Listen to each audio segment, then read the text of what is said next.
hit a little harder. I know they're gonna carry me somewhere. Step into the open wide. Watch the future come alive. This is our time. Love is mine. This is our time. Love is mine. This is our time. Hearts beat a little faster. Looking for a light ahead that's waiting to be found. Streets get a little brighter. No one is left to keep us anymore. This is our time.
I'm proud to share the story of James Top. James is a veteran of the Canadian Armed Forces. He has served for 29 years. James is marching on foot from Vancouver to Ottawa to support Canadians hurt by vaccine mandates. The march started at the Terry Fox statue in Vancouver and is ending at the Tomb of the Unknown Soldier in Ottawa. That's 4,293 kilometers in approximately 130 days. James himself has suffered the consequences of punishing vaccine mandate policy. He was placed on leave without pay from his civilian position in the RCMP. He is also currently in the process of being released from the Canadian Armed Forces, all because of a medical decision. I invite all MPs in the House to meet James and to hear his story and the stories of those he's met along the way to Ottawa. Starting a conversation and listening to each other during these difficult times when our country seems so divided is the only path forward. James has started the conversation, and I intend to participate for the good of our country. Here. Here, here. The Honourable Member for Mississauga, Erin Mills.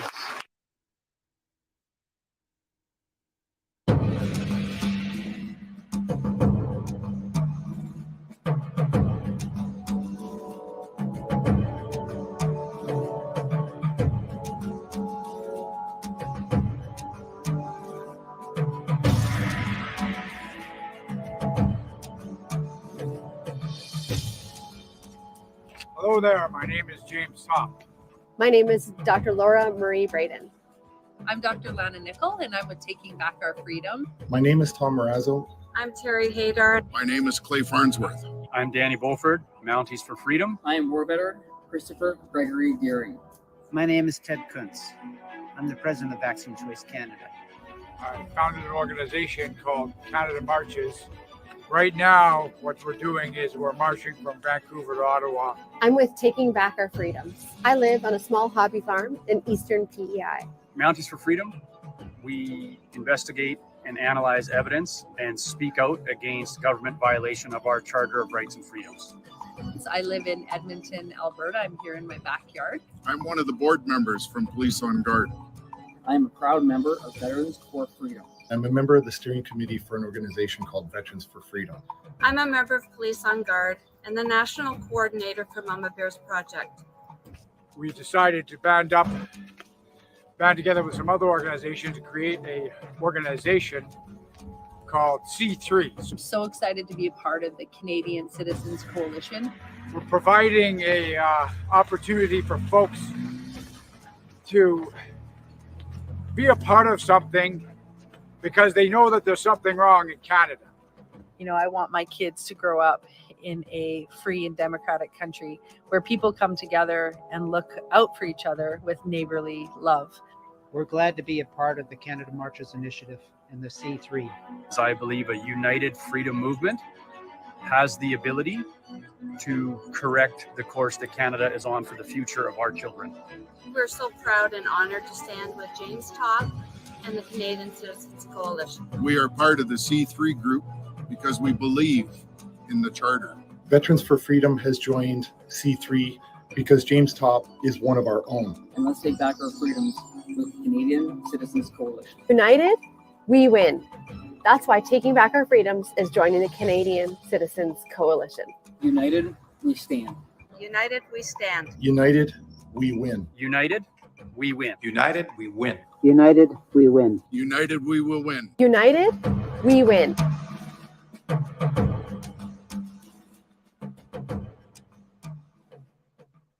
Today, I'm proud to share the story of James Topp. James is a veteran of the Canadian Armed Forces. He has served for 29 years. James is marching on foot from Vancouver to Ottawa to support Canadians hurt by vaccine mandates. The march started at the Terry Fox statue in Vancouver and is ending at the Tomb of the Unknown Soldier in Ottawa. That's 4,293 kilometers in approximately 130 days.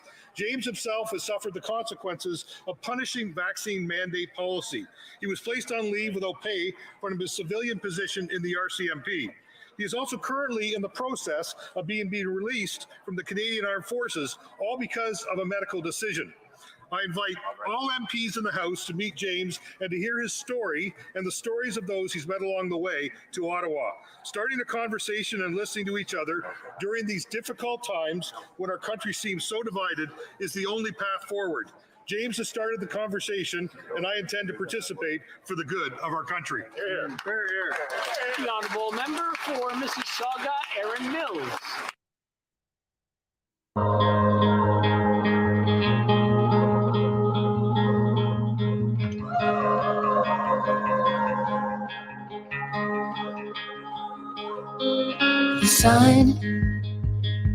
The sun is coming slow.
Hello there, my name is James Top. My name is Dr. Laura Marie Braden. I'm Dr. Lana Nickel, and I'm with Taking Back Our Freedom. My name is Tom Morazzo. I'm Terry Haydar. My name is Clay Farnsworth. I'm Danny Beauford, Mounties for Freedom. I am War Veteran Christopher Gregory Gearing. My name is Ted Kuntz. I'm the president of Vaccine Choice Canada. I founded an organization called Canada Marches. Right now, what we're doing is we're marching from Vancouver to Ottawa. I'm with Taking Back Our Freedoms. I live on a small hobby farm in eastern PEI. Mounties for Freedom, we investigate and analyze evidence and speak out against government violation of our Charter of Rights and Freedoms. I live in Edmonton, Alberta. I'm here in my backyard. I'm one of the board members from Police on Guard. I am a proud member of Veterans for Freedom. I'm a member of the steering committee for an organization called Veterans for Freedom. I'm a member of Police on Guard and the national coordinator. Talking. I don't do this for a living.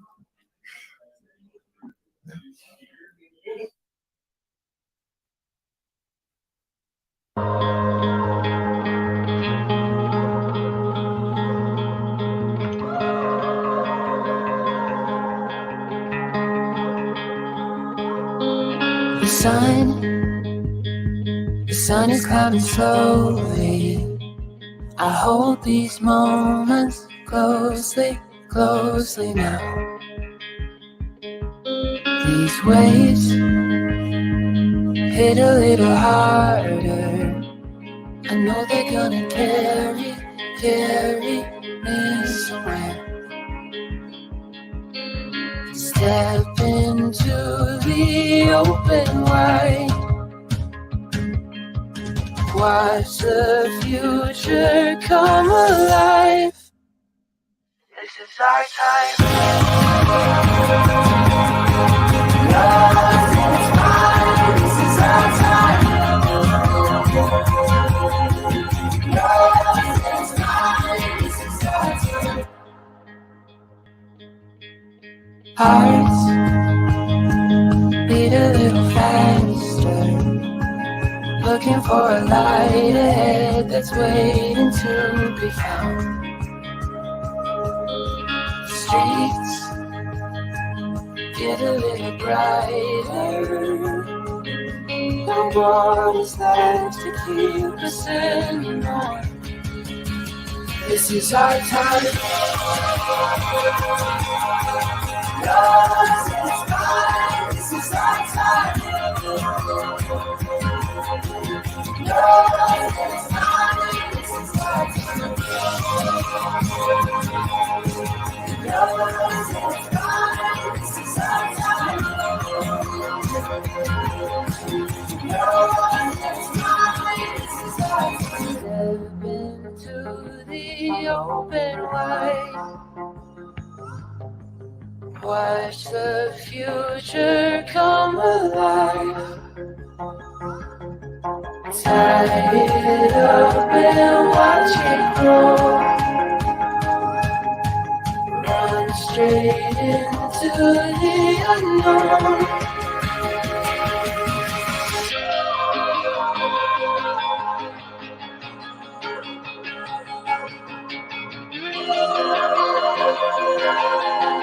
Yours is mine, this is our time. Yours is mine, this is our time. Yours is mine, this is our time. Yours is mine, this is our time.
No, you're live, Christian. James Top with all his other friends. Nice. Oh, buddy, that's beautiful. Oh. Yesterday, and I'm just gonna put the camera around here. You can see the crew, and we're gonna have an impromptu ad hoc appearance. Right, James Tom? Thank you, Beck.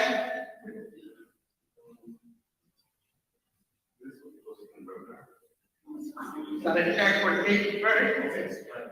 We're gonna keep the lights on just for a second and have a quick chat with him.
Yeah, you're good.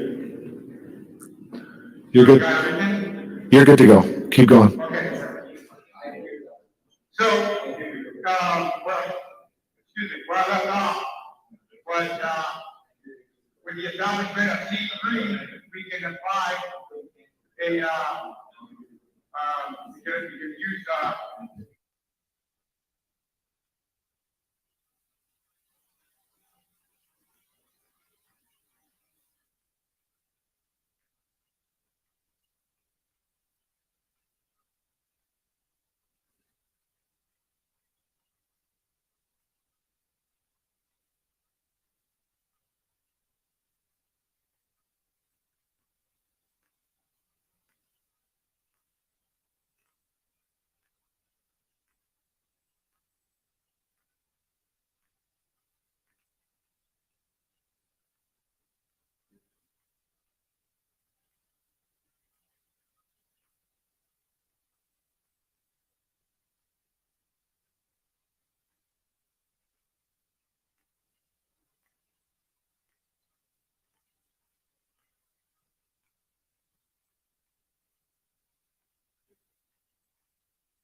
So that was where I was trying to go with that.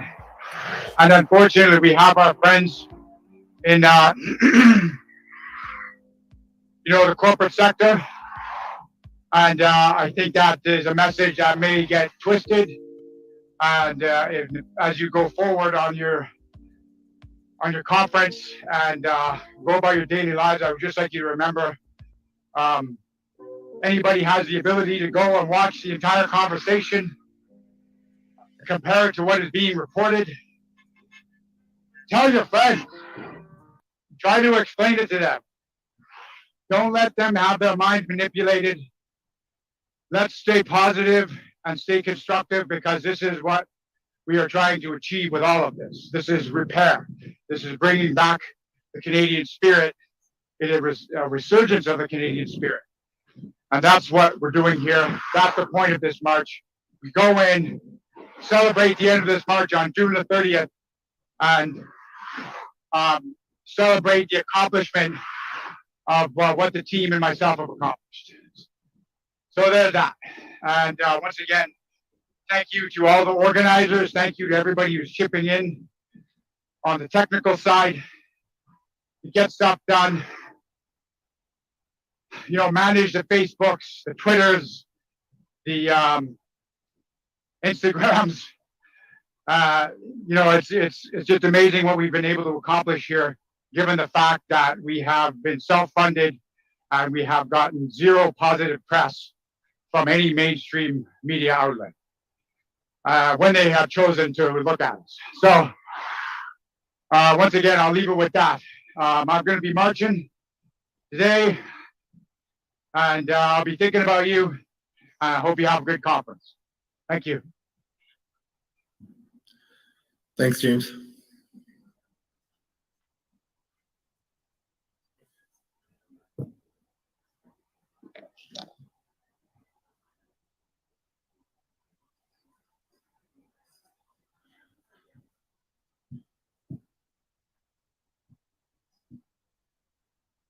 Okay, Laura, you can still hear me? Again, loud and clear. Okay, let's officially begin. So I'd like to welcome to everybody to Reclaiming Our Voices in Ottawa. And what we have here is a two-part sort of audience. We actually do, and I know the camera can't see it, but we actually do have members of the public that have come in and watched this live. I am actually looking after the live stream portion of this with the actual flesh and blood human being sitting in front of me. And we've got Dr. Laura Braden, who is also the co-host, who is handling a lot of the heavy lifting from the cyberspace of this day's events. Each speaker today are highly credentialed PhDs, MDs, researchers. Each speaker will get approximately 45 minutes. They'll have time to speak, and they will also have time for question and answer. I will handle the questions from the audience that is here, and Dr. Laura Braden will handle the online questions that she's receiving on her end. This presentation is about finally getting the public to be able to ask hard questions, to find out what is happening in the world of science, for one of the very rare opportunities, see if we can get around censorship, see if we can get around telling Canadians what is really, really going on from a scientific point of view. Because what we've seen for the last 2+ years is a perpetual censoring of a different narrative, a different perspective. It's really about letting people have the information and letting them decide for themselves. And as James alluded to, we have not had a welcome reception in the last day from the legacy mainstream media. It's been very upsetting. It's been very frustrating. Unfortunately, it has been the norm that the Canadian legacy media has disrespected Canadians for the last 2 years on behalf of a government that has not been anything resembling truthful. And so this is an important event for Canadians to be able to hear and have access and to be able to log in or come in person and ask questions of highly credentialed, top-level scientists, experts from around the world that have been working tirelessly since this pandemic has begun.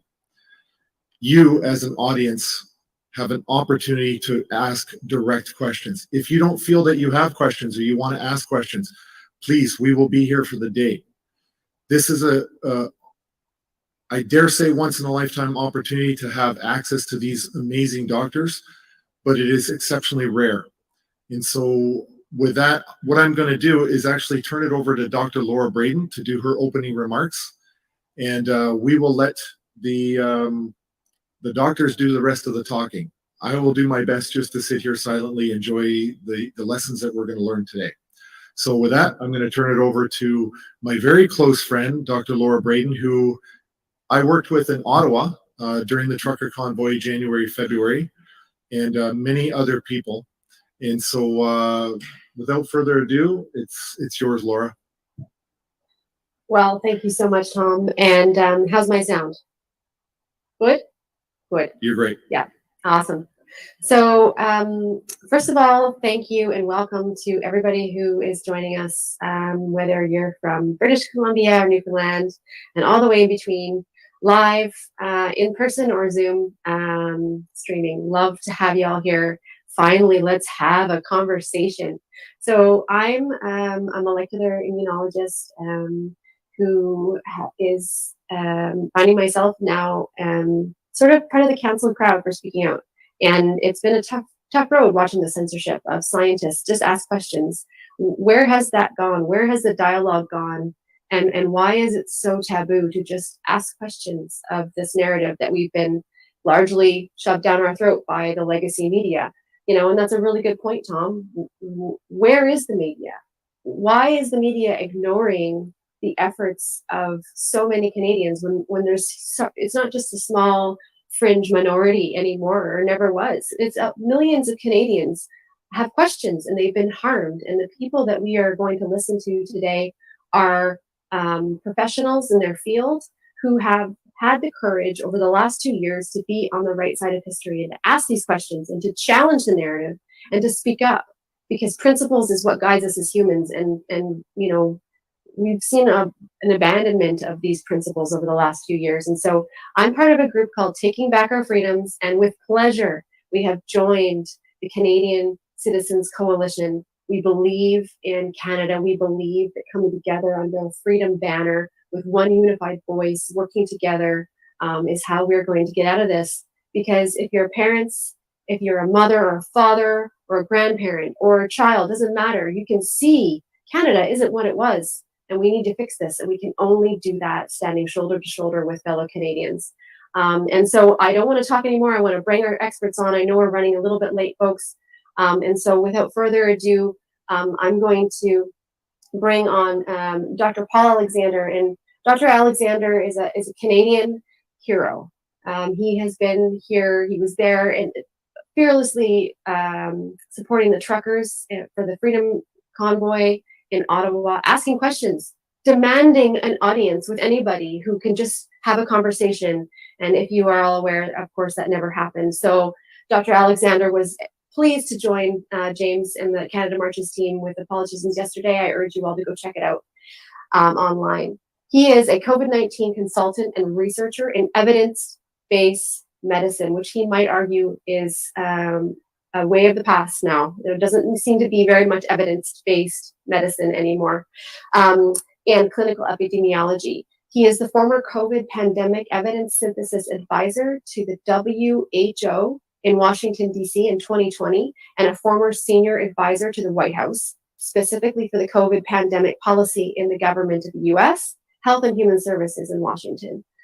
He has authored over 55 peer-reviewed papers, including contributing to the Brownstone Institute, where he's a prolific author.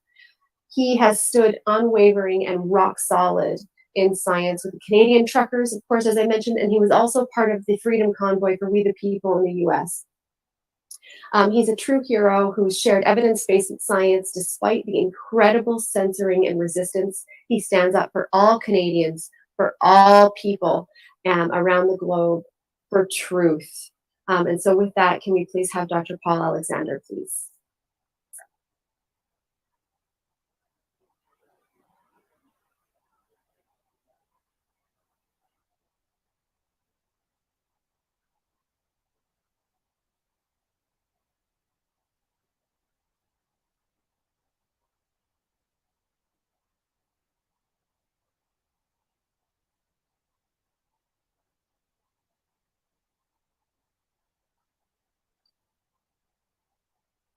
Hey, Laura, can you hear me?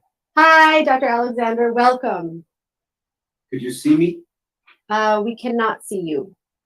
How would I make that happen? Because I could see you, I could see everything.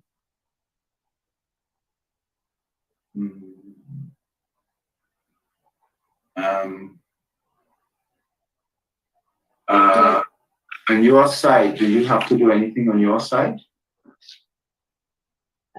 The tech team is checking that out. I could see Tom, I could see you, I could hear everything, and you could hear me. And I'm on. I could see the screens, I could see everything. Could you go to the bottom left corner and see if you have the stop video, if there's a line through the video, and click on it? Bottom left. Bottom left just shows me mute or unmute, so I'm on mute. And let's see.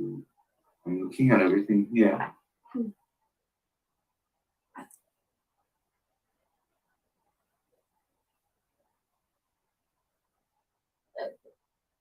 You're still not seeing me. Let me see. Video. There we go. Perfect. Yeah. Tell me if you can see me now and if you can hear me. Hey, okay. Did you guys see me and hear me? Welcome. Yes, we can. Yes, and I can see you in the audience as well. Sure. So do I begin quickly? Please do. And welcome. Yes, thank you very much. Thank you, Tom. Thank you, Laura. Tom, you did such a great job yesterday with James Top, and we had a good session. And so let me get straight to the point, because I know there are a lot of good people out there also waiting to speak. I too, like Laura, I believe in Canada, and but we have some serious issues that Canadians face. In fact, the United States, UK, all of the countries in the world that we faced well over 2 years now. And the reality about it is we can't fix things unless we have a discussion, but we understand what went wrong and how we're going to get out of this situation.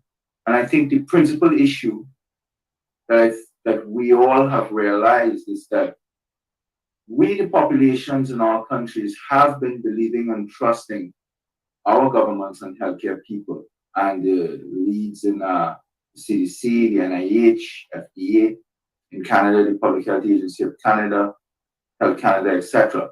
But over time, we've realized now, laypersons have demonstrated that they understand the data and the science even better than these scientists in these agencies, these public health agencies, because it doesn't take, you just have to read the science, and you read, keep on top of it and listen. And you will come to realize that there's a lot of conflicting information, and oftentimes they're just being flat wrong. And the guidance and the information we've been given has been more problematic than anything. So I want to begin by also saying I am one of them who've been cancelled in this environment where if you speak up contrary to the narrative, you are attacked, slandered, smeared, income taken away from you, you lose your job.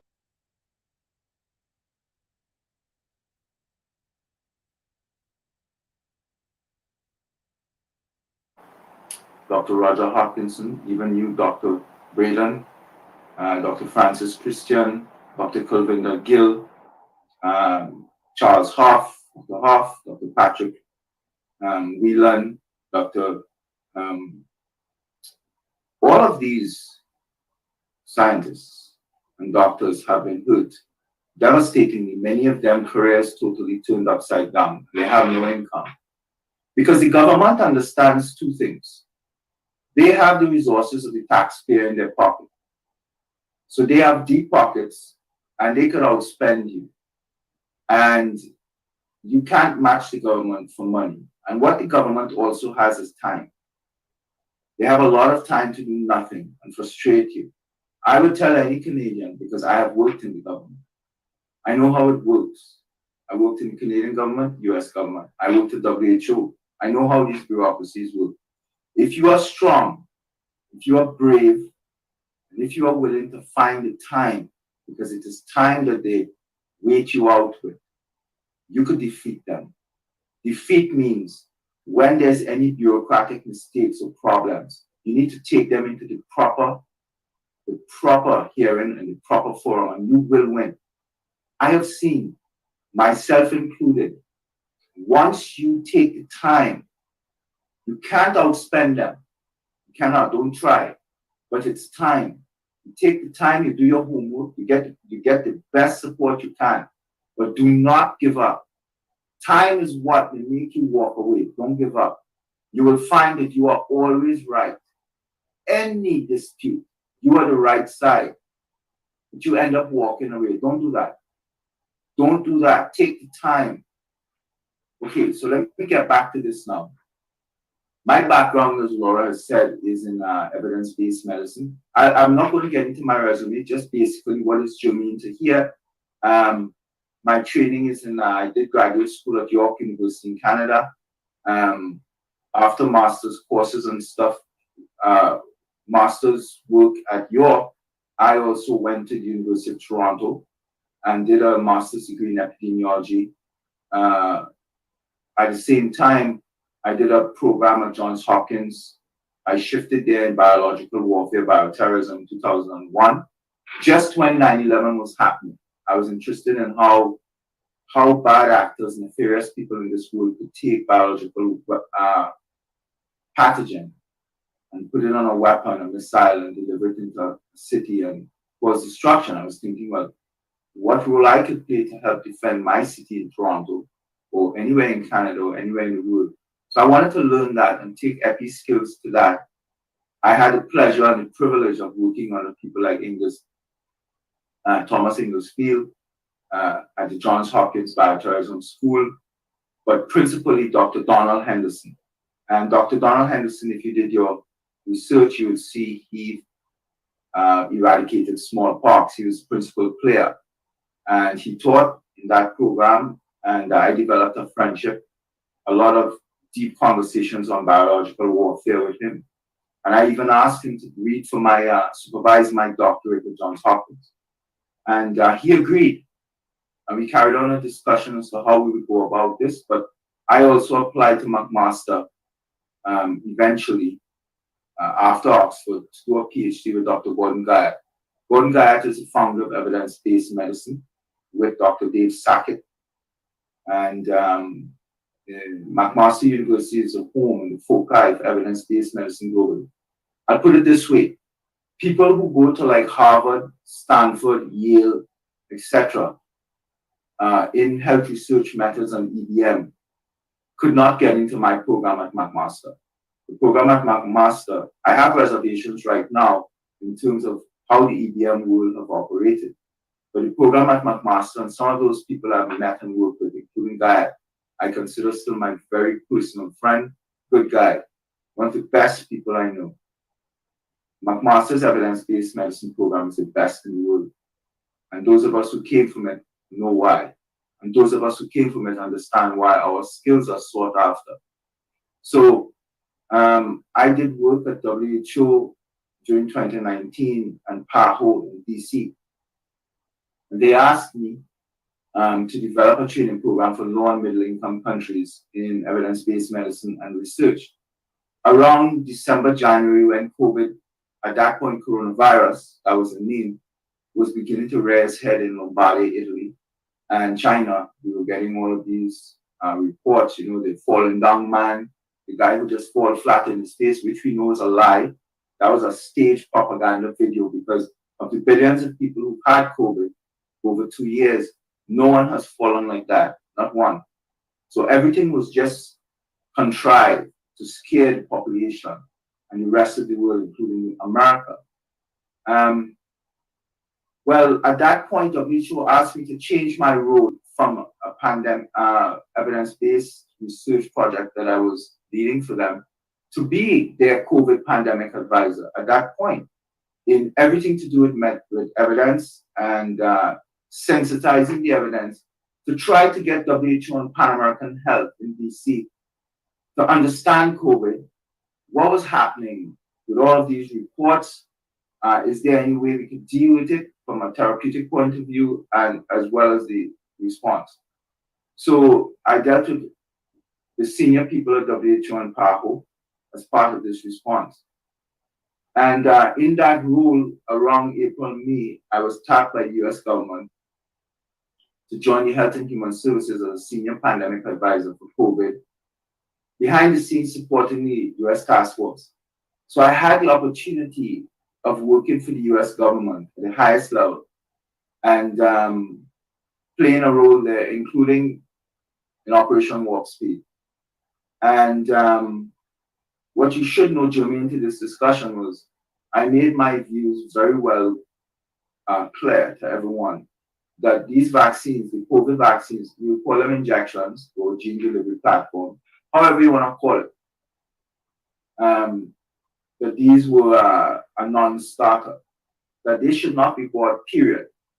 And I articulated that only if for high-risk people, like over 75 years old with major underlying medical conditions, that we should consider these vaccines, these injections or inoculations. That basically, I was one of the voices at that point, early in March 2020, with people like Pulgoff, Bhattacharya, Gupta, and Dr. Scott Atlas, etc.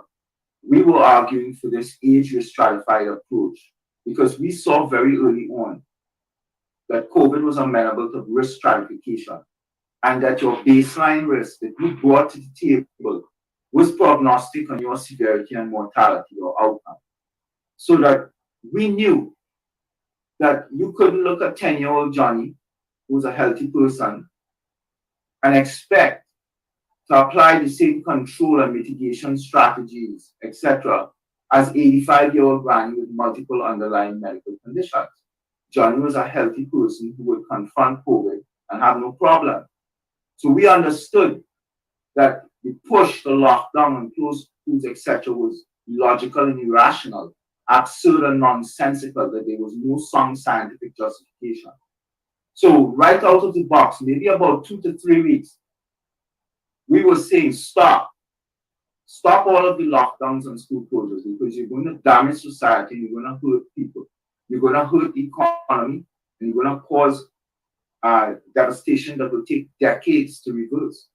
And before I go any further, I think I understood what James was saying just now in his walk. He was trying to tidy up something that he said at the end that he did not need to tidy up because I was present. But I witnessed how the media tries to take what we say and twist it around and come up with a different narrative. So I thought it was, I really applaud him to make sure that the record is set straight and that's the final word. And if anybody in the media looks to write any story or talk any garbage in the future, he should just say, go back to that interview I did on today and see what I said, and that's it. I have nothing more to say. Anyway, I want to thank Tom for his work yesterday. I want to thank Laura first for what she's doing today for us here in TBOF. And I met great people when I joined TBOF several months ago with Canadian Chocolate Convoy.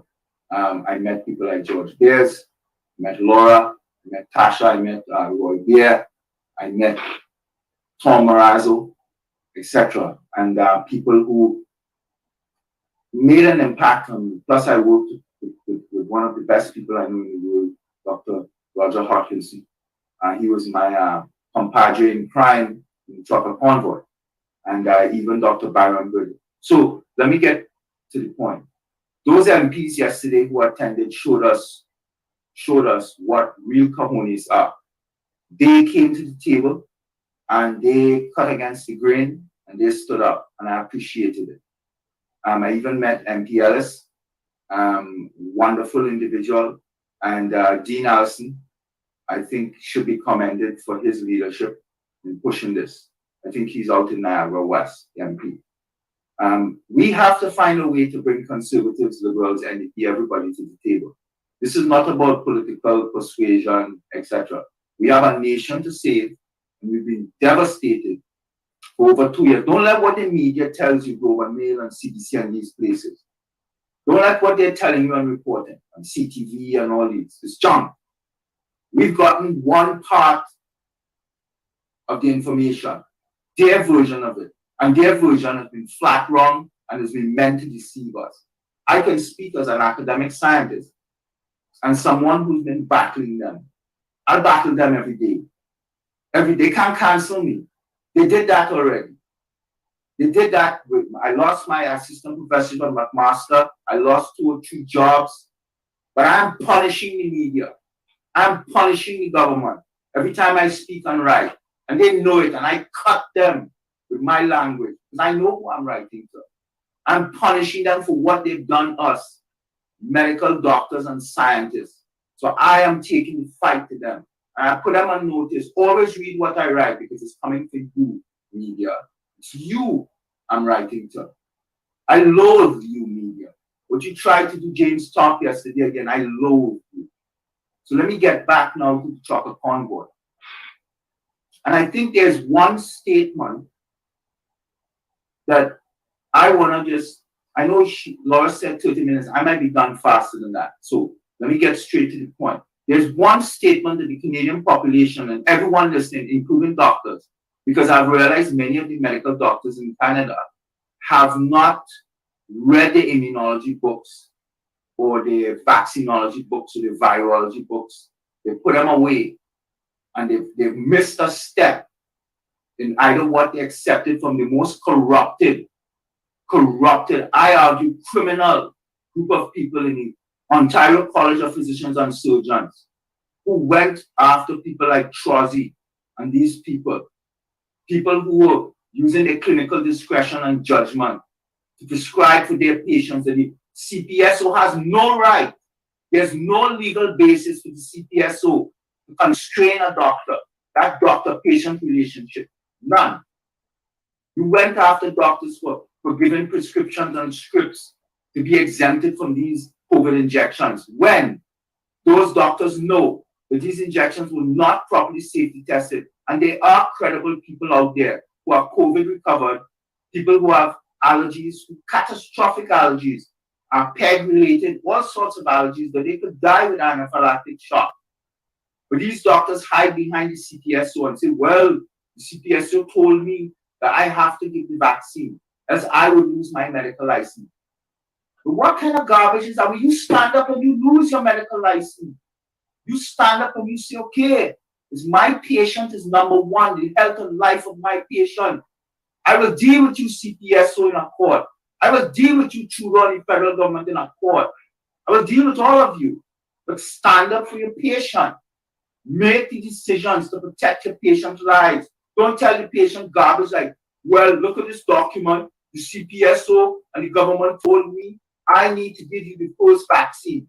And when I give you the first shot, if you have an allergic reaction, or you might die, but if you have an allergic reaction, then I consider giving you a medical exemption. Well, I mean, what kind of insane world are we living in? You doctors out there, you should hang your head in shame, the doctors in Canada. You should hang your heads in shame. This will go down in history as one of the darkest moments. What you did, people who wanted to exercise their own natural immunity. They were COVID recovered. And we had research by Matuyodakis, by Kramer, by Raw, telling us that if you layer vaccinal immunity on that natural immunity, you could probably end up in the hospital and die. But you disregarded that. So you don't seem to understand the immunology. So I will lay it out clear for you today. If you cannot cut the chain of transmission with a vaccine, as these vaccines cannot, then you could never, ever, ever, ever, ever get the herd immunity. You will never be able to tamp down this pandemic. In other words, you doctors, I know you know this. I know you, Tom and you, understand what I'm saying. That if you continue with these COVID injections, these non-neutralizing injections that do not sterilize the virus, that this pandemic will go on in Canada for 100 more years, and that you will drive variant after variant, and then you will come to the population and tell us, well, we have a new variant, and the cases are going up, so we need to vaccinate you more. What junk is that? You know you're deceiving the population. The lead epidemiologist at FACT in Canada is on record saying that they have no data, no evidence to support the mandates. That's what they said. Transport Canada same. So the questions Canadians must say to this government now is, how then, Mr. Trudeau, Prime Minister Trudeau, respectfully, I respect the Prime Minister's office, go to him and say, how did you make this decision if the lead epidemiologist from FACT said, we have no data to support a vaccine mandate in Canada? Who are the MPs that voted for this? How could you make this decision? This is just, it's so illogical. And anyway, I wanted to remind you that I was part of the chocolate convoy. From a scientific point of view, I was not in a leadership role.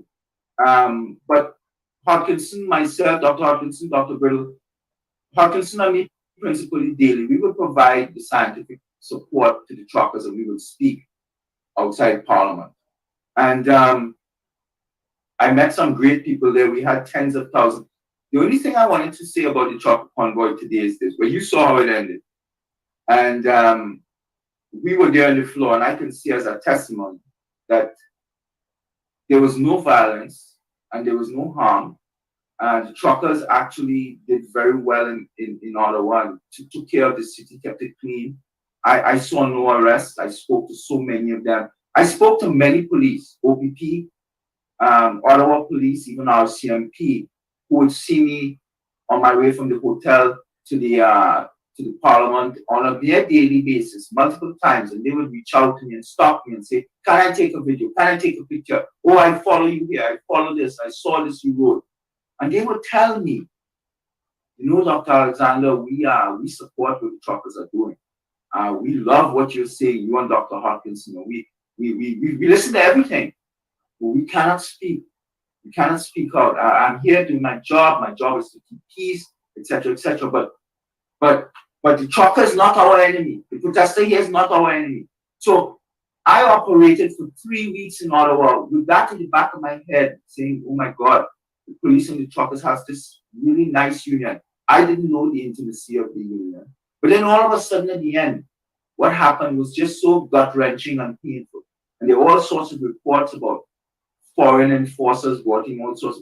I can tell you that Ottawa police and OPP told me to my face that we will stand down and we will call in sick. We will not take part in any effort to brutalize the truckers or the protesters. I can tell you that. People told me this in their uniforms.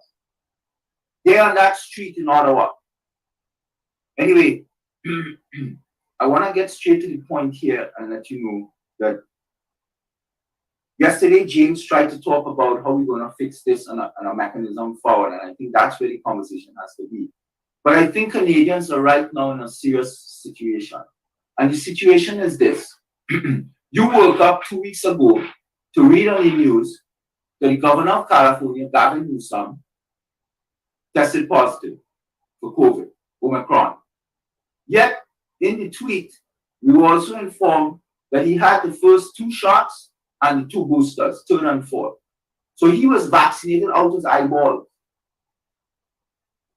masked up everywhere. And then the tweet is telling you that he is now also going to take Paxlovid, Pfizer's new antiviral, and he's symptomatic. So in that tweet, he also said, but he wishes to thank the vaccines for protecting him. What utter nonsense. This is the nonsense that we face. He had all the vaccine shots, yet he does not trust the 4th booster to mitigate his symptoms. He has to now go on Paxlovid. Now we know Paxlovid from the research already causes rebound COVID. You even get symptoms post-Paxlovid. Paxlovid is not working. We have serious problems. The FDA authorized Paxlovid, and I think it's called molnupiravir, based on 2 studies, 1 each. Yet we have hundreds of studies for ivermectin.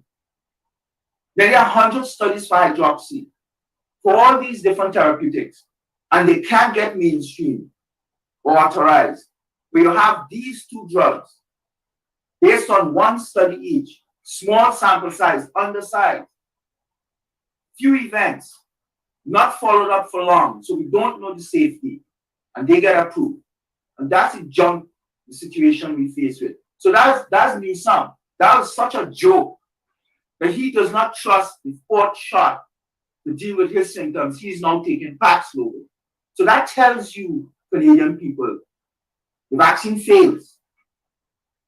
Then you woke up to hear Dr. Fauci is positive last week. Again, all 4 shots, mask. Dr. Fauci walks with a box of masks on his face, not 1. He has a box. Okay? 4 shots. Vaccine has failed. Yet he's telling you, go and get your booster. And then to top it off, you had our Prime Minister, fully vaxxed, reporting that he tested positive. I mean, I wish the Prime Minister recovers fully and well, and everyone that I just mentioned. And yet the Prime Minister also told you that I think that the vaccines helped him and you should get your booster. What garbage our Prime Minister is telling us, in all respect to him? I mean, what garbage did he tell him go again and say to Canadian people? Does he not understand that the vaccine didn't work? Does he not get that? Right now, the vaccine is still based on legacy Wuhan strain. That's in February, March, April of 2020. That's what's inside of the vaccine. Okay, it is that your immune system builds a spike protein to. And based on the original antigenic sin, that doctrine, that initial priming or imprinting or prejudicing of the immune response biases your future response to that particular exposure. So anything you get exposed to in the subsequent future, we see this in influenza, the recall antibodies, etc., will be to that initial exposure. So now we've gone through Delta and all these slower variants, and now you have Omicron, Omicron 4, Omicron 5, etc. The vaccine cannot hit the Omicron virus, the spike on the Omicron. It cannot. Moreover, what we are seeing in the data, like Yahi et al. Has published to us, that seminal paper that explains that not only is the vaccinal antibodies binding to the spike, so it is binding, but it's supposed to bind and then neutralize the virus, eliminate it. Does not allow it to infect the cells. But what is happening with the vaccinal antibodies, and they've shown, is it binds to the antigen, the spike protein, but it does not eliminate the virus. And what happens is, in that binding, it increases, it enhances and facilitates infectiousness of the virus. And that is why vaccinated people have been getting infected. It's not because of the virus, and this is a key issue. It is not properties intrinsic to the virus. We have disregarded and underestimated the evolutionary capacity of this virus to evolve and adapt to the pressures that we're placing on it. We are not taking into account a very complex interplay between the virus and the host immune system. It is the host immune system, not the virus. The host immune system is driving suboptimal, immature, incomplete, underdeveloped antibodies that cannot neutralize the virus. It's placing pressure on the spike, sufficient pressure that the virus will, the hardiest or fittest via natural selection variants will overcome that pressure and find a way around the vaccinal immunity antibodies and infect the host, the vaccinated person. What does that mean? Will van den Bosch, Mike Eden, and these people, they're very prescient in this issue, and we learn a lot from them. It means that the more we vaccinate, with these suboptimal vaccines, the more infectious variants we will get. They project that we will get a new infectious variant every 2 months or so. And importantly, in those infectious variants can be a very virulent lethal one. And that's the concern. That's what keeps us up at night. That's why we are writing and we are clamoring.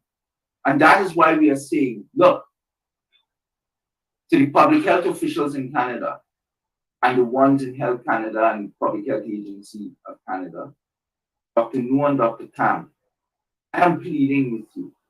I'm pleading on behalf of Canadians and of parents.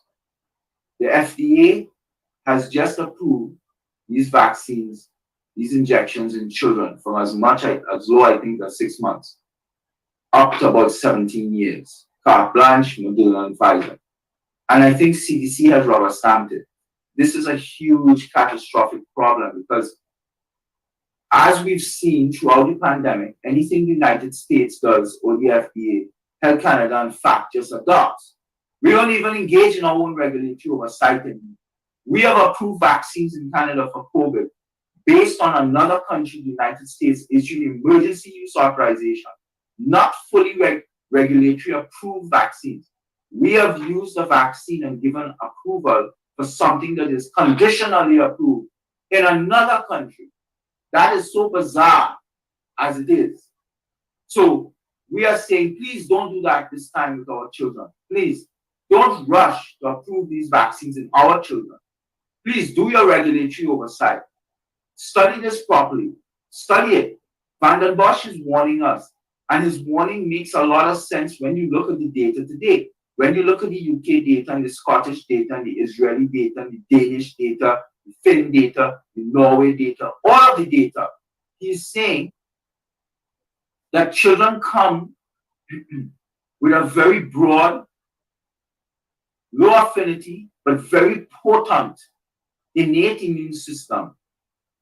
That innate immune system is comprised of multiple components, but two key components are the innate antibodies and natural killer cells. I mean, Laura and everybody here, many people in the audience, you probably, on top of all of this, I might be preaching to converted, but I'm just saying, Van Bosch is warning us that if you vaccinate children, you will take their natural innate antibodies offline because the vaccinal antibodies are highly specific to the antigen.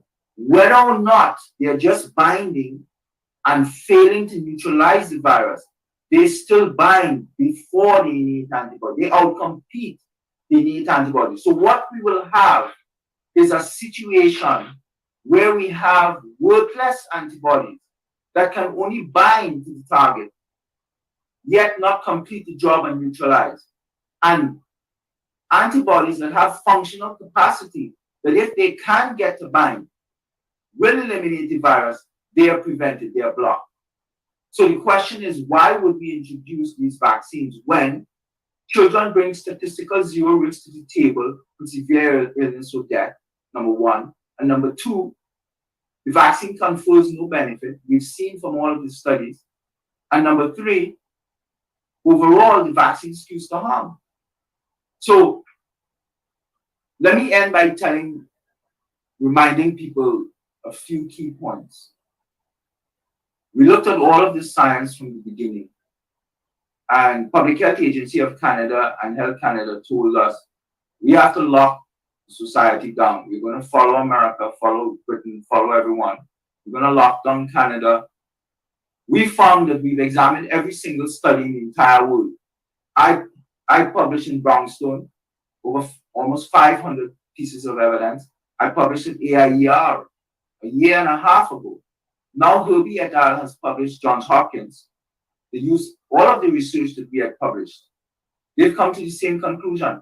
Not one lockdown in any location, anywhere in the world, including Canada, in any province, any municipality, any city, anywhere, worked.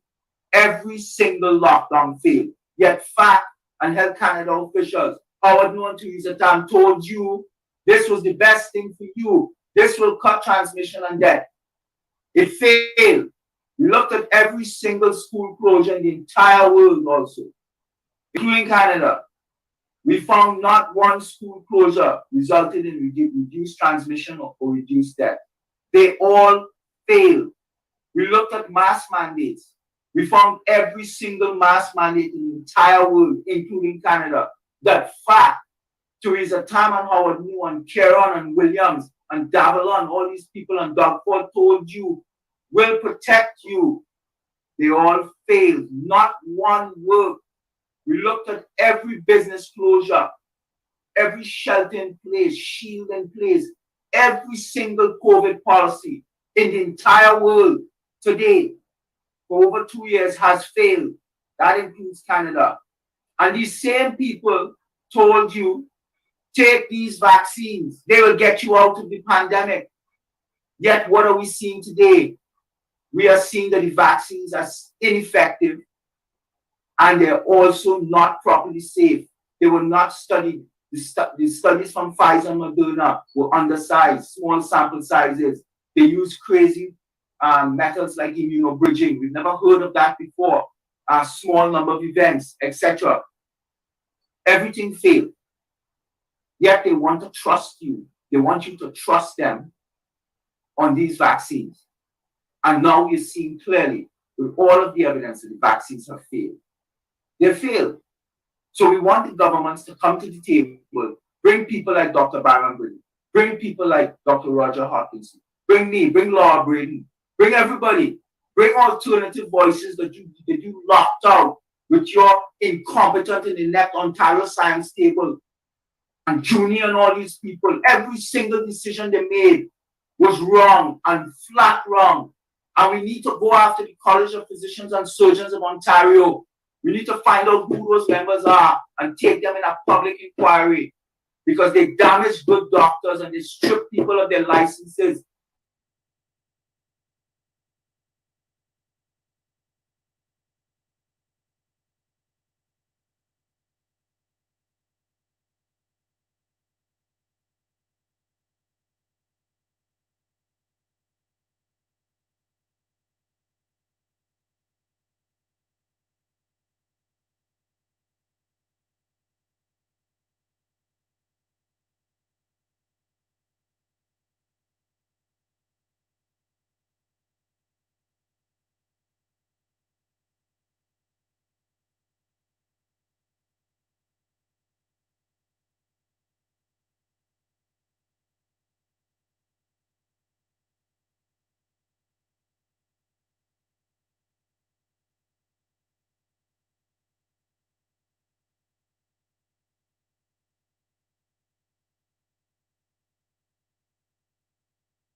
So I just want to say, find ways to support. Thank you very much. Wow, Dr. Alexander, thank you so much for that. And I have to say, you're talking about heroes. I mean, you are one of the champions for truth, and Canadians, the world thanks you for speaking out at the expense of your career, at the expense of, many things. Everybody's under the spotlight now that speaks out, and you continue to unapologetically demand that there be justice, and there will be justice. And we hope, and we will see you when it's time for that, to hold these people to account. So I know that you have to get going.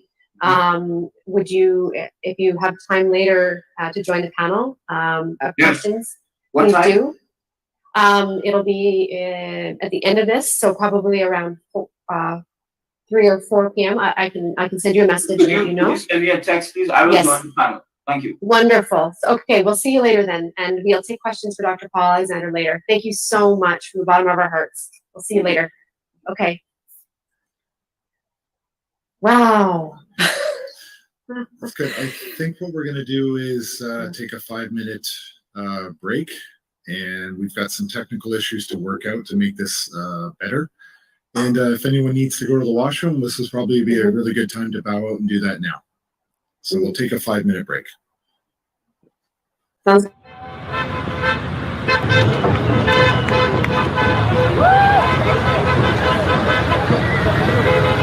My name is James Top. I'm a warrant officer. I served in the regular Army for over 25 years. I transferred to the reserves. I got a job with the public service, working for the RCMP. I was placed on leave without pay, and I am in the process of being released from the armed forces. I am not authorized to wear this uniform right now. I accept full responsibility for what I am doing and what I am saying, and I am willing to suffer the consequences. This is hard for me. I may suffer repercussions for what I'm doing right now by wearing this uniform out in public. But something needs to be said, and I think I speak on behalf of a lot of people when I say enough is enough. I do not speak on behalf of the Canadian Armed Forces or the regiment that I have served with. But I want to honor them, and I need to wake them up. I do not like the direction that this country is going. I disagree with the government imposing mandates on us. I am not here to speak on behalf of any political organization or group. I am here for me. I am here for the people of this country.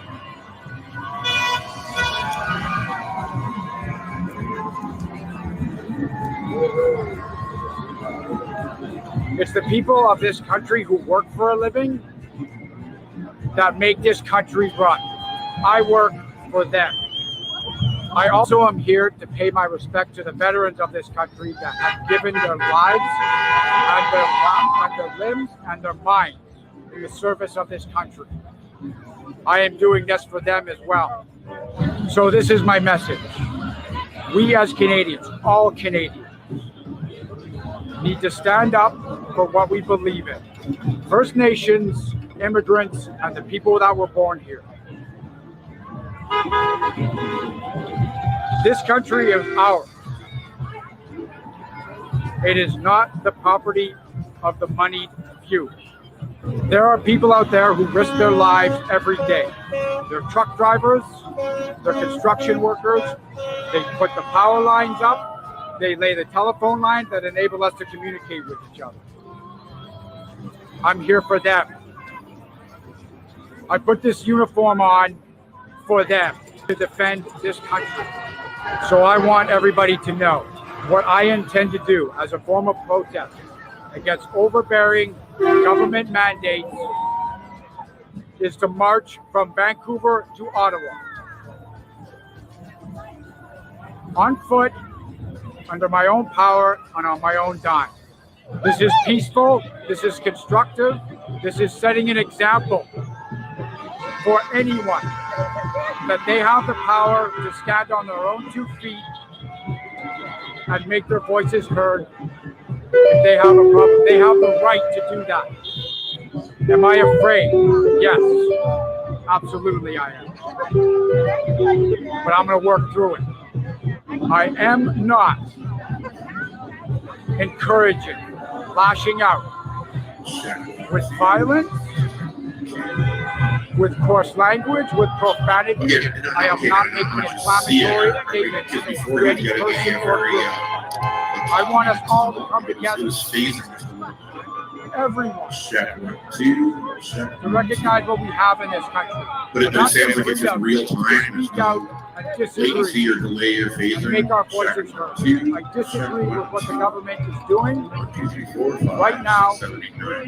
Citizens of this country who have chosen to vote on law make their voices heard. It's time to reach out with an open hand and not a raised fist.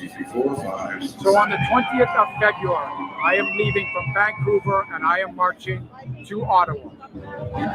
I've not always got along with the people that I work with. I was still sending him there's an ox feed. And I've said the wrong things and not acted in ways that were professional. Channel 16 or whatever. We're still going back in onto ox 3. Back to me if you I just want them to know that. Okay, if they want to reach out to me, I would love to hear from them. If what I am doing is offending you, then I apologize. 1, 2, 3, 4, 5, 6, 7, 8, But something 9, needs to be done. Testing 1, 2. Check, I have spent the last 2 years sitting back, saying nothing, and time is done. It's time for me to do something in support of because sending Canadians, the Zoom support of audio soldiers. to the cameras Being a soldier isn't just about taking up arms. It's about But I don't mobilizing know your if we need human that. We're resources doubling up. to do There'll be a little something late to- and make a stand. And not just that, to march forward. 1, 2, And that's what I'm going to do. 5, 7, I serve this country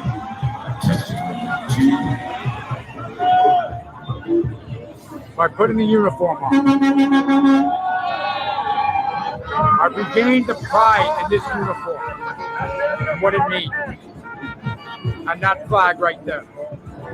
But any of my brothers and sisters in uniform, why I am here is I want you to understand that you have a right to make yourself heard as well. I'm proud of everybody that came down here. I am proud of everybody holding a flag. And if you want to support me, I welcome it. But if you want to insult me, twist my words and my message, that's your right. If you want to hate me, that's your right too. You have the right to your own opinion. So say what you're going to say, and I'm going to say what I'm going to say.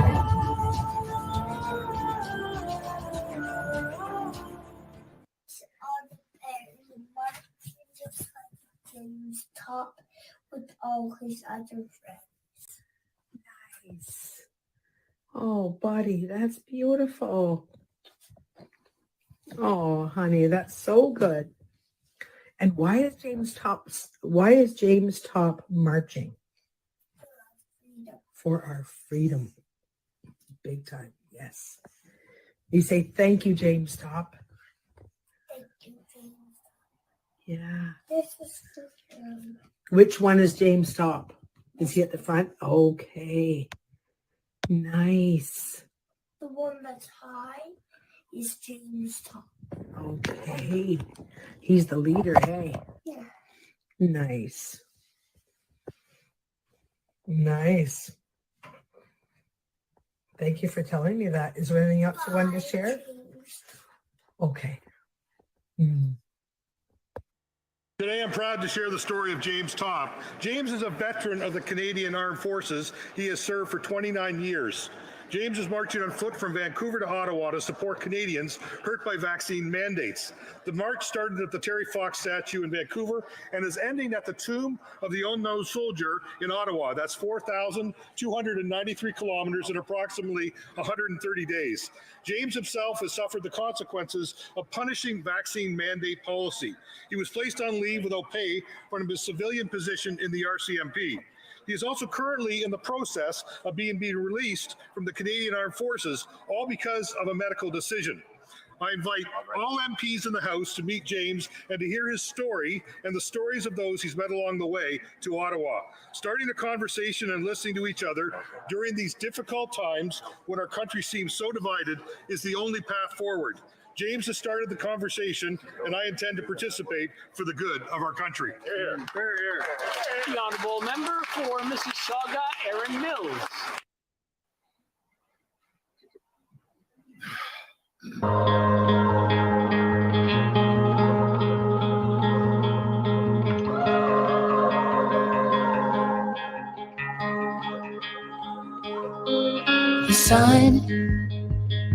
The sun is coming slowly. I hold these moments closely, closely now.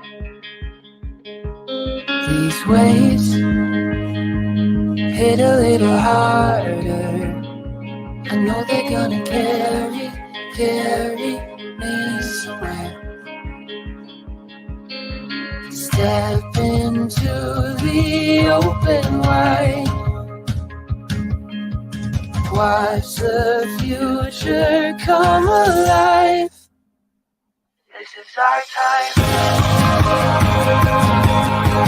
Love is mine. This is our time. Love is mine. This is our time. Check 1 2, check 1 2, check. Hearts beat a little faster. looking for a light ahead that's waiting to be found.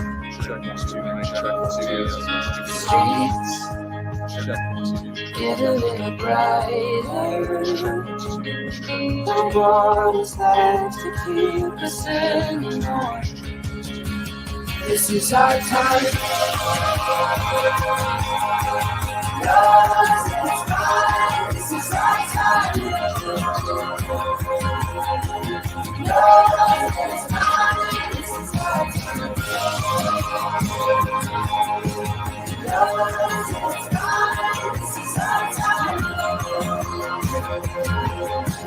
Yours is mine. This is our time. Step into the open wide. Check 1 2. Watch the future come alive. Check 1 2. Check 1 2. Check test. Tie it up and watch it grow. Run straight into the unknown.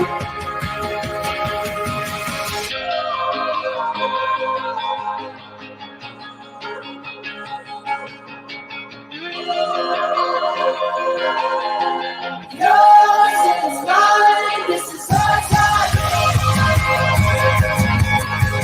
Yours is mine, this is our time. Yours is mine, this is our time. Yours is our time.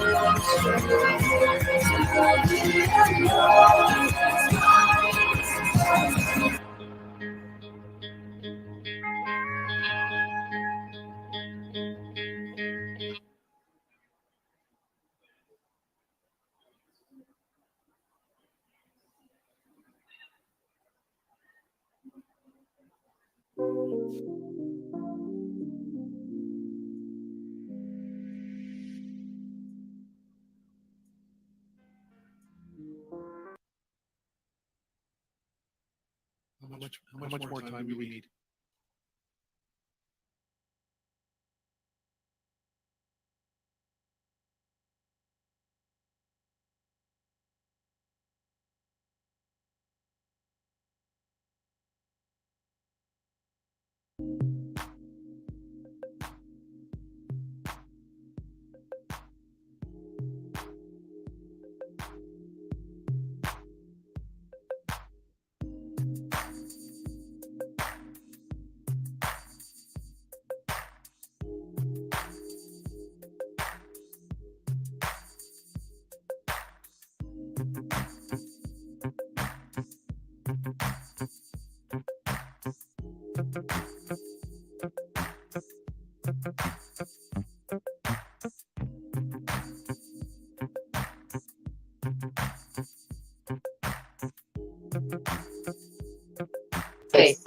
Okay, great. We're going to begin now, so if we can get the room to quiet down.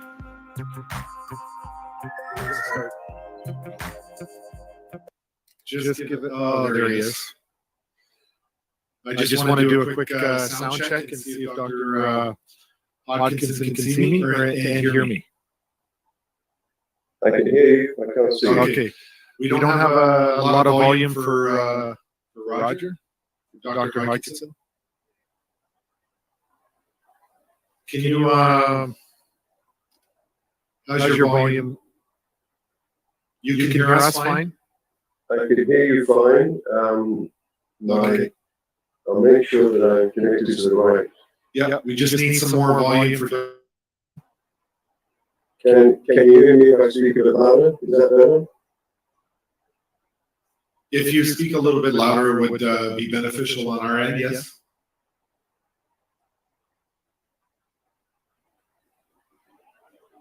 Okay, that's good. I'm ready to go. Okay. So we're gonna resume.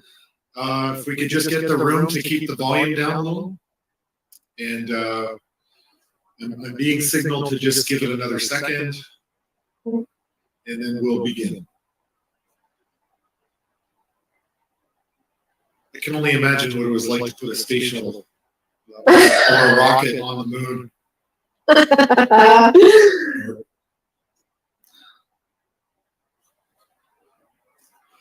I'm just waiting for the all clear from mission control.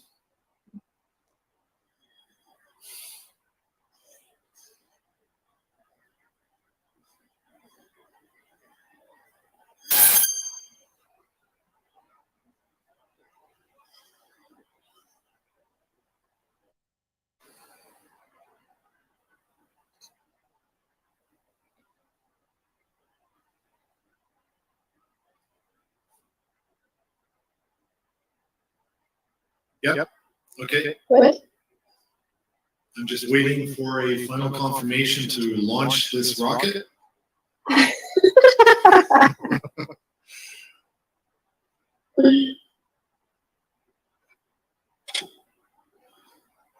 We're working on it. There's a lot of moving parts to this, integrating different live streams, video, Zoom, audio, while we're simultaneously actually live, so it's a little bit more complicated.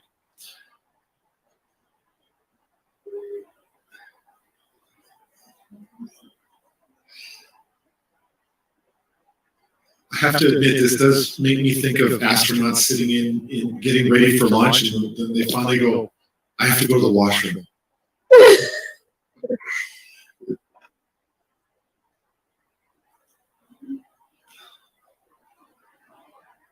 Okay, I think I just got the all clear. All right. Okay, got the all clear. So I would like to introduce somebody who, for me personally, popped up in the social media sphere probably well over a year and a half ago.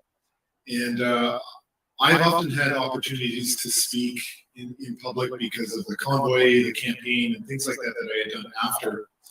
And I often say that, you know, I get a chance to stand on the shoulder of giants.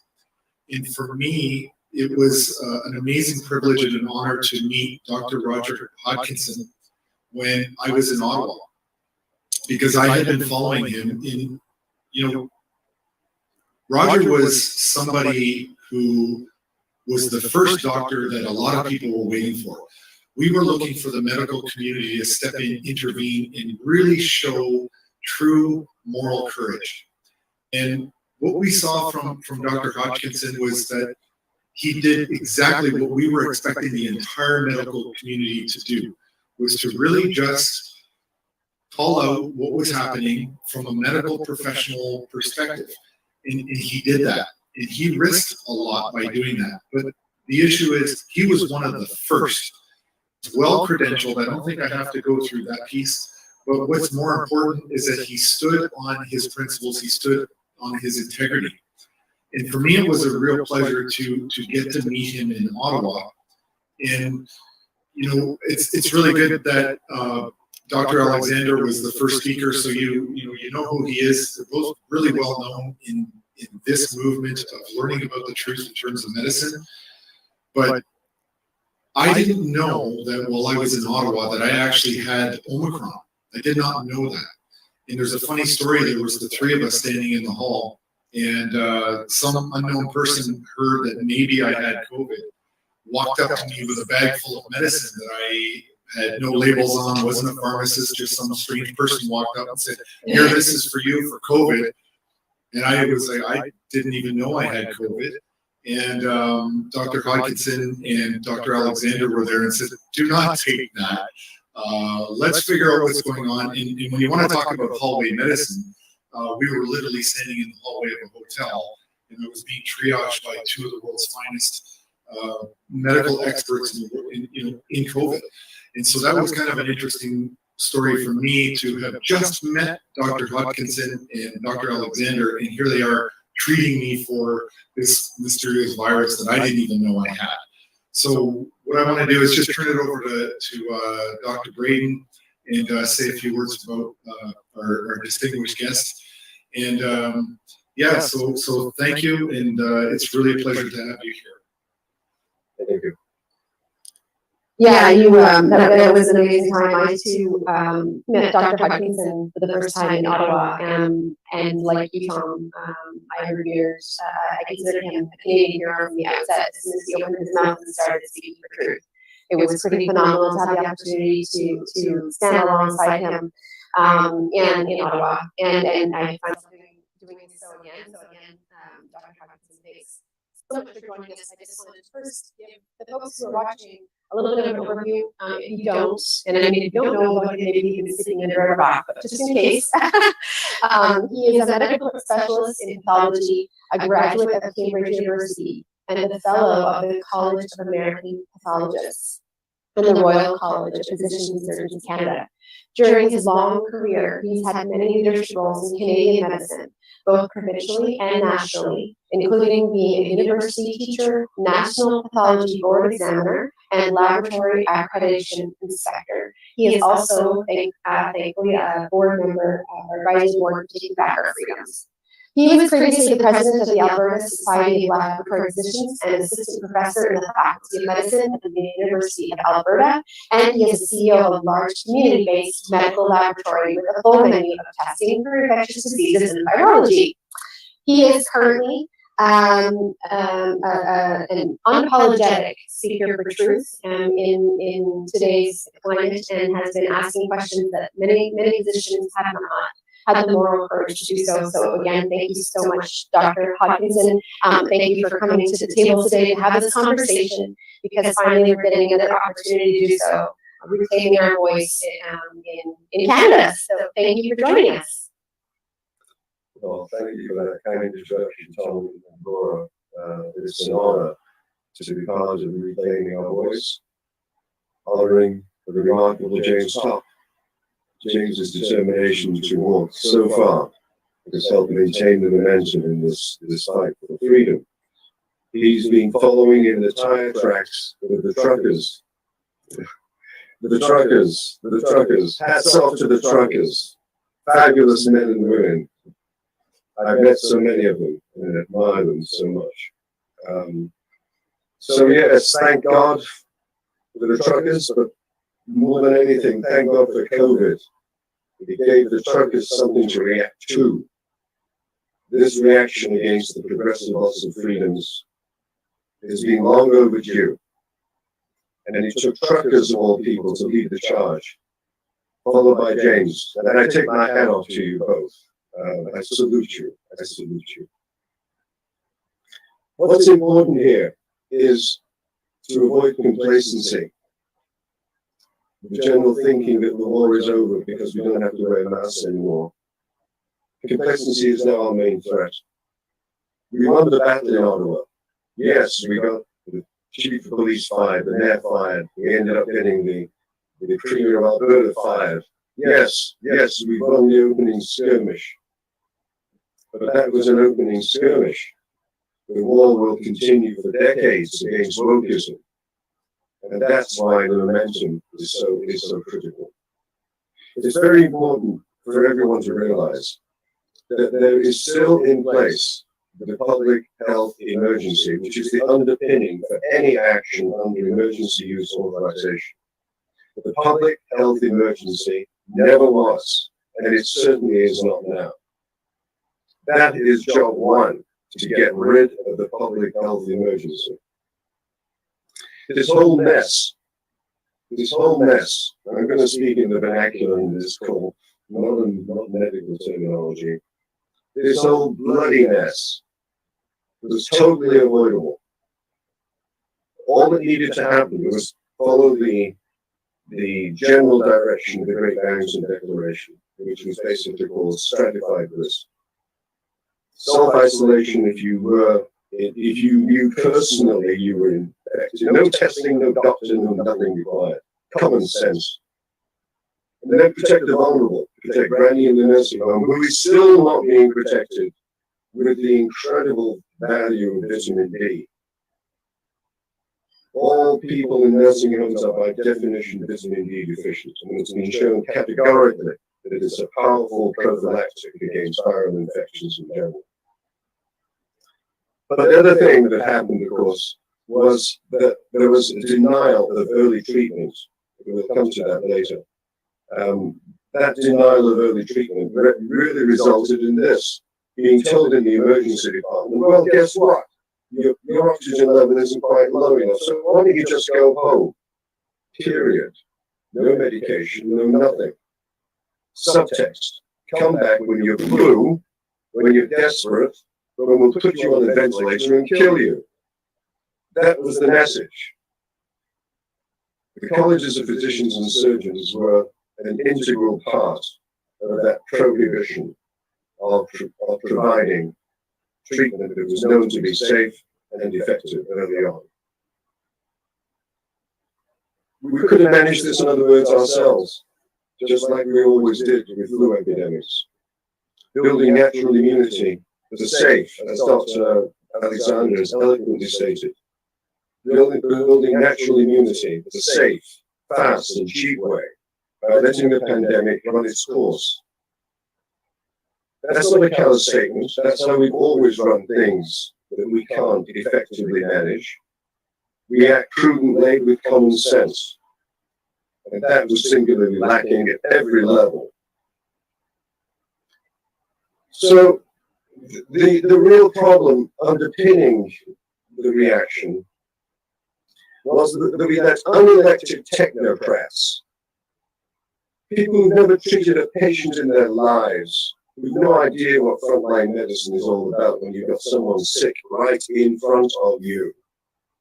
We let unelected technocrats lie to our political leaders about all the interventions.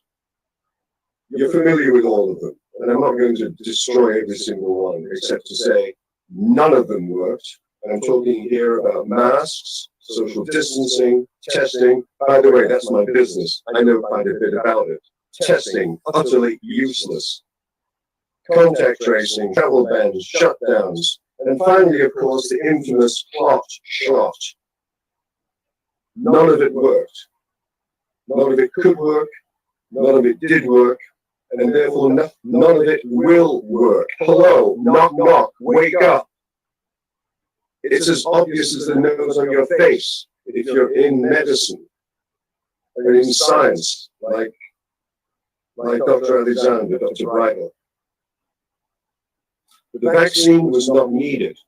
The vaccine was untested. It's experimental. The vaccine didn't work. And the vaccine is killing people. Therefore, I'm calling it the clot shot.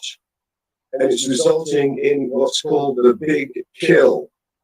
Anyone that's following the VAERS data, anyone that's following the policy, the life insurance companies who are getting a massive increase in claims. 85%. Yeah. It's the big kill. Yeah, 85% increase in all-cause mortalities, Dr. Hodgkinson. Just, that's what I heard recently. Yeah. So this has all been contravening that first medical ethic, first do no harm. The cure has been worse than the disease. It's been all risk and no benefit. That's the madness. For those people in medicine who know anything, this is a living nightmare. Not just what we've been through, but what could be following. That's why I totally endorse Dr. Alexander's statement that the vaccination programs must stop for everyone, not just children, now. It's making a bad situation worse and will continue indefinitely until these idiots stop injecting an experimental substance into billions of people internationally, including children and pregnant women. Has everyone forgotten the word thalidomide? Thousands of kids born without arms and legs because we let big pharma run things without any control. We must learn from history. Politicians, of course, were primed to readily accept the technocrats' recommendations without any demand for due diligence, because the citizenry essentially now expect government to protect them from every single risk imaginable. Please just let me enjoy my hedonistic swirl down the drain with my water bottle in one hand and my iPhone in the other, and going home to watch Netflix. Thank you very much. Is there anything else in life that's worth thinking about? That's the problem. Instead of that, everyone must take personal, underlined in neon, personal responsibility to act. Because the Achilles heel of democracy is the exercise of freedom without responsibility. This mass formation psychosis has been fanned, of course, by the insidious creep of wokeism into every level of society. The grand plan of public enemy number one, Klaus Schwab, is now becoming reality, and it's a train coming to get you. Make no mistake, it's already happening in Europe. And with fancy socks, Mr. Dress up there, yeah, he's coming to get you. He's coming to get you. So wake up, act, and resist in ways that I'll describe. We certainly don't want a future envisioned by Schwab. You know the story. You'll own nothing and be happy. What they're doing, and what our government is doing at all levels, is repeating lies over and over and over again. Remember that famous quote by Goebbels? Repeat a lie often enough and it becomes fact. Yes, they've learned that from history. It works. And it has convinced people that the narrative is true, whereas every single piece of the narrative is a lie and the most grotesque propaganda you could ever imagine for a democracy. Democracy is currently in the ICU on life support. She got there because there was no protection given to her for the last couple of decades, when freedoms were sliced away bit by bit by bit, like the death of 1,000 cuts in the Chinese history. That's what happened. That's how we got here. The death of 1,000 cuts. Don't rely upon doctors to get you out of this. We'll come to the colleges in a minute, but doctors have got stethoscopes stuffed in their ears, they can't hear a damn thing. And they're all concerned about losing their income. Medicine used to be about putting society first, not the doctor first. We got up at 3 o'clock in the morning, we did house calls, we cleaned out a belly full of shit. We treated the addict just like the heart attack. That's gone now. That's gone. Your doctors lied to you. Your doctors lied to you. That trust that was implied in the title doctor is now gone forever. You earn trust over centuries in medicine. But you lose it like that. And it's the most tragic day for medicine. Don't expect the church to help you. They've been hiding behind their pulpits. That's not what Jesus did when he went into the temple. He turned the money tables over, didn't he? And he paid the price. Your church leaders have left you alone. How despicable was that? Don't expect the courts to help you. The courts are corrupt. They're all political appointees. Look at the recent judgments that speak for themselves. The media, once a bastion of facts, has now been bought and paid for by Mr. Dress-Up, stuffing millions down their throats as a dying industry. You don't bite the hand that feeds you, do you? So they're also complicit in how we got here. But I point my finger more than anything at the colleges of physicians and surgeons across this country, who I say explicitly are co-conspirators with government in state-sanctioned murder.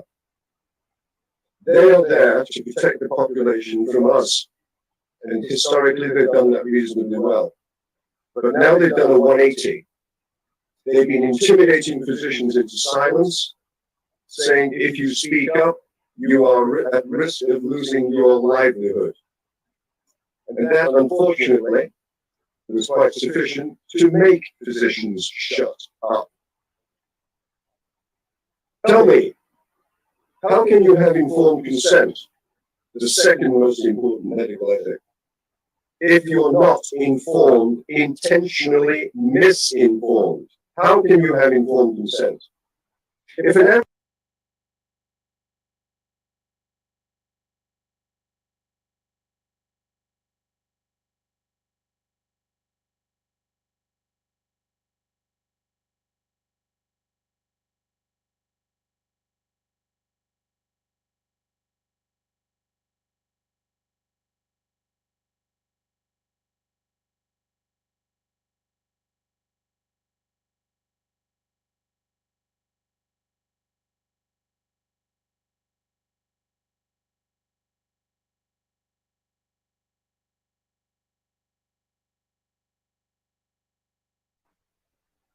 I've been a personal casualty in all of that, fighting off the local college, issues still unresolved.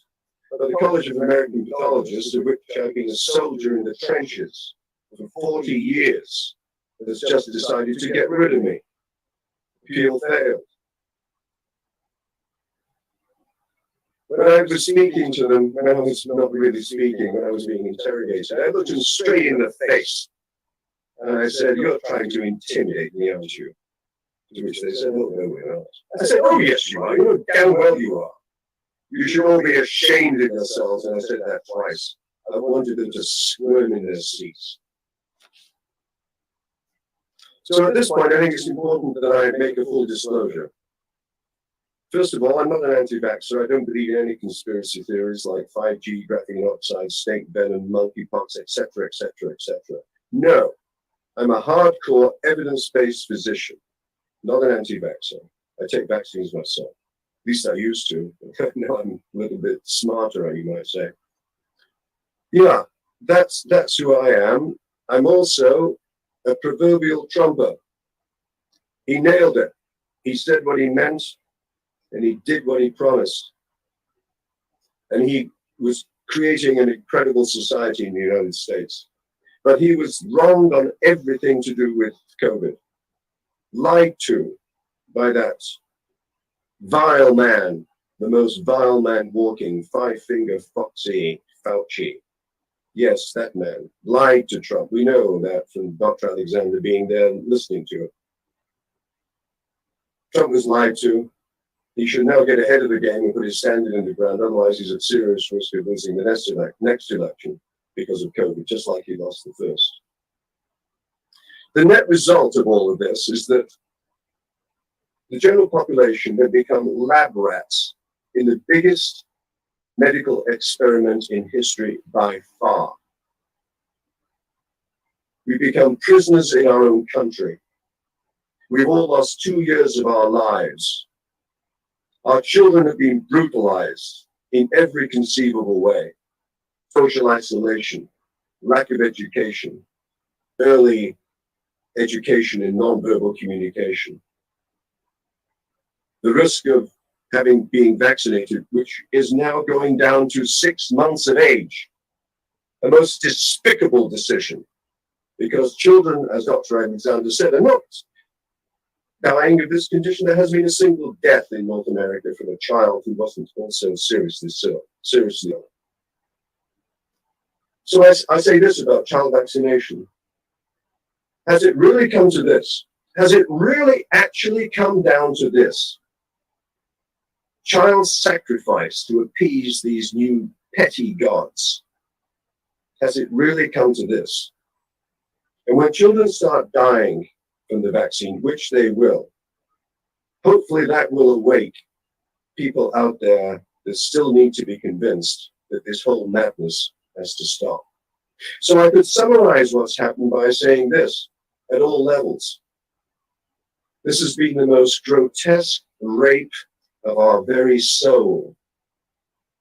Our humanity has been attacked over 2 years by petty little technocrats with no evidence to support anything that they've done, as Dr. Alexander said very clearly. So this is now the hill to die on, folks. We've got to show them what happens when you poke the Canadian bear. It's up to every single one of us to stand up and be counted to maintain the momentum and return to that time that I'm calling BC, before COVID. Remember that time when you could hug your grandchildren, when you could actually go to funerals, when you could hold the hand of your dying relative. Remember those normal times that they've taken away from us.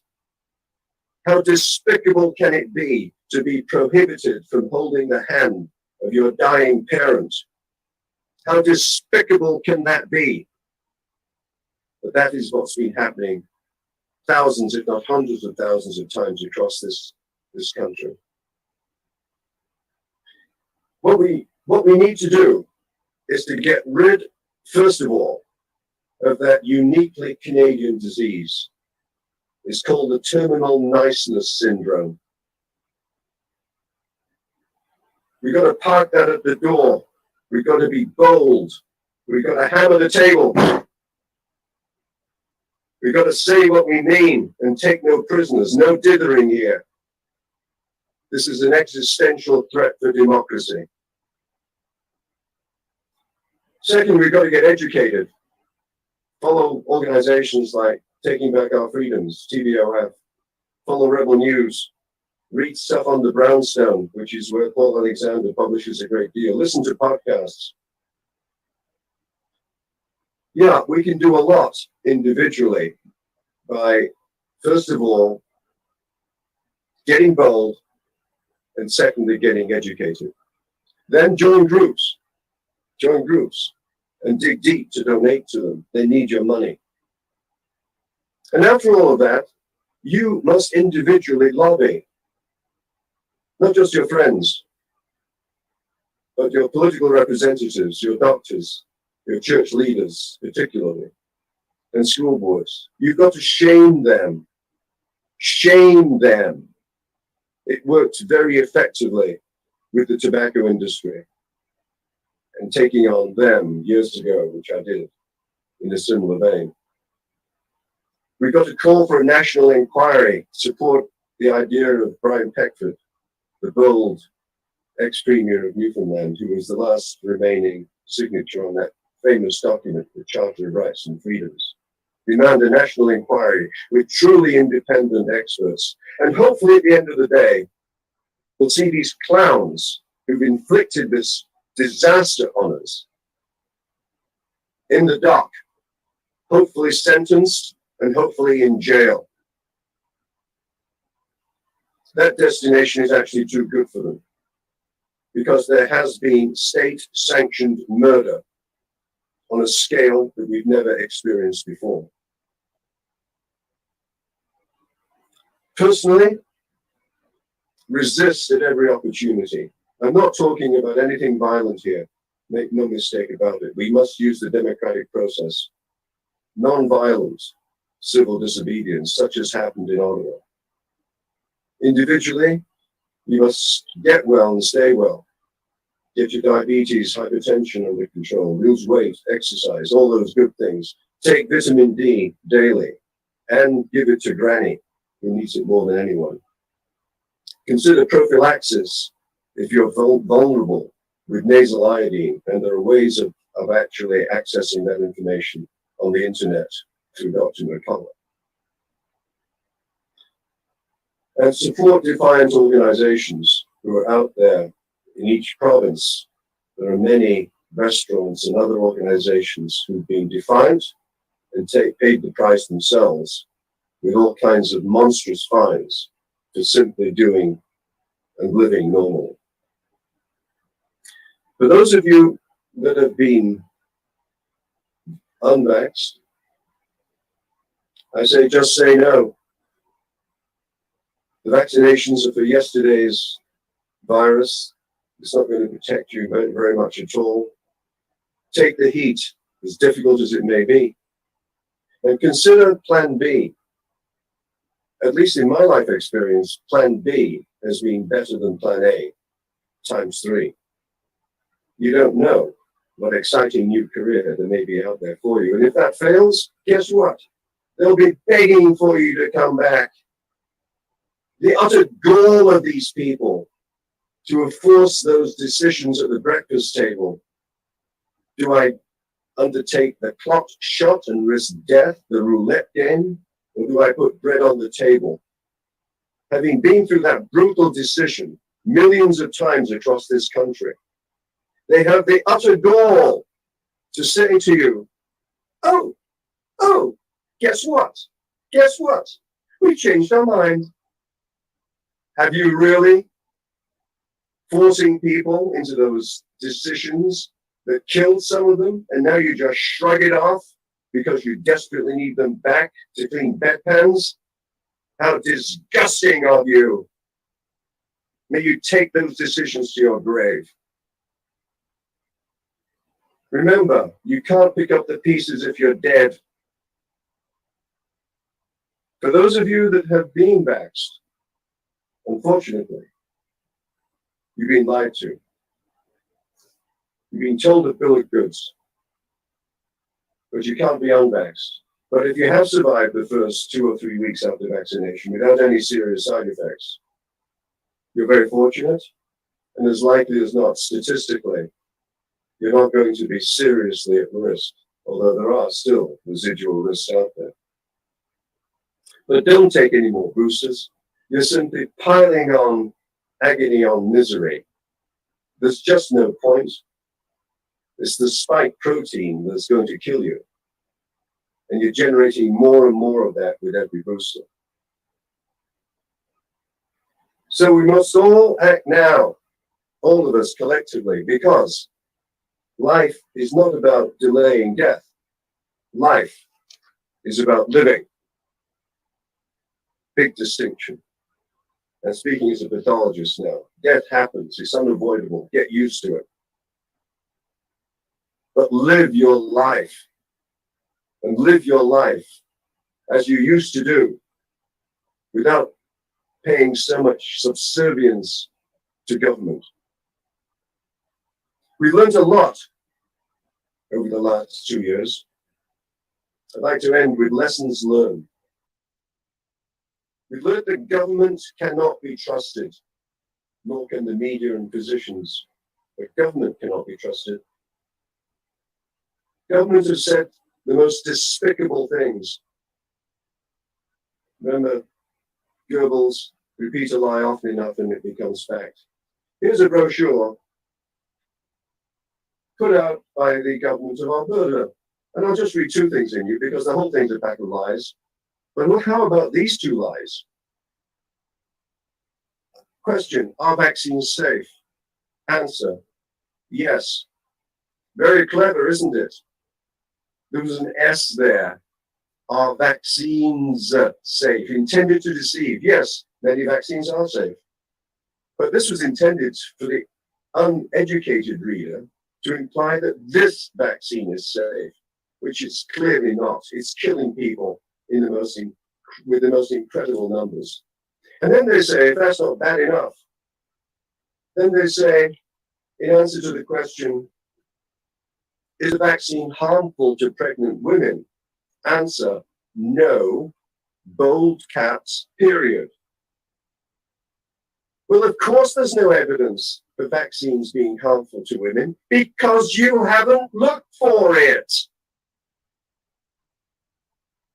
Pregnant women are our most precious asset. You never, ever, ever give a pregnant woman anything that's remotely dangerous to her or the fetus. And yet they're doing this willy-nilly internationally. So those lies are being perpetrated by the technocrats. We are now subservient to these technocrats, these unelected idiots who've never treated a person in their lives. It's become the ministry of truth, as almost happened in the States, with the sole intent to put lipstick on the pig. You know where that one came from. In addition to propaganda that I've outlined, there's also been the most monstrous corruption revealed at just about every level in this sad saga of human history. We have the medical journals themselves corrupt, what used to be regarded as the most prestigious journals in the world, the New England Journal of Medicine and the Lancet, have been intentionally suppressing anything that is counter to the narrative. The editor-in-chief, the senior guy at the New England Journal, his name is Rubin. Look him up, R-U-B-I-N. This despicable creature was on the FDA panel to look at giving vaccines to children. And he said, and I quote, more or less correctly, I believe, "We won't know if it works unless we use it," close quotes. That's the top guy at the top journal in the world. You see how corruption is so pervasive that he could actually say something like that on video? Look it up, it's there. We've had the alphabet agencies, the FDA, the CDC, the NIH, beyond corrupt. The senior people should be in jail. Typically, it's taken 5 to 10 years minimum for a new vaccine to get approval. They did this one in 6 months, knowing from the initial data from Pfizer that it was killing people. They ignored that. They gave it a rubber stamp. A little bit like, having big pharma run their own trials is a little bit like asking your child to mark its own homework. You get the answer you want. Talking about corruption in big pharma, Pfizer, on the telephone, nothing written, tried to bribe Dr. Alexander into silence by offering him $1 million cash and $50,000 a month to shut up. For everyone's information, Dr. Alexander is broke. He lost his position and the income that went along with it, and he's now totally dependent on donations on his website. He refused the bribe. What a man. What a man in his situation. Other lessons learned medically. There's dogma out there. You never, ever, ever, ever vaccinate in the middle of a pandemic. You never do that. Because what you do is drive the emergence of variants, or scariants as I prefer to call them, as Dr. Alexander explained.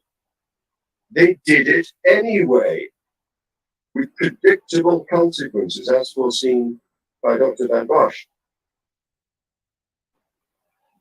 We've learned that this never was a public health emergency, and that everything could have been managed by common sense, as per the Great Barrington Declaration. We're seeing also medically revealing the dangers of gain-of-function research, which was the ultimate way this virus was created in Wuhan, under the specific instruction of Fauci. Knowing that the research was dangerous, he sent it to a lab offshore because it was prohibited in the States. Gain-of-function is this ludicrous idea that by making a virus intentionally more infectious by manipulating its genes, that somehow we'll find better ways to treat it. I can tell you, having run big labs, you can never, ever make any lab 100% safe, because it has a thing called people working in there.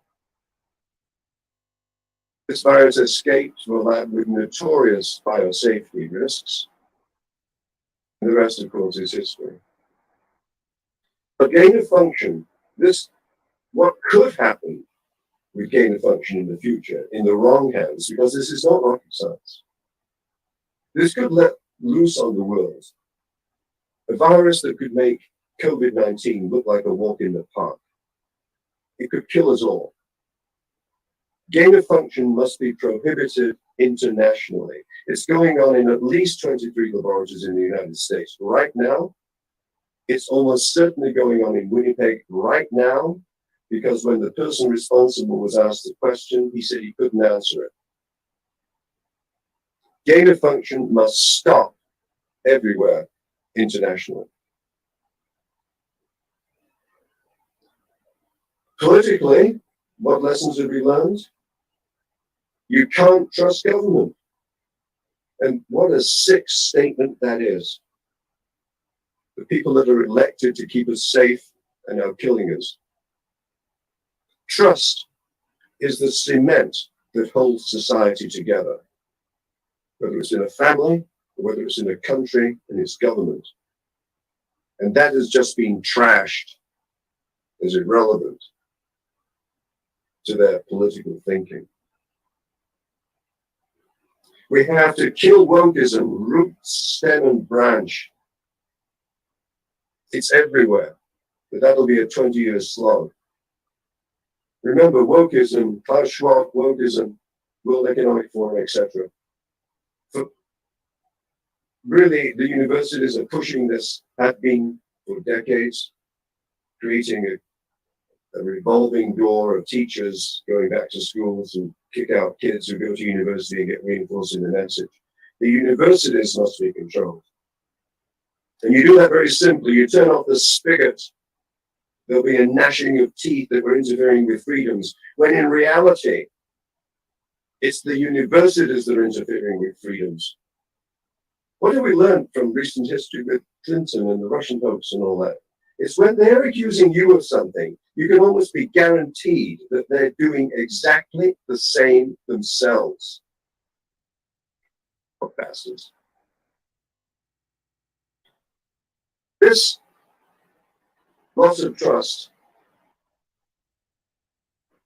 once the general public start realizing the scale of what government has been doing to us, and I think when the likes of Alex Berenson and co. write definitive autopsies of what's happened, little booklet, bullet format, lay language, educating people as to the immense scale of what's happened, I believe that this will result in a great opportunity for a redefinition of politics based upon traditional values that founded this country: hard work, religion, trust, entrepreneurship, etc. And so, rather than the Great Reset, they've overplayed their hand. We know what they're up to now. It's very clear. Thank you very much for COVID. Thank you, because we know what you're up to. And rather than it being called the Great Reset, I think we should now christen this the Great Reject. We reject you. We want life back as it used to be. The founding principles of democracy need to be brought back into the mainstream of politics. And the scale of this opportunity could be no better described than really being Magna Carta II. Magna Carta II. When those barons walked down that meadow at Runnymede, they didn't know if they were going to come back alive. They wrestled freedoms from the king. That's the scale. That's how democracy started in the West. We need to think that through locally in terms of modern politics. The scale of opportunity is gigantic. Be careful of what you wish for, Klaus Schwab, because now we are coming to get you. Because guess what? There are more of us than you, and we're meaner than hell, and we're not going to be nice anymore. So this is the hill to die on, but I'm going to close with an even bigger threat for us all right now. And Trump enunciated this beautifully in the way he actually said the word. And you know what I mean when he said, China, China. Trump realized that 90% of our pharmaceuticals came from China. You don't make yourselves dependent upon a future enemy. Merkel's big mistake with gas from Russia, for example. We are at undeclared war with China. They have said so. It's like 1933 in Churchill all over again. They're coming for you. There are two lines that are crossing. The decline of democracy, which is evident everywhere, and the ascendancy of China. There was a medieval principle of warfare that's been forgotten. You don't feed your enemy. You starve them to death. We should be buying nothing from China. Because if their aspirations become real, forget about freedom. That's why this war is now so existential. And it's why it's so important that momentum be maintained. The likes of James Topp and the truckers. What incredible, incredible people to lead the charge like that publicly. They all deserve our deepest admiration. So my closing comment is,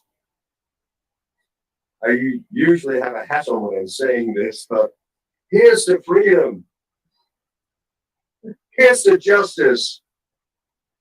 Here's to democracy. And the truckers and James, thank you. Wow. Thank you so much, Dr. Hodkinson. Amen. Amen to that.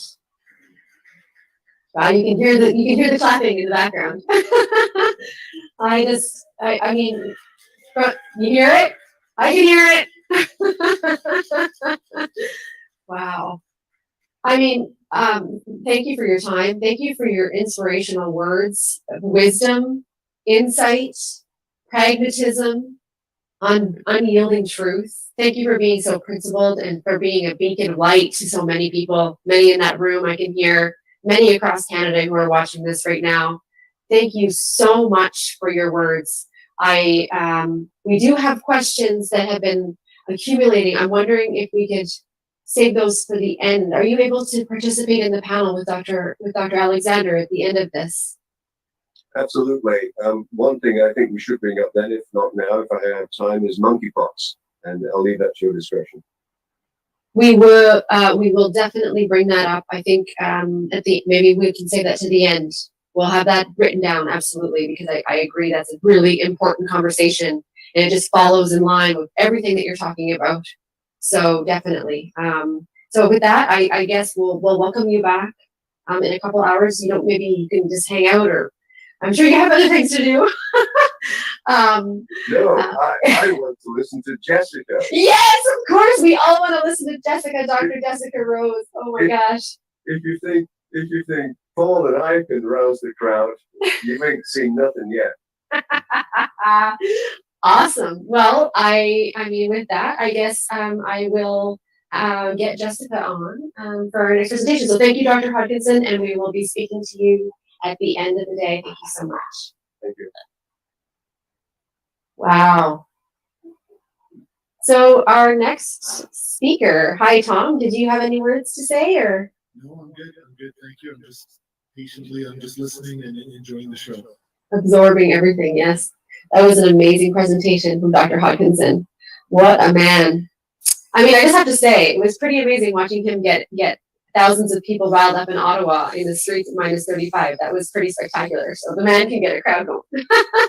All right.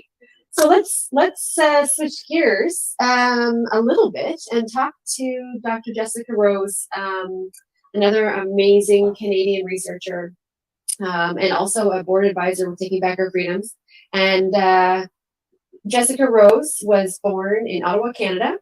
She completed her master's in immunology and was then invited to Israel, where she completed her PhD in computational biology and completed 2 postdoctorate degrees, the first in molecular biology and the second in biochemistry. She has recently co-authored with Dr. Peter McCullough a peer-reviewed and published paper reviewing VAERS data and adverse events with young vaccinated people showing an especially high incidence of myocarditis, so that, again, the signatures of harm they've been talking about. Dr. Rose concluded that a vaccinated person under the age of 20 had a 19-fold increase in chance of being hospitalized from a heart-related adverse event. Oh, yes. The medical journal that published the important paper withdrew it with no comment, and maybe we'll hear about that.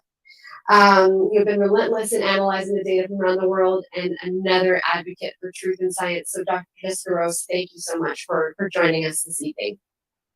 Hi, can you hear me? Yes.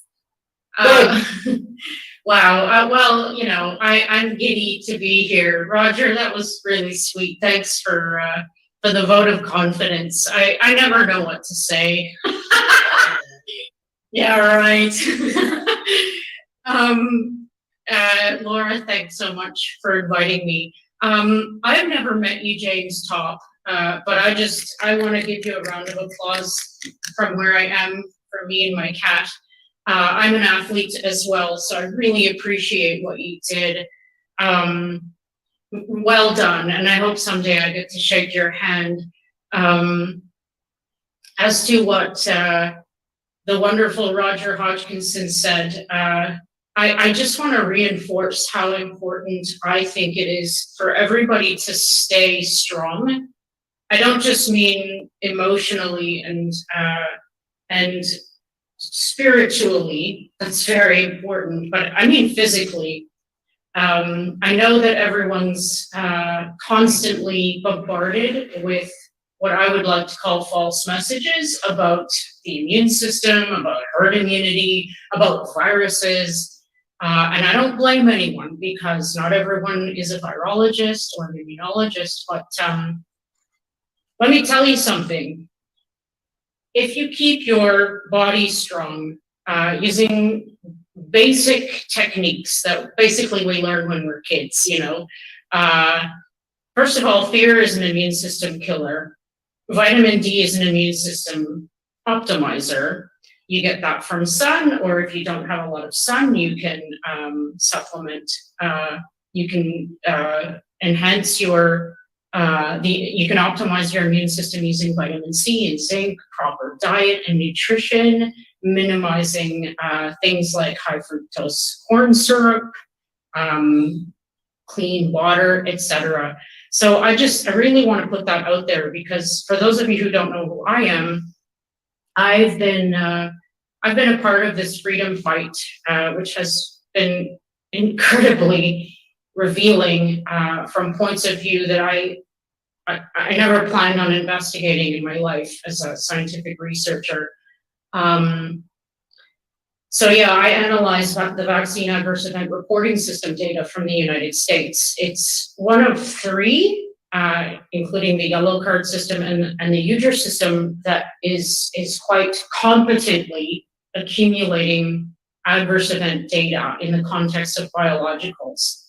So just a little bit of history on that for people who don't know. Its inception was 1990. It's a pharmacovigilance tool, which means that it's used to detect safety signals that weren't detected in pre-market testing. It is the brainchild of the FDA and the CDC, so they're in charge of this data. The WHO and the CDC and other alphabet agencies, I like that term, are also in charge of using this pharmacovigilance tool to assess causality. This has always been the way, the modus operandi. This is why we have these data, so that we can assess cause effect in the context of a biological that might be causing harm, for example. An example of this specific is in 1999, the rotavirus vaccine was pulled from the market after it was shown to have a causal effect in inducing intussusception in children. And this was based on only a few cases. So I have some notes here. I just want to make sure I get to everything. Okay, that's for the end. All right. I just want to give everyone, because I do this VAERS data analysis, I want to give everyone an idea of where we're at right now. We are over 1.2 million adverse event reports in VAERS only in the context of the COVID-19 products. And what I mean by that is 3 products, the Moderna, the Pfizer, and the Janssen, because these are the ones administered in the United States. Of those are 807,277 domestic reports, which is on site in the United States.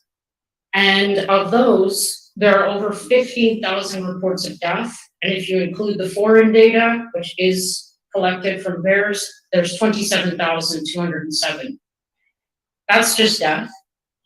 I have a website that you can go to called Jessica's Universe, where you can see counts, running counts on myocarditis, cancer, hospitalizations, thromboses, diabetes, abortions, disabilities, prion diseases, liver. I can talk a lot about all of these things. It's repugnant what the numbers are showing in how in the range of adverse event types that they're being shown in. So 2 points of interest that that maybe people aren't aware of. The scale of the damage reflected by the number of reports being put into VAERS right now is not comparable to anything that we've seen for the past 30 years, not even close. You do not need statistics in order to see very clearly. If you simply just plot the number of adverse event reports in VAERS for the past 30 years against just 2021 in the context of these products. The second thing is the range of adverse events being reported. There are over 10,000 different types. I just listed a few here. And that's never, ever happened before in the history of VAERS or in humanity for that matter. And on the subject of VAERS, many people, it is a lamentable system.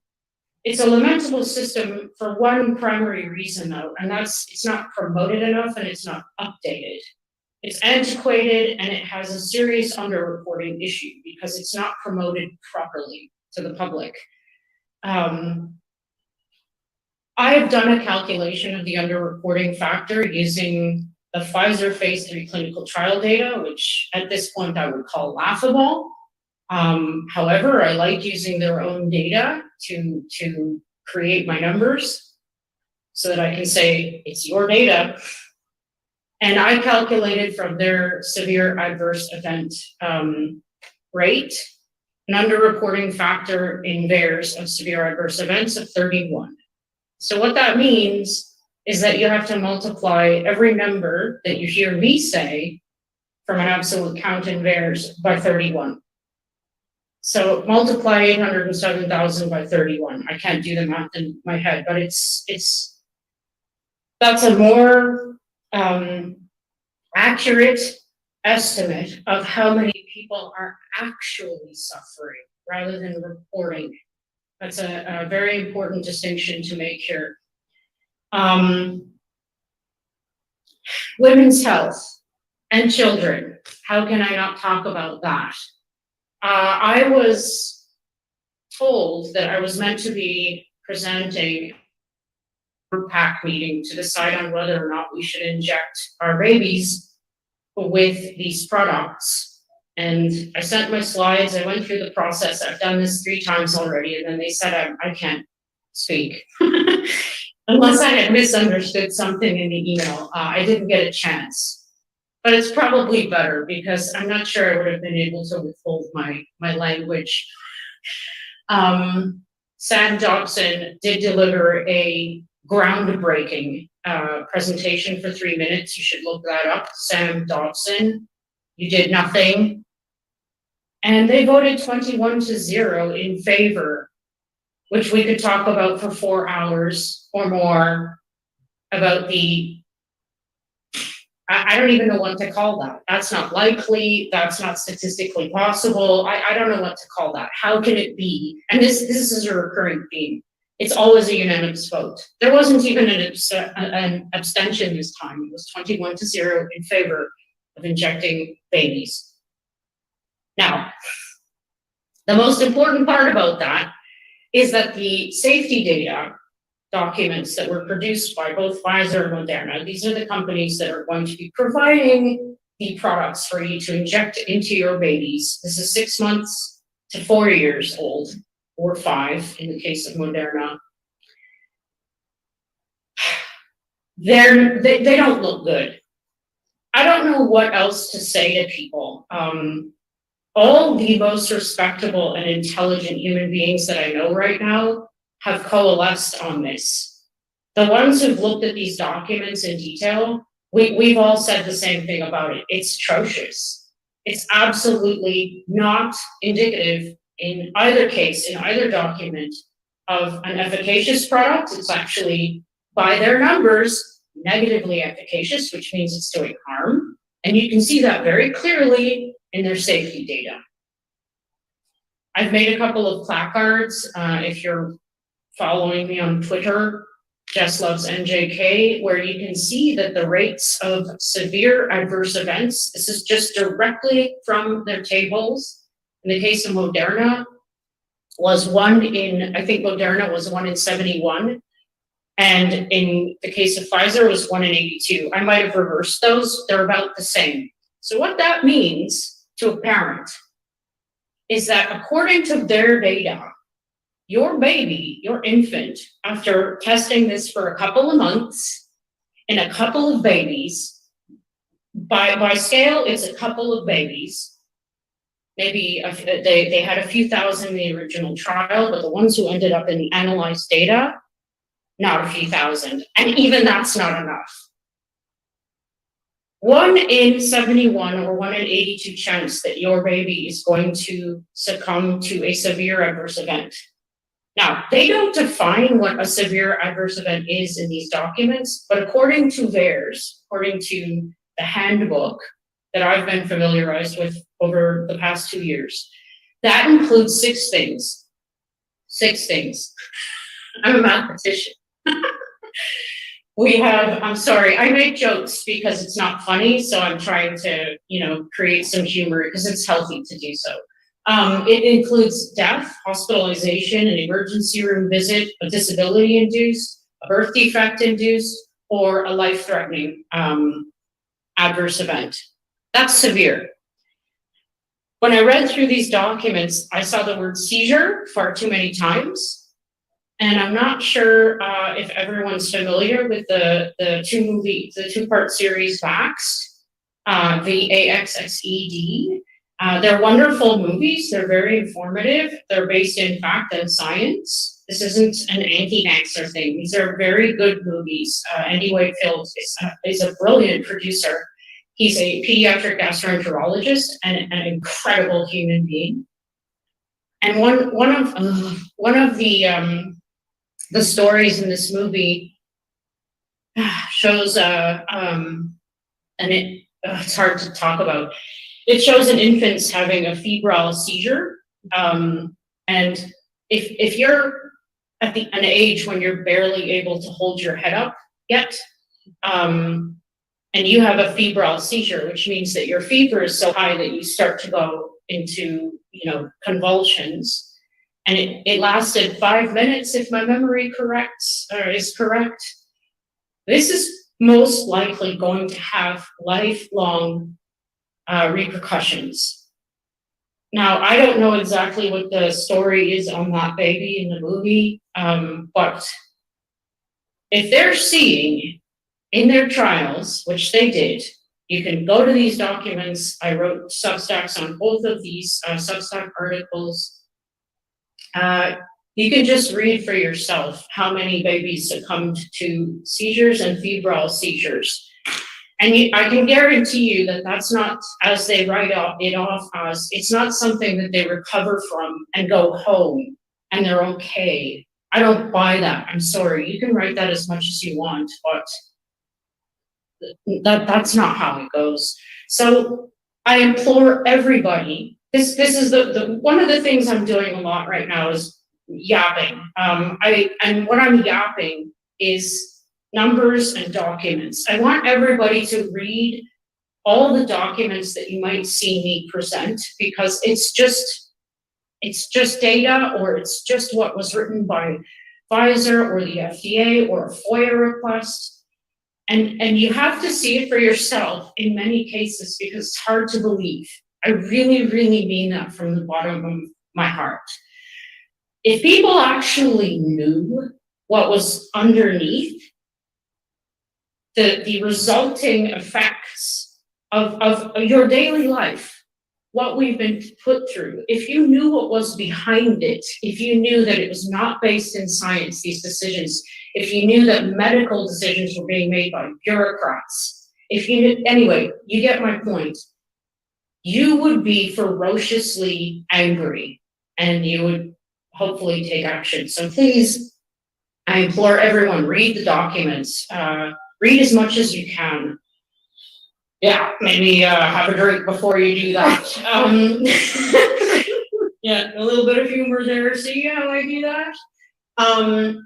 And I suppose I'll just move right into the reproductive thing, because these are linked naturally. A lot of the reports in VAERS, oh, by the way, I just want to say one more thing. Before they even passed on this 6-month-old to 4-year-old baby thing, there are almost 2,000 reports filed in VAERS for infants aged 0 through 5. So what that means is that not only were that many times, probably 31 0 to 5-year-olds injected and suffering, but you can imagine the number of babies that have actually been injected up to this point. And I don't even know what to say about that, because you're not supposed to be doing that before a product is approved. I mean, they're not approved. They're emergency use authorized. This is another thing people really need to understand. These are not approved products. They're not FDA approved. They're emergency use authorized. Are we in an emergency? No. So, we know as Canadians, proud Canadians, that there has been a recent story on a Dr. Christopher's son who injected more than 500 babies, very young, under 5, with these products. Proudly, it was publicized. The parents, they didn't have a problem with this. They wanted their babies to be protected, in air quotes for the people who are watching and just listening, and was not reprimanded, and never will be. He was probably given an award. But regardless of how you feel about the shots, and regardless of whether or not you make the decision to inject your babies, you shouldn't do it before it's legal, before it's authorized, before it's approved, before it's before there's some kind of ethical reason to do so. So yeah, it was surprising to me that there were that many reports in VAERS already, and I am going to be keeping a very close eye on this. The VAERS data is updated weekly, and I have a website, Jessica's Universe, where I update the reports. So you're going to start seeing, I'm going to make a new category for the young ones, and you'll start seeing that. I'll try to make a plot so it's not just numbers, because I know people respond well to figures. So that's that. Female reproductive issues. I'll take a few questions. Yeah, sure. I'd love that. I didn't mean to cut you off, but one of my no, cut me off. There's the public in general, they hear about VAERS all the time. I myself have been on it, but it is an American system. And when you look, there's really nothing for Canadians to access in terms of Canadian data, so we have to kind of rely on the American. Is there anything that you would sort of advise people that want to go onto the VAERS database, like navigate it, like things I've been on it, it's actually a little bit difficult. My background's even in software. And to get on there, it's kind of a little bit difficult to understand the data or kind of find the data. Is there sort of, yeah, exactly. It's a little frustrating, but is there something that you would recommend to viewers that want to actually go onto the database and sort of look around? Okay, so the first part of that, Canada has CARES, which is the Canadian version. Pierre's shaking his head. You need some help, Jessica. I mean, tired. I'll just jump in now before it's worse. Plus, I'm really good at interrupting you, so I want to stay. We're all buddies here. Look, I changed my background. Are you proud? Finally, a little orange in the back, but you know, in the corner of your house where there's like a spider on the wall. You'll have to tune into my Substack to find out what he's talking about. Okay, sorry, I had to plug myself. Canada does have CARES, which is, I believe, an independent adverse event data collection system, which is for the people. So I can put that out there. But as for finding out information about adverse events, navigating theirs, what I've done. Like the reason I got into this was because I wanted to teach myself how to use R, which is a statistical programming language, and I used the VERS data to do that. So what I've done, if anybody has any desire to analyze this data, you can simply download, like the data is downloadable from the VERS website in CSV files. There are 3, and you just use whatever a technique you want. I think R is probably the best option to merge these files so that you have the maximum amount of data per VERS ID. You have the symptoms, the data, which is like age stuff and demographic data, and the actual injection data. So, and then you can just run, code like to count this or to see how many of these symptoms there are, Having said that, if you don't want to go that route or you just don't think that you can, Wonder is terrible. This is a way to navigate VERS data, but it's not completely deplorable. And I have used it to tally up like numbers occasionally if I'm in a hurry and my code is not running properly, for example. So one of the questions though that I do have about the VERS database is that I guess a multi question here. Who is populating the database? And secondly, who sort of verifies? So like, for example, can I as a parent go in there and populate the database so I can submit my own report to it? The second piece to that is, does somebody verify that I'm not going in there and actually just making things up? Yes. Because as an example, the reason I'm asking, the reason I was on there, I was obviously looking for COVID issues on the VERS database. But what I found really interesting is I actually looked up the RSV vaccine. Because when my son was very young, there was we were under significant amount of pressure at his hospital to get him vaccinated for RSV. I went into the VERS database. I actually couldn't find the VERS vaccine, and now I'm getting a lot of conflicting information saying there is no VERS or there is no RSV vaccine. So that left me with the question of what the heck did my son get? Eek. Yeah. Okay, so let me reply. First of all, most of the VERS data for the COVID context is being reported by medical professionals. It's about 70%. I have a friend who's a whiz who's written a paper on this, and Peter actually asked the other day, Peter McCullough, if we could update that number, and it's 68%, I believe now. So anybody can submit a VERS report, a parent, a family physician, a nurse practitioner, but this data is vetted and duplicates are searched for and removed. I know this because this was part of one of my deep preliminary investigations. I actually published on this in a paper you can find on my website. However, they only have about 50 people I hear working on vetting the data and getting those entries that are submitted to the front end system. There's a huge backlog of data. And by the way, I just also want to say for the people who are calling VERS dumpster diving or a dumpster, it's a federal offense to submit a false VERS ID. And I don't know about you guys, but the words federal offense kind of scare me. So I wouldn't do that. So I think most people are kind of like me, we're all kind of normal. We don't want to get locked up, you know what I mean?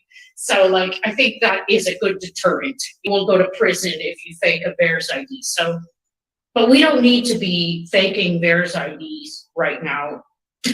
These entries that you asked about are people suffering from in temporal proximity to having been injected with an as yet experimental product. The trial date, you can look up the clinical trial number. I don't have it on the top of my head, but the end date for this trial that started back in 2020 is 2024. They keep extending that date because they keep lowering the age group. So I don't think we can go lower than 6 months. So I think that date will just be, okay, let's collect data and find out how many young people are being injured by these products up until that point.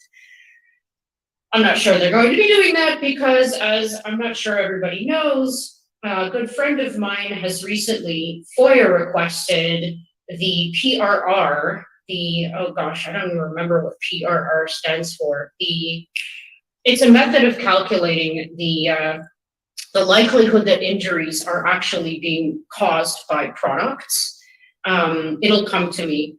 I just have to use that around the world technique. They were meant, it's written in their documents, it's heavily documented that this was going to be done by the CDC.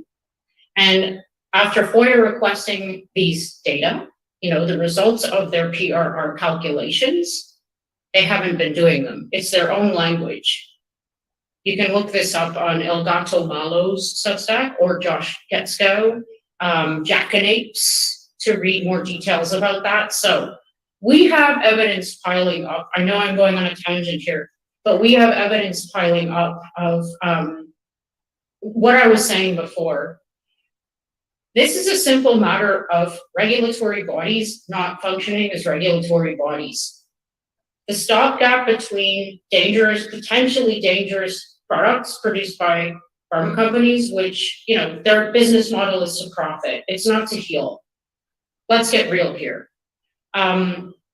That stopgap between them and the people, billions of people in the case of these products, it's not functioning. Just ask yourself a question if you're still on the fence as to whether or not what we're all saying is true. Ask yourself what might happen if that stopgap was removed. Think about the implications of that. Yeah, I'm not sure I answered the question about VAERS. I go off on tangents because I get excited. But I've just been given a note that Dr. Kory actually does not have a lot of time. And we, unfortunately, because the technical details got behind schedule. Yeah. So I just thought I'd like to invite you to maybe a final quick 1 or 2 minute summary, and if there's any any point you'd like to make, and then we can move on to Dr. Kory. I'm sorry to cut you short, but we had technical issues. No, I'm tired of talking, and I love Pierre, so the floor is yours, my friend. With a mic, so I'm feeling it like too. listening to Jessica. I could have sat here for another half hour. You're killing it. Man. And I agree. I think, first of all, Dr. Rose, thank you for joining us and imparting your wisdom and for doing all you're doing with the data. Being a fierce Canadian, we miss you over here. All these notes, all the data notes that you've been accumulating, yes. So thanks again for joining us and having this conversation. And just being you, just from the bottom of our hearts. With that, I'd like to introduce a good friend of yours, and I mean, having you guys on the same time. We should have. When this is all done, we're free. We're coming down. We're gonna have a party. Yeah, we're gonna tip some elbows for sure. Great. So with that, I'd like to introduce Dr. Pierre Kory, who is another fierce warrior of truth, and we had the pleasure of speaking with him and having him on Canada Connect and speaking to us Canadians. He is a founding member of the FLCCC Alliance and co-author of the Math Plus and IMAS Plus prophylaxis and treatment protocols for COVID-19. So this doctor treats COVID-19, recognizes it's a treatable disease, And he's led ICUs in multiple hotspots throughout the pandemic. And he has co-authored 5 influential papers on COVID-19, with the most impactful being a paper that was the first to support the diagnosis of early COVID-19 respiratory disease as an organizing pneumonia, and the critical response of the disease to corticosteroids. He's committed to service, serving patients in the best way possible, speaking up for his right, and is now treating COVID vaccine injuries. And just people that we've been speaking to, people are lost. They don't have an advocate to treat them. It's all in their head. And Dr. Kory is one of the few in the world who recognizes that this is something that needs to be treated, and these people are injured. And he has accepted the invitation to speak today, reclaiming our voice in Canada in support of the James Top and Seafood Coalition. So Dr. Kory, first of all, thank you so much for making the time. I know you're super busy, but we appreciate it. No worries. It's a pleasure. Like Jessica, I will, I tend to say yes to all invitations. We're just trying to get good information out in a time of historic censorship and propaganda. And so the only way to fight is just keep showing up and speak whenever asked. And that's what I'm trying to do. That's right. And you had mentioned last week, we're talking about how to get this message. And one of the things that you mentioned that I thought that was so important to bring this conversation is, where is this call for mass civil disobedience? Why don't we just, and that's an important question. Nobody really talks about that. I think there's just not enough people enraged and not enough people who are aware of the absolute fraud around not only the vaccines, but on the suppression of generic drugs and the treatment. Those are two truths. Justice said it in a much more sophisticated manner, but she said something that I say all the time, which is that these vaccines are the most toxic medical intervention in history, not just among vaccines. There's never been a medicine or an intervention in medicine that has been rolled out across the globe that is as toxic as these vaccines, as well as ineffective, right? So they fail on efficacy, and they're the most dangerous. And until we get a critical mass of people who realize that they've been lied to, realize that they've lost loved ones, realize that their loved ones are now disabled, and that rage hits a critical mass. And I don't know what that civil disobedience looks like, but I would hope we all take to the streets. And you know what I really think is, now that they're going to be vaccinating toddlers, they're going to suppress the deaths. Babies are going to die suddenly, and it's going to be a case of SIDS, just like the adults is SADS, right? They're going to use SIDS for the little ones. But I just think enough babies are going to die, and that might bring us to critical mass. And I'm sorry to say that. I'm really sorry to say that. No, it will happen. They will start dying within days. When you look at the papers right now, you see the enthusiasm, and you see this, unfortunately, I don't want to call people names, but you see this sociopath, Rochelle Walensky, going out there with a big smile and happily announcing that you can now inject your toddlers. I think that presentation will be one of the historic ones, as just one of those signposts in this relentless fraud that's rolling over our public health. So the application that went to Pfizer, Jessica had talked about it, and Dr. Kat Lindley will talk about this more too, because she had done a presentation, but I just want your thoughts. 21-0. There was no. So what is the purpose of that panel? Is there no debate? Everybody's on the same page? My thoughts are, I have to tell you, as disturbed as I am by what you said, it's 100% unsurprising.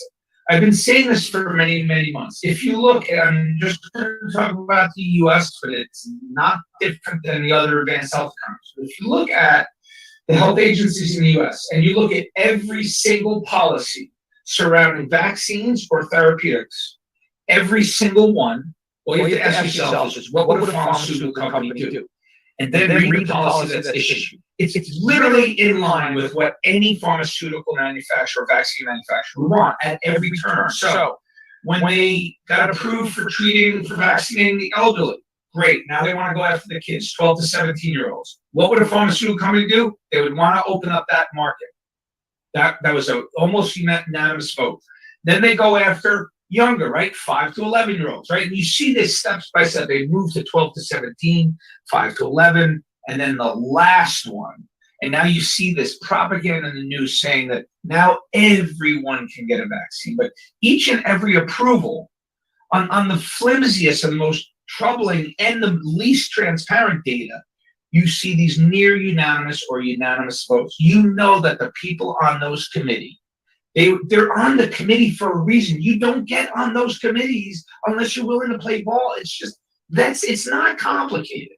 You do not get on those committees. Like, if you're an upright, objective, appropriately risk averse, and you're able to, really balance risks and benefits, and you're going to give a truly scientific opinion, that's not who shows up on those committees. It's called regulatory capture for a reason. And many industries have captured many regulatory agencies, right? So the environmental department, energy, transportation, and there's always some forms of regulatory capture.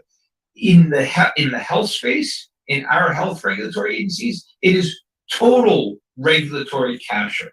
The pharmaceutical companies are essentially dictating what FDA approves, what the CDC approves, and what the NIH recommends.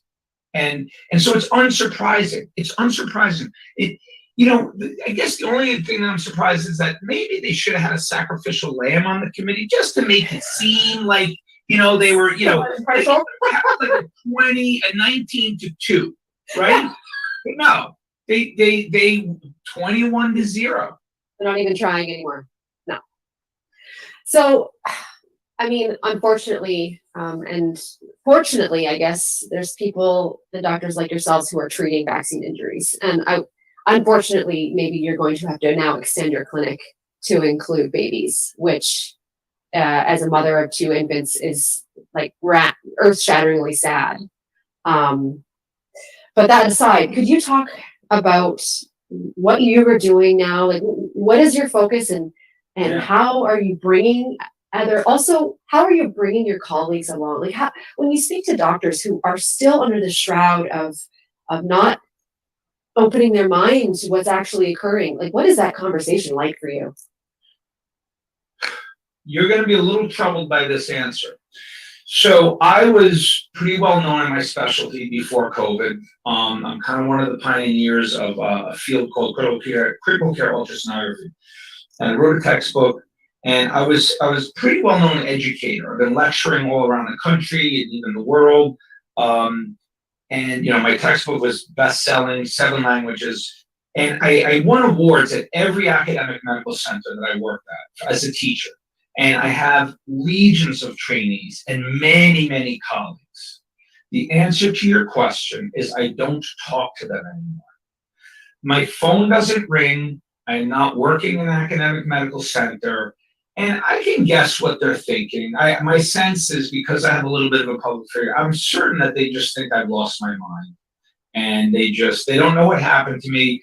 And the other problem is, in order to get a voice in this country, it's odd. There's been this political divide. On the right, they're willing, right-leaning news media, right-sided politicians, they seem to be the only ones who are willing to put forth a rebuttal to what's going on. And so I think many of my former trainees, they think that I've gone crazy because I appear with a lot of politicians who are on the right.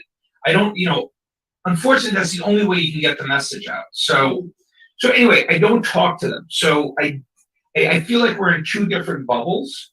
I think we both think we're right.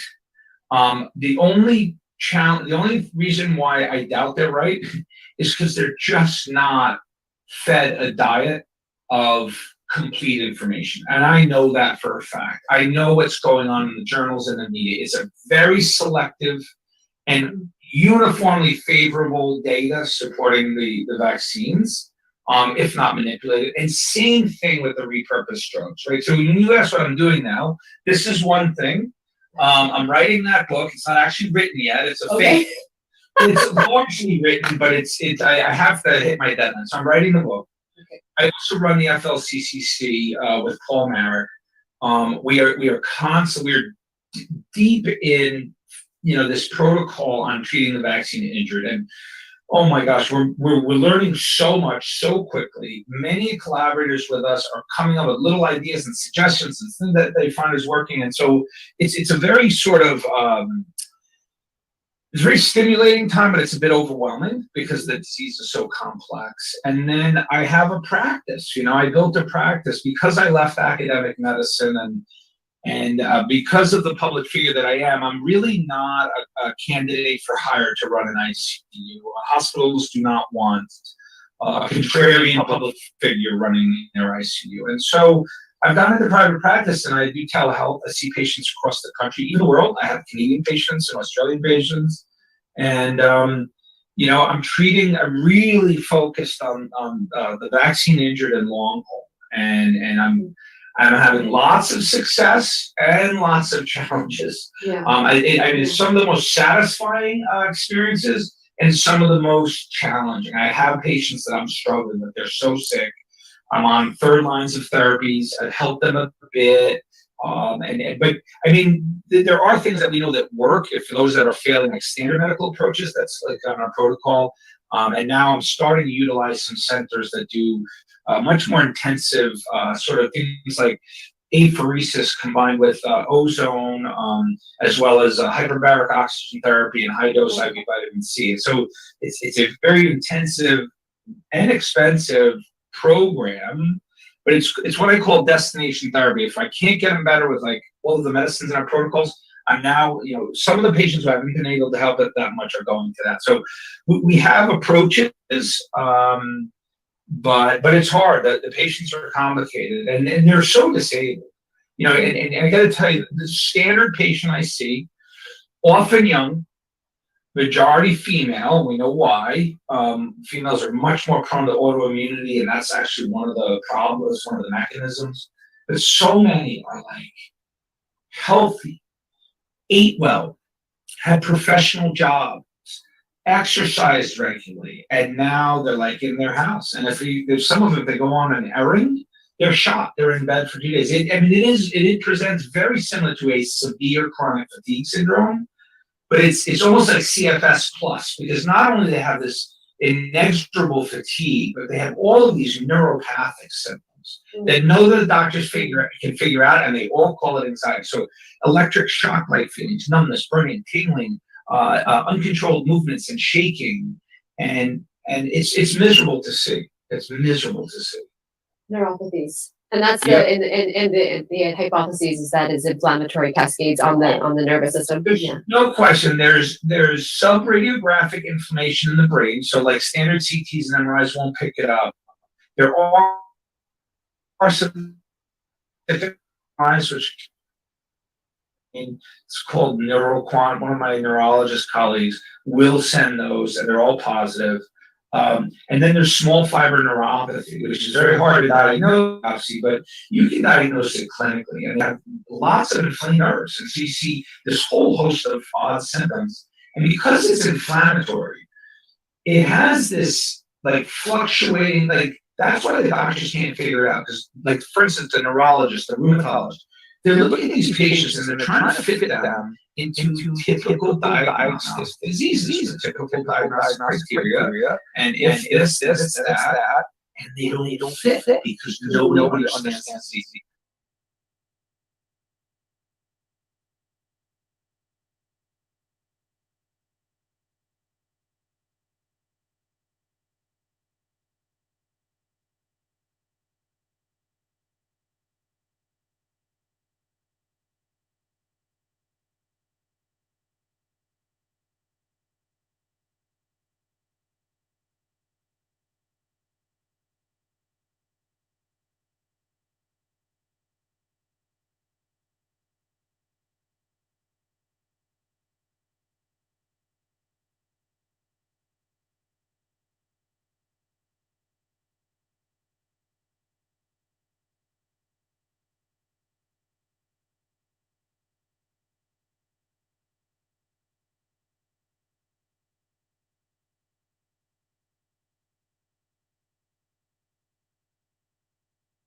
Question? Yeah.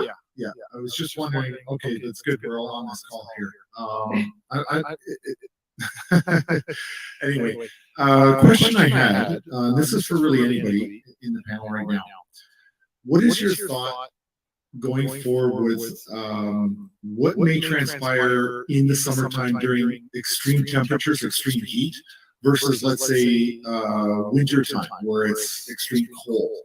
Is there a difference? Is there something that you, and I know you don't have maybe the data on this, but is there a concern about what may be coming into the late summer months like July, August, for possible or potential side effects or injuries?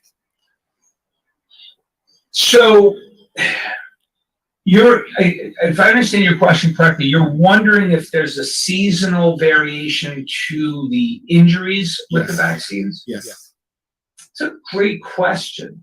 I wouldn't ascribe the relationship to injuries. I would ascribe it, if you look back, and Jessica could probably weigh in on this, but really the injuries and all the disasters, they coincide more with the rollouts and mandates and new approvals, right? So I don't think it's seasonal. I think it's going to be a decisional, meaning that decision the other day to approve it for 6 months to 4-year-olds, that's when you're going to see a huge spike.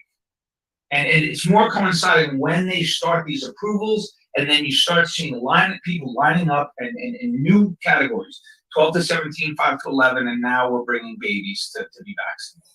Is that a fair answer? Well, I guess the reason for my question is if you were to just look at, let's say, a lot of the athletes that we've seen across the world, and I cannot support this scientifically or mathematically, but there's this sort of perception, if we're looking at the soccer players versus, let's say, some of the warm weather sports, high intensity warm weather sports, we're seeing, the effect that they're having versus maybe some of the other athletes around the world in different types of sports.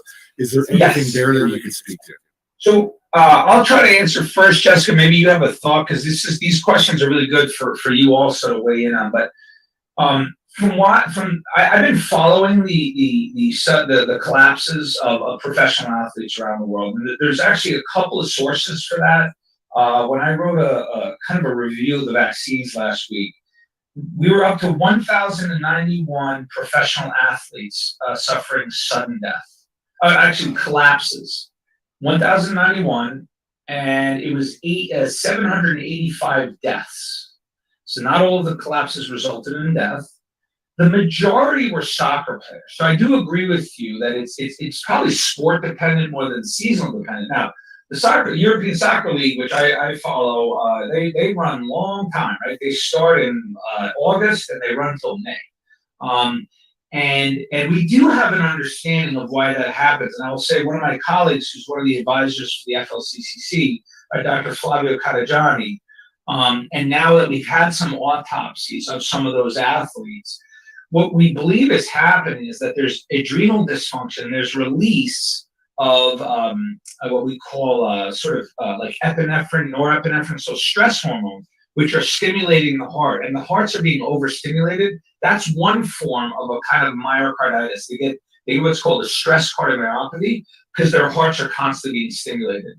Other causes are inflammatory, but I think if they have underlying problem in the heart and then they start to exercise, and it seems to be much more the aerobic sports. I mean, soccer players are running, long distances, and I would agree. You probably need more stress hormones in hotter weather. So maybe there'll be a spike as they start in August, but that's a hypothesis. But certainly, soccer seems to be where you see the most amount of deaths. But just this week we had sudden deaths of I don't even know if they're in training. We had a couple of draft picks in the football league who suddenly arrested, and so we're still learning about that. But I am worried about the professional athletes who's been vaccinated, unless what they really need, if someone really wanted to, they would absolutely need MRIs.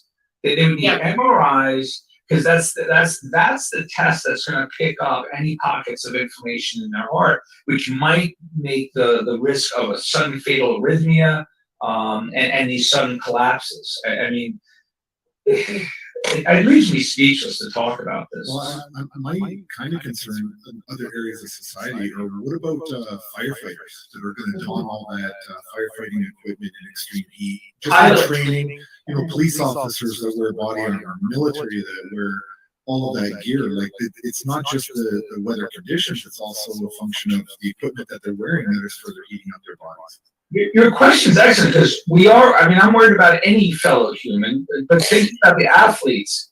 They don't put others at risk. They're at risk, I believe, but they're not putting others at risk. But when you do talk about some of our emergency personnel, and in particular the pilots. Yes. If a plane goes down because we lost a pilot in the air, now there's always a co-pilot, right? And so I would think the chances of a plane going down. But I saw a stat the other day in a paper that 95% of Delta's pilots are vaccinated. Go ahead, Jessica, please weigh in. I just want to piggyback off that. I think it was an Aussie group of pilots who are they're trying to get it into some kind of law. I don't know if law is the right word. That at least one of the two people in the front of the aircraft must be uninjected because of these potential issues. Because we all know his name is Bob Snow. If you haven't heard of him, look up his story. He's a pilot who had a very serious cardiac event the minute he touched down a plane carrying, I think, 300 odd people. And there are stories like this everywhere. And just on the athlete thing, the cardiac thing, I think you're absolutely right about the exertion from running, because running is associated with heavy hearting or heavy beating heart. But I just want to throw out the words cardiac amyloidosis for everyone to look into, because I think that's what we're starting to see here. I think we're seeing systemic amyloidosis as a byproduct of the spike. This is completely hypothetical right now, but I'm standing very firm behind it. So I think everyone should start if you're interested in talking to your GPs or anything, or asking questions related to your injury, just mention the word amyloidosis and ask about tests, ask about this. Anyway, I wanted to throw that out there because just one more thing. What it does to a heart is slightly different from myocarditis. Myocarditis is the inflammation of the myocardium, but what amyloid plaques will do, which are plaque deposits of inelastic proteinaceous bodies, is they make that beating heart that's very, very, muscly and rubbery and unable to function in that way. So it becomes thick and not beaty. So you can imagine if you're overexerting yourself or exerting yourself, and you have this buildup of material that makes your once elastic organ non-elastic, it might actually result in a sudden, lack of functionality. So I just wanted to throw that out there. Yeah, let me tweak what you said, because it's really important you're bringing up, because the pathologies of the heart we're still learning about. We do know enough that the spike protein, when it's broken down by neutrophil elastase, it seems to be broken into these things that form these amyloid fibrils, right? And I just want to bring up, because I'm an ultrasound geek, I love doing echoes, I love looking at hearts, and I have to tell you, as an ultrasound geek, amyloidosis of the heart, especially when it's advanced, makes these beautiful pictures, but it's a terminal disease. Yeah. Cardiac amyloidosis, a terminal disease. You will require heart transplant. Now, the only correction I would make is that if someone's heart has enough amyloid in it for what you're talking about, which compare them, I doubt they'll be on the field, because it's going to show up in practice. They're going to get so winded. But yes, an event can happen in practice, but I doubt once amyloid sets in, their deficits are going to appear. They're going to be limited in what they can do. But you know what? Amyloid also could cause a fatal arrhythmia. That's unknown. So even in the early stages, you never know. I mean, all of this is very scary. But yeah, the cardiac amyloid is a terrible disease. Yeah, I know I'm cognizant of time, Dr. Kory, so I know you have to get going. I just wanted to ask this. But yeah, you have other speakers too, and Jessica was long-winded, so I don't know how to Maybe both of you could weigh in I on love this you, question. sister. Oh man, you guys are awesome. There's a lot of people who are exhibiting vaccine remorse, but they haven't had anything bad happen to them yet. Yeah. They feel fine. They're like, no, look, nothing's happening. I shouldn't have done it. I know I should have done it. And now in Canada, they just announced actually to be vaccinated, you're going to need a booster. So they've changed that definition as we predicted. Another conspiracy fact turned fact. Could you comment on how people, what can people do if they feel this way? So I think that's such a great question. I will tell you that that question has come up because when we start talking about all of the terrible things that are associated with these vaccines, a vaccinated person, you have to start thinking like, what's going on with me? Am I at risk? So we don't know the long-term risk, but I will tell you that it's my belief, as far as the acute, short-term, and then these disabilities, you're going to be free of all of that. And the asymptomatic person, now keep in mind, although that these have been unacceptable amounts of deaths and side effects, I mean, to a degree we've never seen with any medical intervention before, something Jessica spoke about. I mean, it is absolutely atrocious, the scope and the scale. However, it's still not the majority, right? I mean, the majority of people got a shot. They might have had some issues that day, but a lot of people resolved. And then they've gone on and they carry no symptoms of any disorders. You know what? Good for you, right? Because some of the toxicity, we don't know the variability. We do know that some of it is the lot. We know that there's toxic lots out there. So you're lucky if you got a non-toxic lot that didn't have a ton of side effects. Some of it is genetics. We know that the vaccine injured, the majority are women. We still don't know the exact numbers. Some of it is genetics in terms of we've seen enough family clusters. And so we don't know why some people and why it clusters in families. But I have patients, and actually one of my colleagues, Jim Thorpe, has 4 daughters. 3 are vaccinated, 1 isn't. All 3 are vaccine injured. And so I think there's a whole host of factors which may make you at risk for complications. But if you don't have them and you're asymptomatic, I think you're lucky. However, I cannot say anything else before saying the only way you can avoid and prevent post-vaccine injury syndromes and deaths is by not getting vaccinated. Going back to your civil disobedience, they want to mandate boosters. I think people need to stay home from work and just, you just can't do it. Do not subject yourself to a vaccine that doesn't work and that you are literally putting your life and you're living on the line. And you're perpetuating the continuance of this type of cycle, which is we the need issue. to stand up as individuals. Everyone needs to stand up. We've been standing. A lot of us try to speak out at some sacrifice. I got to tell you, I've made sacrifices, but I've also found support. So for me, my course has been somewhat. I found a lot of support in doing what I do, and I think other people would have to sacrifice a lot more. I mean, if you're the only breadwinner in your house and stay home from work, I don't know how to solve that answer for many, but I just think if enough do it, you'll get your jobs back, and it'll stop with these mandates. But we got to stand up as a society, otherwise they're going to keep rolling. They're banking on the fact we're not going to do that. Exactly. This is one of those discussions where maybe the lawyer should have been involved somewhat, because people are often wondering. They can hear stuff from the medical community about what is happening, but then they're worried about losing they're using economic coercion, and they need some backup from the legal side. So this is really a combined arms approach to this, but it is very. It's very complicated, right? We're talking to people that are just trying to live their lives day to day, and they don't want to spend a half of a mortgage payment on lawyers and doctors and all that kind of stuff. So the public at large is caught in a very difficult situation, I believe. Absolutely. I mean, it is a difficult thing to navigate, but that's why I think, we talked about it already, this critical mass of either people or information that gets out there.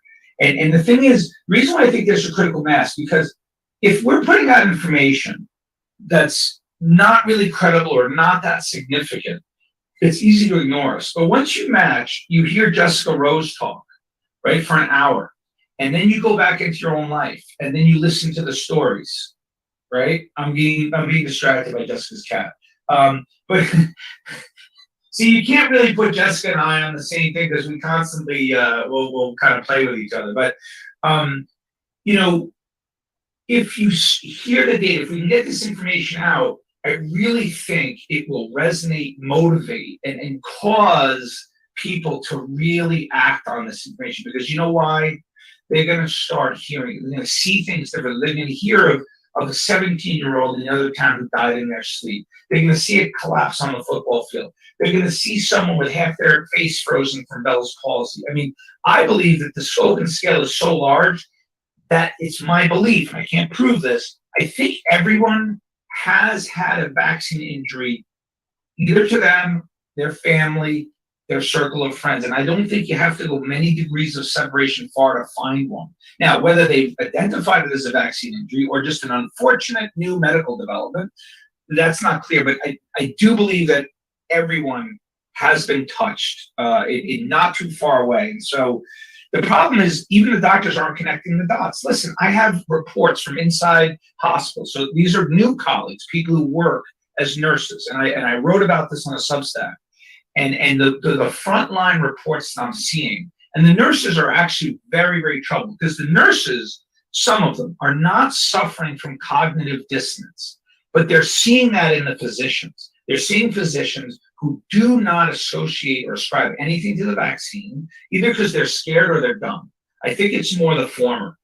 And what I'm hearing is just these insane amounts of new cancers, new strokes, and new heart attacks in young, healthy people. And they're saying that you can't ignore it anymore. And so I do think, Jessica, I've been saying this for a long time on a number of different issues, but I think, like, Jessica, things are about to change. Like, I do think that finally we're rolling now, and you cannot continue keeping your head down and pretending that everything's okay with the vaccine. You can't do it. No, you can't, and it's just a logistics thing now. Like, you can't hide something so large. I mean, when I was in Switzerland, the Jungfrau was covered with mist and clouds for most of the time, but then one day the clouds cleared and I saw this massive mountain reveal itself. So not to be poetic, but yeah, I'll be poetic. Why not? Also, there's a control group. So yeah. Tom, you're muted. Sorry.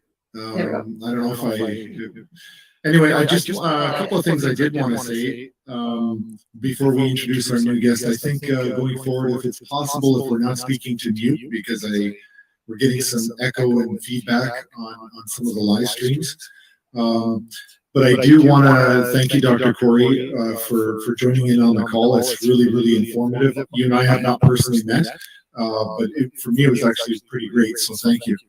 And what I'd like to do is turn it over to Laura to introduce our next guest. And we just asked again that remind everybody to mute when you're not speaking because of the echo and the feedback we're getting online. Thank you. And before Pierre, Dr. Kory, before you leave, again, from the bottom of our hearts up here, thank you so much for joining us. Thank you for being you. Thank you for speaking for your patients and being an advocate for truth in medicine and that relationship between the doctor and patient, resuming that and healing this divide. So I hope to speak to you again in the future. Well, I have your email, so too bad. Anyways, you have a great day. I want to support the work you guys are doing. You know, this is important. I think you guys are another, band of truth tellers. I mean, you know what's going on, and you're trying to sound the alarm, and we're here to support anyone trying to do that because it has to be done. Okay. Very best. Thank you. Yeah. Have a great day. And Dr. Rose, if you want to stay on, that's great. If not, yeah, okay, she's going to stay on. Awesome. Well, with that, yay! Maybe I'll stay on. We can all harass Kat. Oh. I was going to say, I have your cell numbers. If Laura needs a cell number. Fantastic. I haven't had the pleasure to meet you, Dr. Lindley, but thank you for agreeing to join us here today. And I have a bio for people who don't know who you are. I'm just going to quickly introduce you. So as from what I understand, you're a board certified family physician. You're from Croatia, beautiful country on the Adriatic Sea, and you've known the hardships of communism, maybe being or the history associated with it. And it's always a unique perspective of people who grew up in an area who experienced what we are trying, with Canada Marches and what James taught them, what we're trying to prevent. And so your family is from Croatia. You left for Italy, where the second part of your life started. Travels led to England and ultimately the United States, where you learned what freedom and opportunity meant. After several years, Dr. Lindley graduated from medical school and started practicing family medicine. She realized early on in her career that medicine is more than just the practice of it. That is so poignant. Medicine is an opportunity to become a voice for patients and colleagues. Her desire to make a difference led her to working with some amazing individuals with the same goal, and to make medicine better for everyone while pursuing the three important tenets: the American way, life, liberty, and the pursuit of happiness. And we'll add to that, defending truth and advocating for people's rights. So with that, Dr. Lindley, thank you for joining us. Thank you for having me. It's really an honor to be here today. So, could you just, I mean, we haven't had a lot, I know you know Dr. Kory and Dr. Rose, and I've seen you speak a few times. World Council for Health, I think, is where I saw you speak last. And so coming to Canada, you're zooming in live, Canada, Dr. Kory has called Canada, maybe, and I quote some of this, one of the sickest societies. We're hurting up here with the tyrannical dictatorship that we find ourselves under. With the current government and with the medical tyranny that we're facing. So I'm wondering if you could just talk to me, to the crowd about what your thoughts are and how we're doing up here. So, I grew up in Yugoslavia and I lived under communism until I left. And what people don't realize, at the time, I was a child, I didn't really understand all the dynamics of what was going on, but I knew there were certain things I was not allowed to say out loud. I knew there were certain sets of rules that we had and we had to follow them. And also, there is no such a thing as I want to be a physician, I'm going to work really hard at it, and that's who I'm going to become as I become older. Later on, I realized you really get tracked, and that's your lane, and you don't go over. There's no crossing lanes or anything like that. And I left Croatia when I was 18, one day before the war started. And then, like you said, lived in Italy and all that, and came to the United States. And I started college here. And one day, the physician, I was taking care of the kids, he came into the room and he said to me, "Kat, why don't you go to medical school?" Honestly, until that point, I never really thought about it because it wasn't something that I thought I could ever do. So for me, it's always very important to speak about the American dream. It's alive. It's in danger, but it's alive. And then watching what you guys are going through, I always say to people, it's not about the vaccines. It's not about new medications, new products. It's really about the mandate. People forget that. When your government demands for you to take something so that you can have a job, you can make money to provide for your family, you are not free anymore. And in my opinion, the whole world hasn't been free for 2 years. I think Canada and Australia are hit hardest, but in reality, in the United States, none of us are free as long as anyone in this country, government, employer, or whomever, demands for any of us to receive a product so that we can keep our jobs. And that's really an important point. We have lost freedom, but we actually have given it to them. So everyone says, oh, I knew from the beginning what was going on. That's a lie, in my opinion, and I honestly believe that. No one really knew. I think some people maybe have realized earlier than others, but no one knew. Because when this whole thing hit us, everyone was scared, and that's kind of how it was planned. But I can tell you that for me, I was going through this anxiety and I was speaking with a friend who lives in Pennsylvania. She's also a physician, and we were having these late night talks, and I kept on saying to her, I don't know what's going on. I'm really anxious, almost panicky, and I don't understand why, because I'm generally not. And she goes to me, that's because you're remembering. And the reason and I said, then I realized it was, because what happens in totalitarian regimes, whether it's communism, fascism, or whatever it is, they make you fear something. And that's what happened with this virus that kind of came out of China, came out of nowhere, whatever.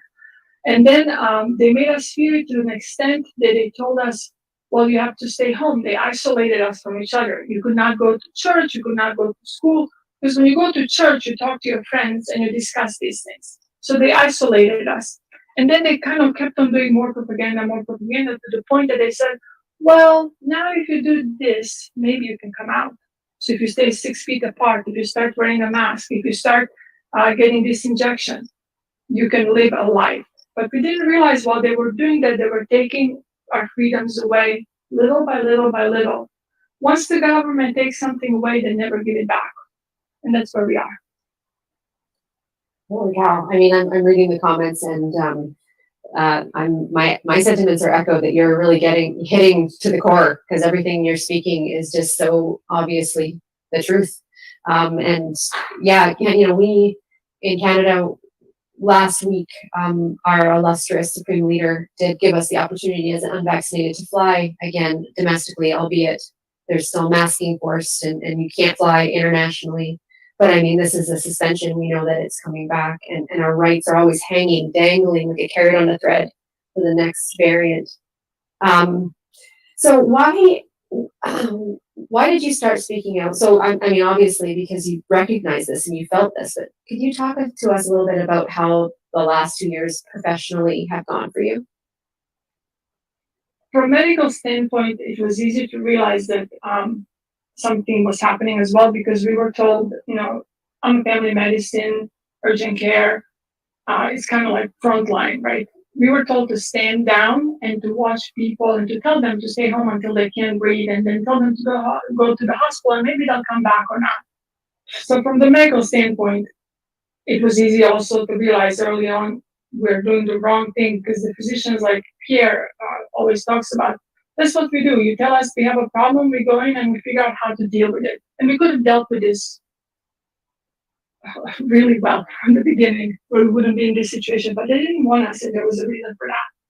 So I treated my patients, I read articles, I communicated with different physicians. I didn't really start speaking out until maybe 6-9 months into it, because you know, I am a mom of 5. We all have fears, we all have concerns. And you know, the question was, what do I do when I'm out? How do I speak? It's not something I like to do.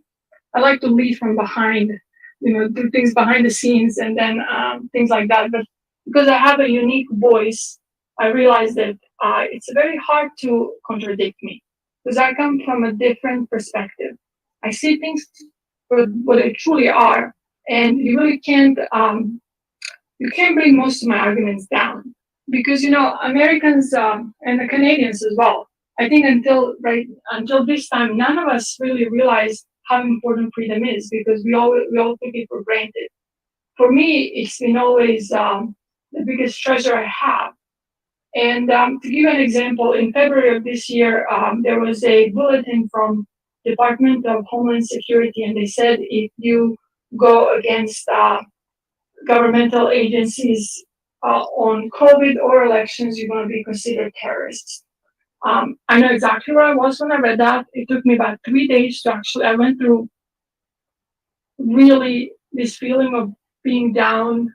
I was grieving, because the only thing that kept on coming to my mind is I wasn't born free, and now I'm going to die not free, and my children are going to die not free. And if I say something, you know, I could go to jail or whatever. You know, I'm one of those people who always think bad outcomes first. I think most physicians do that.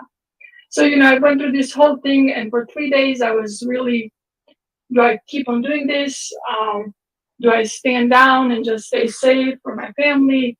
And you know, it didn't take long for me to decide that this is probably the biggest battle of our lives. I wish none of us had to do this. I wish we could all just have a, normal life or whatever it used to be and travel and see friends and family, but it isn't. So it's up to everyone, actually everyone. I hope everyone that's listening, there is something you can do. Even if it's this little thing that you do, even if it's go help your neighbor and talk to them about what's going on. We all have a part to play and we all need to play it. Wow. First of all, 5 children. That's amazing. You are a true mama bear. And that's a really great point, Dr. Lindley. We've at some point forgot that you have to continue to fight for freedoms, and you can't become apathetic and let the government take it from you, because as history has shown, once it's taken, it is very hard to get back. And that is part of why this sort of symposium is so important in getting that conversation, because we recognize that we're on, it's the 11th hour. We don't have any more time to waste. Thank you for sharing those experiences. It's very profound. I'm getting seeing lots of feedback, and I do thank you. One of the things I wanted to get your perspectives on is you had mentioned you gave a presentation to the FDA with respect to their ridiculous application to inject our babies, and I was hoping that we could get your perspectives on that whole scenario and why you did what you did and what their outcomes are. So I never win anything in my life. I've never won the lottery. I never won any, when you go those fairs and you put your name, nothing ever. But this time around, I emailed them, and then I did went to speak at the FDA. It's not something I actually thoroughly enjoyed, but it was really important, and there was no question I was going to do it. So mainly, I just spoke about the fact that our children's their immune system knows exactly what to do. Even by CDC data, most of our kids had COVID by now, and their trials did not include children that had COVID, because they probably realized if they inject child with the vaccine that or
Dr. Paul Alexander, I think he spoke earlier, but he said something very profound on one of the calls we were on. He said, until we see children dying, we're not going to do anything about this.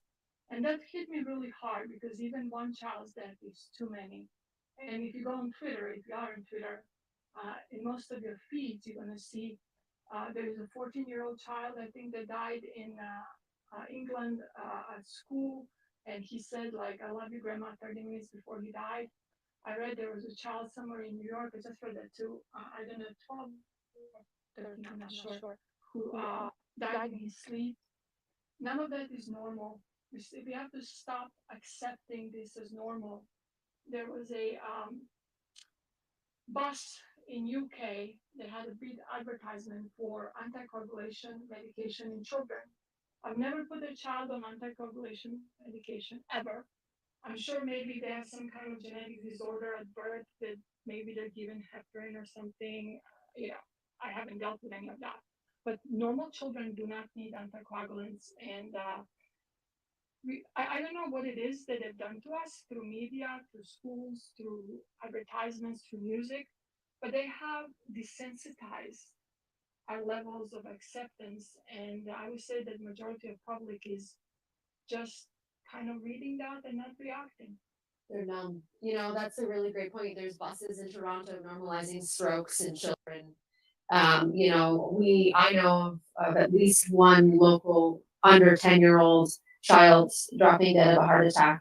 And of course, Sean Hartman in Ontario, 17-year-old died in his sleep 3 weeks post Pfizer. So we know these stories, and at what point, you know, that's so shocking to some people. But like you said, because of this bombardment of whatever it is we're being fed, it's almost like we're numb. Society is numb to the fact that kids should not be having heart attacks. It's just so tragic. Tom, did you have a question? Yes, my question would be, how would you advise parents to have these conversations or open up these conversations with their doctors? I think there's a lot of hesitancy to ask doctors because I think sometimes you're in the office with your pediatrician or physician, and the feedback I'm getting is that there's routinely a lot of eye rolling, and doctors feel offended that they're being questioned because, you know, they've gone to medical school and you haven't, or you've gone to Google medical school. And so I wonder, you know, is there any advice that you might want to give? Like, how do parents talk to doctors about their concerns about this? First thing, I think I would say to the parents, your child's life is your responsibility, so take charge of it and be firm. It's not an easy conversation, and I can tell you the doctors are not gods. They're not better than anyone else. And that's first thing that people have to kind of not realize, but kind of let it come across. I'm not sure how Canadian system is, but in the United States, every doctor has to carry malpractice insurance because they can get sued.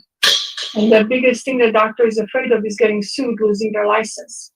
So when you go and your pediatrician insists that your child needs a vaccine, have the conversation. Is going to be tough. They're going to make you look dumb, but you persist. You know, you need to be mama bear and papa bear and actually protect your child. And then when they say, well, that's not true, this and that, ask them for informed consent. Ask them to actually list you the risk effects and then say, are you willing to sign right here and now that there's nothing that's going to happen to my child? I would think that none of them will actually do it. You know, this is a battle.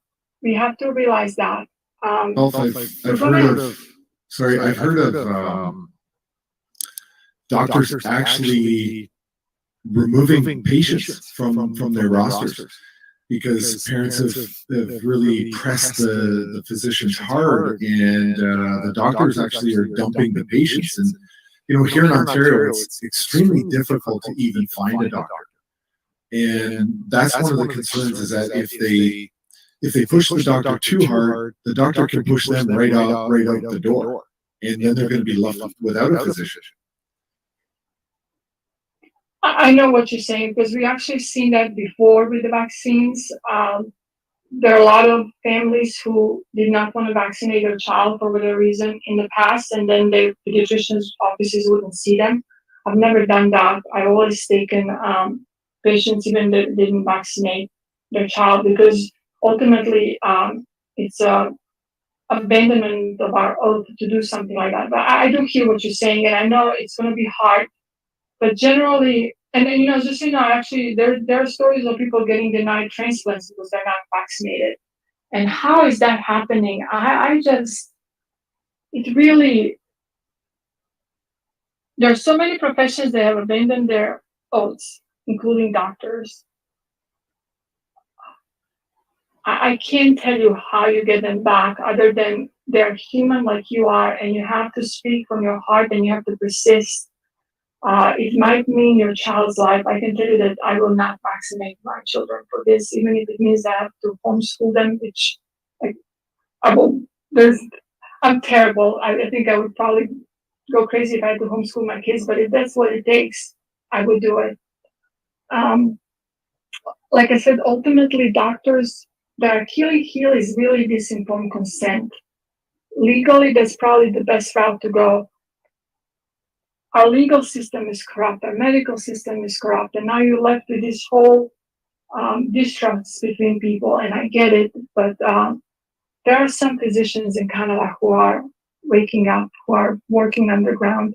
It's like it makes me so sad because I grew up in Europe, and when you grow up when you're there, you know your history really well. My dad and my mom were alive during the Second World War, so I've learned things from them, from my grandparents, and I remember these talks of resistance and stuff like that. It seems like we're getting there, and that's like, it's really mind-boggling that we have to go underground to find doctors who actually will follow their own oath. It's a difficult question. I don't know that there's an answer other than just remember that you're your child's advocate and do the best you can. And there are enough of us out there that will try to help. Thanks for that. I actually, I've noticed here on the screen, there's somebody, Leanne, who has patiently had a raised hand. I don't know if we're actually able to answer questions in this forum. I don't know, Laura, if you can see it on your screen. It just says under the participants that Leanne has a raised hand, and I wonder if there's something maybe in the chat that she should do. I could be wrong. It's disappeared, so maybe Leanne is taking their hand down. I don't see the question. Okay, there is a Q&A button, so people have been putting in, they can put in Q&As or just ask me. Oh, wait, it was an accident. It was an accident. All right. We tried that early on. Sorry, we tried.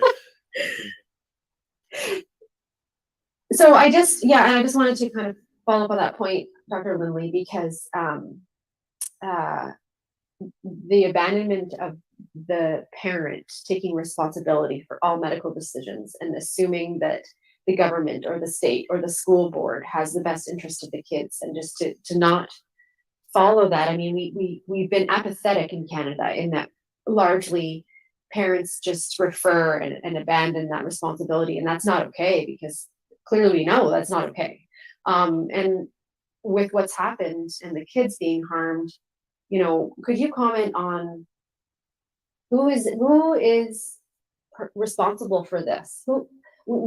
Part of this whole reclaiming our voice is that Canada needs to come together. Canadians need to unify, because we need to hold people accountable for the harms that have been perpetrated on us for 2 years. And that's a great maybe segue to ask you, what are your thoughts on who is accountable and who is responsible for the harms due to these injections? It's a difficult question because this has been going on for years. If you really think about it, at least in the United States, I can speak a little bit better about that. This indoctrination of a nation started probably 30s, 40s. The Communist Party in California was very strong. They had to go underground. What have they done? They probably infiltrated our educational system. And a lot of things have changed in the way our children think. Like I said, I grew up in Europe, and 2 + 2 is 4. No matter how many times they want me to rewrite that and how many pathways they want me to go there, but that's Common Core math. I had a huge issue with Common Core when my kids started school, and I got in argument with teachers over it. What Common Core does, it takes away critical thinking. And that's like the first step. Then they take it away in science, they take it away in English and composition and all that. And what you do, you create this generation that doesn't ask questions, that takes these demands as they come. From the parent's standpoint, our lives are so busy, the only way we get to do our work and buy our children what they want, not what they need, but what they want, is by working harder and putting kids in school and hoping that the government and the education system is doing their job. They're not. Obviously, we've seen that they have failed. Now we are really at this catastrophic stage. Can we turn it back? I don't know. There are days when I'm hopeful, and I listened last minutes of Pierre, and Pierre was very hopeful today. I'm not sure. I don't know if we can turn it truly back. One thing that I do know is that every single regime has failed because the human spirit is strong and lives and fights. I don't think that maybe in Canada you guys have started, but I can tell you in the United States we haven't, because we have 50 states and we have different levels of oppression in our states. So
one of the companies came up with a new vaccine that's going to protect us against polio leakage vaccine. And I'm like, how long did it take for them for that to get on the market? What is the safety data?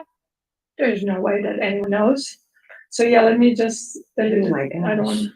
So They in coordinated government, messages. yes. They have this new polio vaccine that's called NOPV2. It's an effective tool in reducing the risk of vaccine-derived polio viruses. Isn't that interesting? And yesterday they found polio in sewage in UK. Oh my gosh. So, yeah, it's a fun time to live in, right? Yeah. Wow. So I just don't know what to say to that other than I hope it's obvious to everybody what's happening, because that's just ridiculous. One thing, there was a question that had come up a while ago, and you would be uniquely have great insight into this. How do people? So we have our family doctors, we have our physicians that we interact with. How do we have that conversation? What if you could give advice on how do people bring that up in a way that would inspire a conversation as opposed to defensive, because lots of doctors maybe don't want to have that conversation, or they know better or whatever. How can we get people to be more courageous and to step out from behind that curtain? Because if there was a huge united global movement of doctors all saying the same thing, there is, but they're being censored. You're being censored all the time. The censorship is taking that message away. Imagine how powerful it could be. I think the only way we normalize this is we stop talking about statistics. And every time a child dies, mom dies, dad dies, grandma, grandpa, we give him a name. And then we ask and say, so what happened here? How can you explain this? Some of them we will never reach. It's the certain number of, that can never be reached because they're better than anyone else. If you speak from the heart, there is this saying that Robert Malone said, a defendant mandate, I was there when he said it and I've never forgotten it. He said, truth is like a lion, let it loose and it will defend itself. It's true, it might take sweat and tears to get through this, but you have to persist. If one says no, you find another one. Like I said, there is an underground of physicians who care, especially if you live in the smaller towns. I know it's harder in these big towns. Stay away from institutions if you can. Find someone who's private, because I think in institutions, even the ones who would like to do something, they're constrained by the rules of the institution and they don't have the courage. There will come a time when every one of us will have to look ourselves in the mirror and see if at the end of the day, have we caused harm or have we actually done the right thing? There is really no answer to that. The answer is only, as parents, as society, we have a responsibility to our children. We have to try to do the best we can. We cannot take no for an answer. We have to keep on fighting this battle until you find someone who cares. In the meantime, most children are healthy kids. They don't need to be on, provide them comfort at home, healthy diet, sleep. If you are anxious, keep it outside of your house. Be anxious and cry in your car. Do not come into your house and let your child see your distress, because they feed off of that. We need to give our kids courage and we need to believe in them. And that's the best we can do right now. Wow, those truer words have never been spoken. Thank you so much for that advice. I'm cognizant of time, so I'm not sure if we have any more questions, Tom, from your side of the fence in real person. Virtually, I have a few questions, but I think maybe we should save those for the end. And Dr. Lindley, I'm not sure if you're able to join us for the panel at the end. If not, that's okay. We're going to be about another hour and a half. But speaking with you, meeting you, what an amazing honor. And thank you for being so courageous and an advocate for patients and an advocate for freedom. Your perspective is so valuable to hear. And I would love to speak with you again and have you on our show, maybe on TDOF Canada Connect, if you would ever entertain it. Would love that. So anytime. Okay. I think this might be a good opportunity to take a 5-minute break. break. Probably for Laura, who has not stepped away from the camera this entire time. Yeah. So I think what we'll do is Okay. we'll take a 5-minute break, and then we will introduce Dr. Eric. Fantastic. Thank you. Thank you.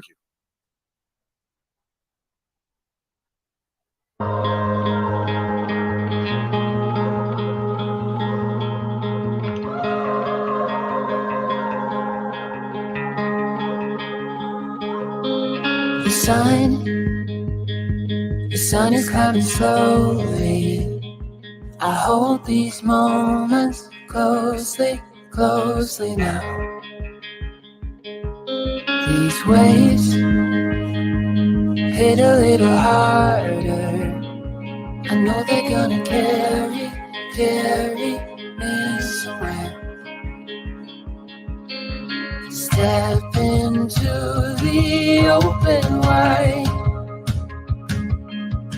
Watch the future come alive. This is our time.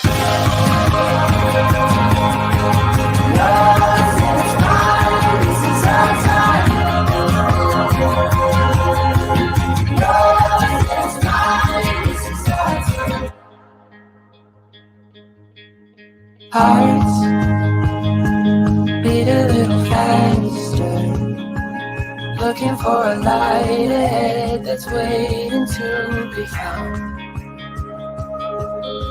Streets get a little brighter. No borders left to keep us anymore. This is our time. Yours is mine. This is our time. Yours is mine. This is our time. Yours is mine. This is our time. Yours is mine. This is our time.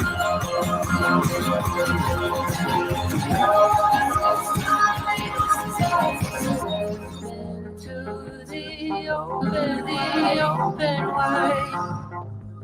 Watch the future come alive. Tired, watch it grow. Run straight into the unknown.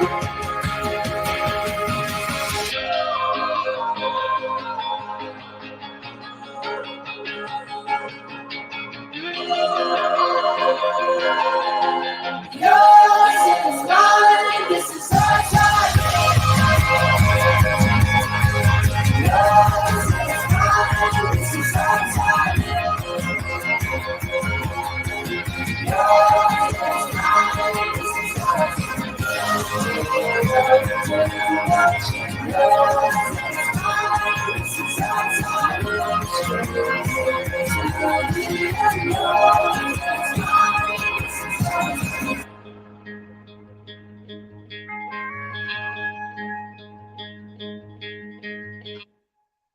Today, I'm proud to share the story of James Top. James is a veteran of the Canadian Armed Forces. He has served for 29 years. James is marching on foot from Vancouver to Ottawa to support Canadians hurt by vaccine mandates. The march started at the Terry Fox statue in Vancouver and is ending at the Tomb of the Unknown Soldier in Ottawa. That's 4,293 kilometers in approximately 130 days. James himself has suffered the consequences of punishing vaccine mandate policy. He was placed on leave without pay from his civilian position in the RCMP. He is also currently in the process of being released from the Canadian Armed Forces, all because of a medical decision. I invite all MPs in the House to meet James and to hear his story and the stories of those he's met along the way to Ottawa. Starting a conversation and listening to each other during these difficult times when our country seems so divided is the only path forward. James has started the conversation, and I intend to participate for the good of our country. Here. The honourable member for Mississauga, Erin Mills.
Exactly. That's fair. That's fair.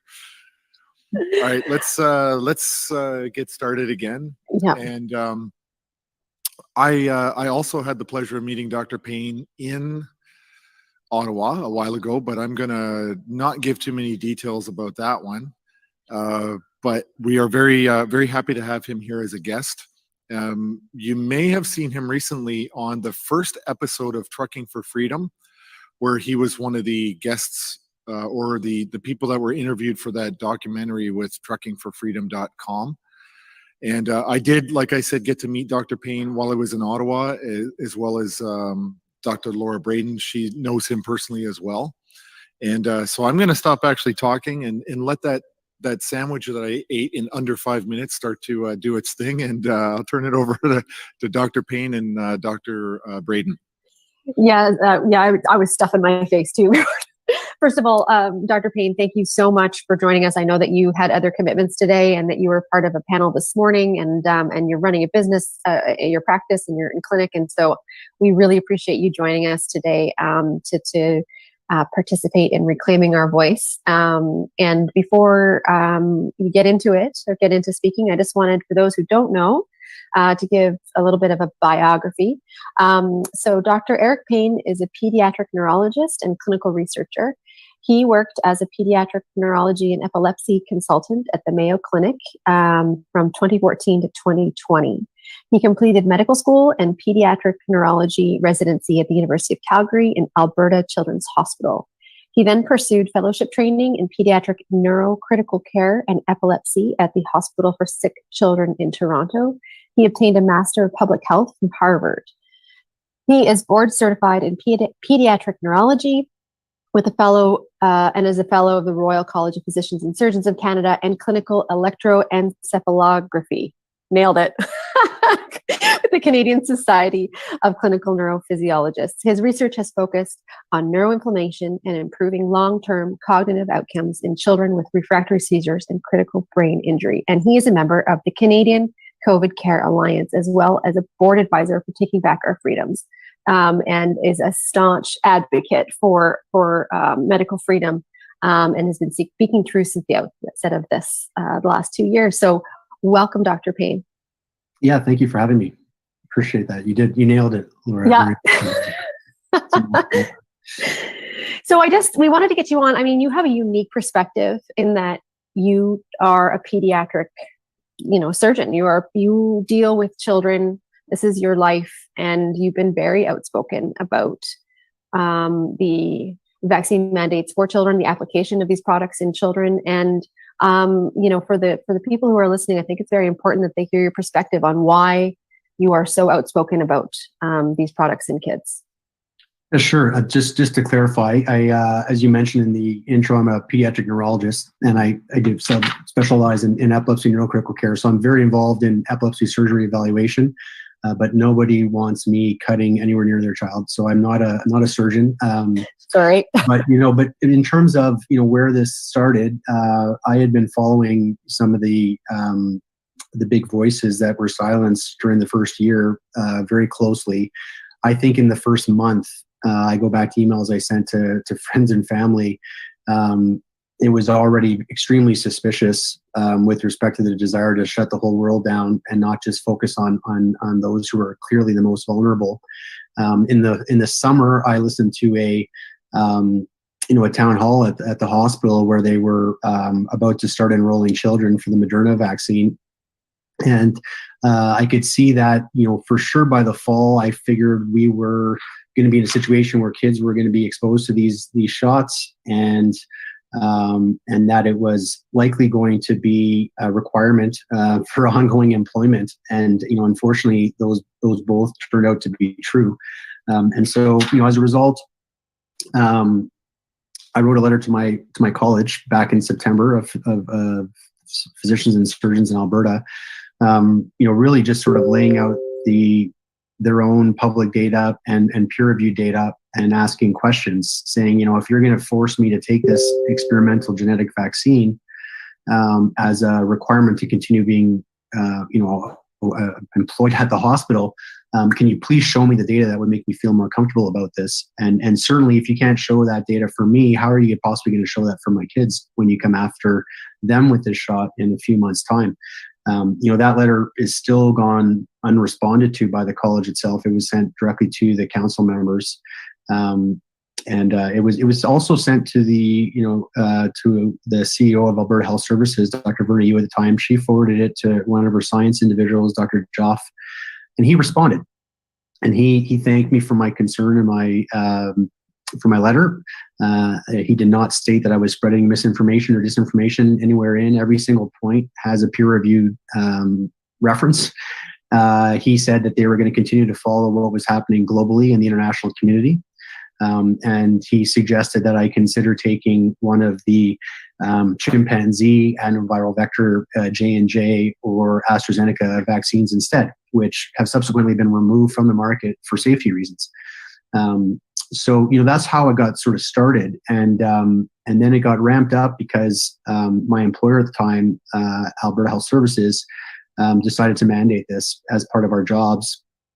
And 4 of us, physicians in Alberta, went to court to try to argue about the vaccine mandate, because at that time, it went. So this was September 2021. So July 2021, we already knew, based on data in Israel, that despite vaccines, people were still getting the disease. In August, the director of the CDC, Dr. Walensky, stated publicly that what these things don't do any longer is prevent transmission. And we also had multiple studies showing that viral load was the same if you were vaccinated or unvaccinated. We had real-world effectiveness data against the Delta variant, including Mayo Clinic Health System studies showing that against Pfizer, Moderna, the protection against transmission dropped below 50% in some instances. So the idea that this could be forced from a communal good transmission standpoint didn't make any sense, because the data at that point said that wasn't the case. What we now know since Omicron has come through is that you're actually more likely to get Omicron and be hospitalized for Omicron in Canada. Definitely Alberta and Ontario data. This is based on their own publicly available data and website showing that that's the case, right? So it seemed illogical that you could mandate these when they weren't preventing transmission. And so then, as I mentioned, right now with the triple vax, we see that in Alberta, Ontario, multiple Scandinavian countries, the US, all suggesting that you're more likely to get Omicron if you were triple vaccinated. And that's proportionally speaking. That's not just based on absolute numbers. And so then we get into these serious illness and disease, right? So do these protect you? against serious illness disease due to protect children. You know, and I argue strongly that you know, there has not been you know, a single healthy child who's died from COVID, as far as I'm aware, or they've been able to point to. We had no COVID deaths in Alberta in the pediatric population until the first child in the fall of 2021. That was a month after the vaccines started rolling out, in right around the same time they were starting to bring the vaccines out in children. So super rare, but we know, if you look at their data now, I mean, at the UK, for instance, which it was a few months ahead of us on the rollout, their publicly available data showed that 9 out of 10 deaths the first week of March were in the vaccinated. And that's a population with less than 80% uptake on the vaccine. The data from the same publicly available website in April showed that the data had gotten even worse. The data right now in Alberta shows that the triple vaccinated occupy about half of the hospitalizations with or from COVID, and then the double vaccinated occupy another 20 or 30%. So our own publicly available data right now is not suggesting that there is even sustained protection from the serious illness and disease standpoint. And concerns that were raised by a lot of people that were much smarter on this than me during the first year, suggesting that if you use a non-sterilizing vaccine in the middle of a pandemic, you may end up causing disease enhancement. And, you know, to see the numbers disproportionately affecting those that are triple vaxxed would suggest that's there. And there was evidence before the pandemic even started that they had worked on enhancing SARS coronavirus in the same lab that this seems to have escaped from. So this we're seeing it. They knew to watch for it. So that's how it came in, and then very quickly found myself involved with taking back our freedoms before Christmas, and had the privilege of being in Ottawa during the initial 10 days of the Truckers' Freedom convoy, just in the background supporting. You know, just they had the science on their side at the time. There were 13 countries that week that dropped their mandates, and you know, so and we had the Omicron data at that point, so it was very clear from a transmission standpoint. We also know just the final point about the serious illness, and I'll let you ask a question, but what I keep hearing these days is this: well, thank goodness I took the shot, because if I hadn't, even though my whole family got COVID, you know, I would have ended up in the hospital and died. So we have data, right? We have data for a year before the vaccines rolled out. And if you were 60 years of age and under and healthy, you know, your chance of hospitalization and an ICU and death is well under 1%. So before the vaccines rolled out against more severe variants, right? Your chances of that were you had 99% chance of not being in hospital if you were healthy and under 60. You know, like less than 2.5% of all the deaths in Canada have occurred in that number. So to suggest that all of a sudden it's the vaccine keeping you out of the hospital when you had a 99% chance plus beforehand, seems a bit illogical. But that seems to be, you know, the trope that our Prime Minister, you know, spread again when he got COVID the second time recently, despite his triple vaccination status. So it's a weird one, I would say, you know, from the perspective of, you know, what benefit are we directly getting? And then you've got that whole huge can of worms that I could talk about for 2 hours, and all the, you know, the unknowns and what ifs, and what have we learned since my letter in the fall with respect to how this goes throughout the body, and all the things that they told us this thing didn't do, all the things that we know that this thing can and might be doing. Well, I mean, that's perhaps I would like to get your take on that. I know we don't have 2 hours, and I know that you did put in, you have about maybe 20 minutes. But I mean, one of the things we've talked about is the rollout to the babies, that decision, which we know will come to Canada like next week, probably. And so it's important that we talk about this. So maybe you could what are your top 3 concerns, if you could prioritize, what are your top 3 concerns of rolling these products out to infants? So, you know, the first concern is the need to give this to babies, given the infinitesimal low risk to children with healthy immune systems specifically, but in children even without good immune systems in general. I mean, we had 0 deaths in the first year of COVID with respect to kids, right? So you've got to have a need to give this. Are there kids, rare kids, that are still getting hospitalized with COVID and sick and dying? Yes, those numbers exist. Most of them had very substantial background problems that sort of lended itself to it. But ultimately, you've got to look at where we're at with that vaccine. And if it's not doing what you're saying it's doing, well, then, just because kids are still in the ICU, it doesn't, if this is actually lending itself to that, we need to do a full stop. So the first question is necessity. The second one is this huge, there's an acute signal that's there in a lot of databases already, including the VAERS, including the World Health Organization's Vigi Access, that there is a huge number of vaccine adverse event reports associated with these vaccines. So even the acute concern is huge. And then we've got that massive unknown, right? And the massive unknown is very important for kids because they've got, 60, 70 years of quality of life to consider from any, severe adverse event that takes place. And so, what we've learned, over the last few months, at the same time that got approved this week, the FDA approved the booster 5 to 11-year-olds, and they approved the this first series in the 6-month to 4-year-olds. That happened in a unanimous vote on the FDA. I got to listen to some of that discussion. I've had a chance to look, at what a lot of what was submitted, and have a sense of the data. The data it's the worst data that they've used yet. I mean, there's just no other way of putting this. If they end up, this will almost certainly get rubber stamped by the Canadian government soon. They haven't even been able to really prove efficacy in the trials. How do you mean worst data? Could you expand on that a little bit? So there are, if you look at even the initial trials in adults, the Pfizer Moderna trials that had like 40,000 people in it, 20,000 got placebo, 20,000 got the vaccine. It came down. The primary outcome of the study, it was designed to measure PCR positive illness, mild illness. There wasn't a single patient in that 40,000 cohort that got hospitalized for COVID. So there was no serious illness. It was mild disease only. And when they came up with that 95% efficacy, you're looking at less than 200 patients in the placebo arm that got the disease versus, I think 9 or 10 in the vaccine arm. There's all sorts of reasons. They only looked at 2 months. We know the vaccine transmission ability drops off enormously after the first 2 months. So when you look at that, we're talking small numbers despite huge cohort to begin with, right?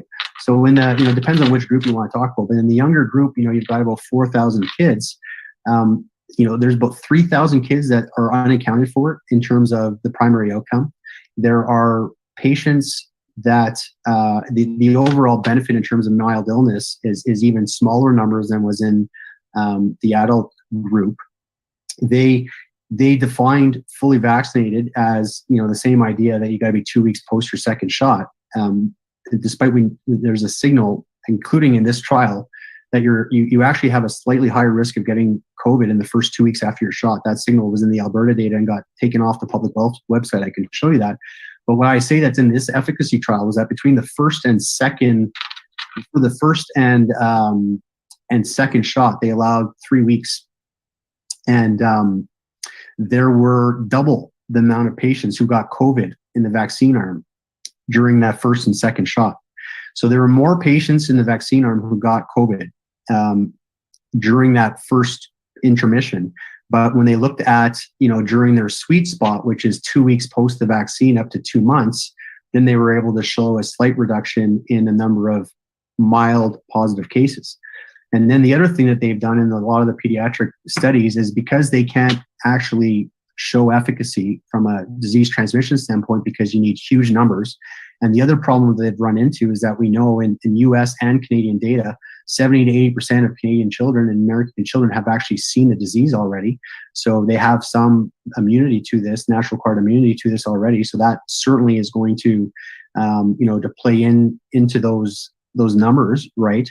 But they use something called, immunobridging or immunoreactivity. So, and what that means is, and they only did this in like a couple hundred kids, maybe 100 kids, and they only did this in the vaccine arm. They didn't do this in the placebo arm, which is incredible. But they measure how much of an IgG immune response you develop when exposed to the protein. And if you generate an IgG response, and they show that you've got an immune response to it. So that assumes that immune response that you're measuring, which is just IgG, is an accurate proxy for clinical efficacy, which it hasn't been shown to be. It could be natural immunity, couldn't it be? Sorry? Couldn't it be natural immunity? Sorry to interrupt you, but at that point, the IgG could be from natural immunity, or is that specific to the vaccine immunity? Oh, so it could be from either one. So you're right. There could be a response from either one. The bigger concern, IgG, is one of 5 types of immunoglobulins. It's a small component of your immune system. We know that there's all sorts of concerns with respect to your innate immune system and these vaccines. And so using, this as a proxy for clinical effectiveness is just, it doesn't make any sense. And to make matters worse, they compared because they don't have standards, right? Like, what is a robust IgG response in this setting? And so the standard that they compared it in the pediatric trials was to compare it to the response they saw in the adult trials. So they were actually, even they used a small number of kids. They only looked at the vaccine arm for this immunobridging, and then they compared it to standards in an adult population. And this is at the same time. So they're showing their data in their small cohort, again, 2 months out. At the same time, we have real world effectiveness data from New York State in January, where kids who had been fully vaccinated, who went up against Omicron, had almost no protection from the transmission standpoint. So that was, down below 20%. So the real world data is telling us a completely different story. But the FDA didn't consider the real world data. They didn't consider any of the evidence with respect to long-term, black box. They obscured the data with respect to acute injury myocarditis-wise, right? I mean, keep in mind that the FDA itself, from the 12 to 17-year-olds, when they were trying to say whether or not this vaccine was efficacious from this serious illness and disease standpoint, as I mentioned, the primary outcome in a few thousand kids was, it was just mild illness.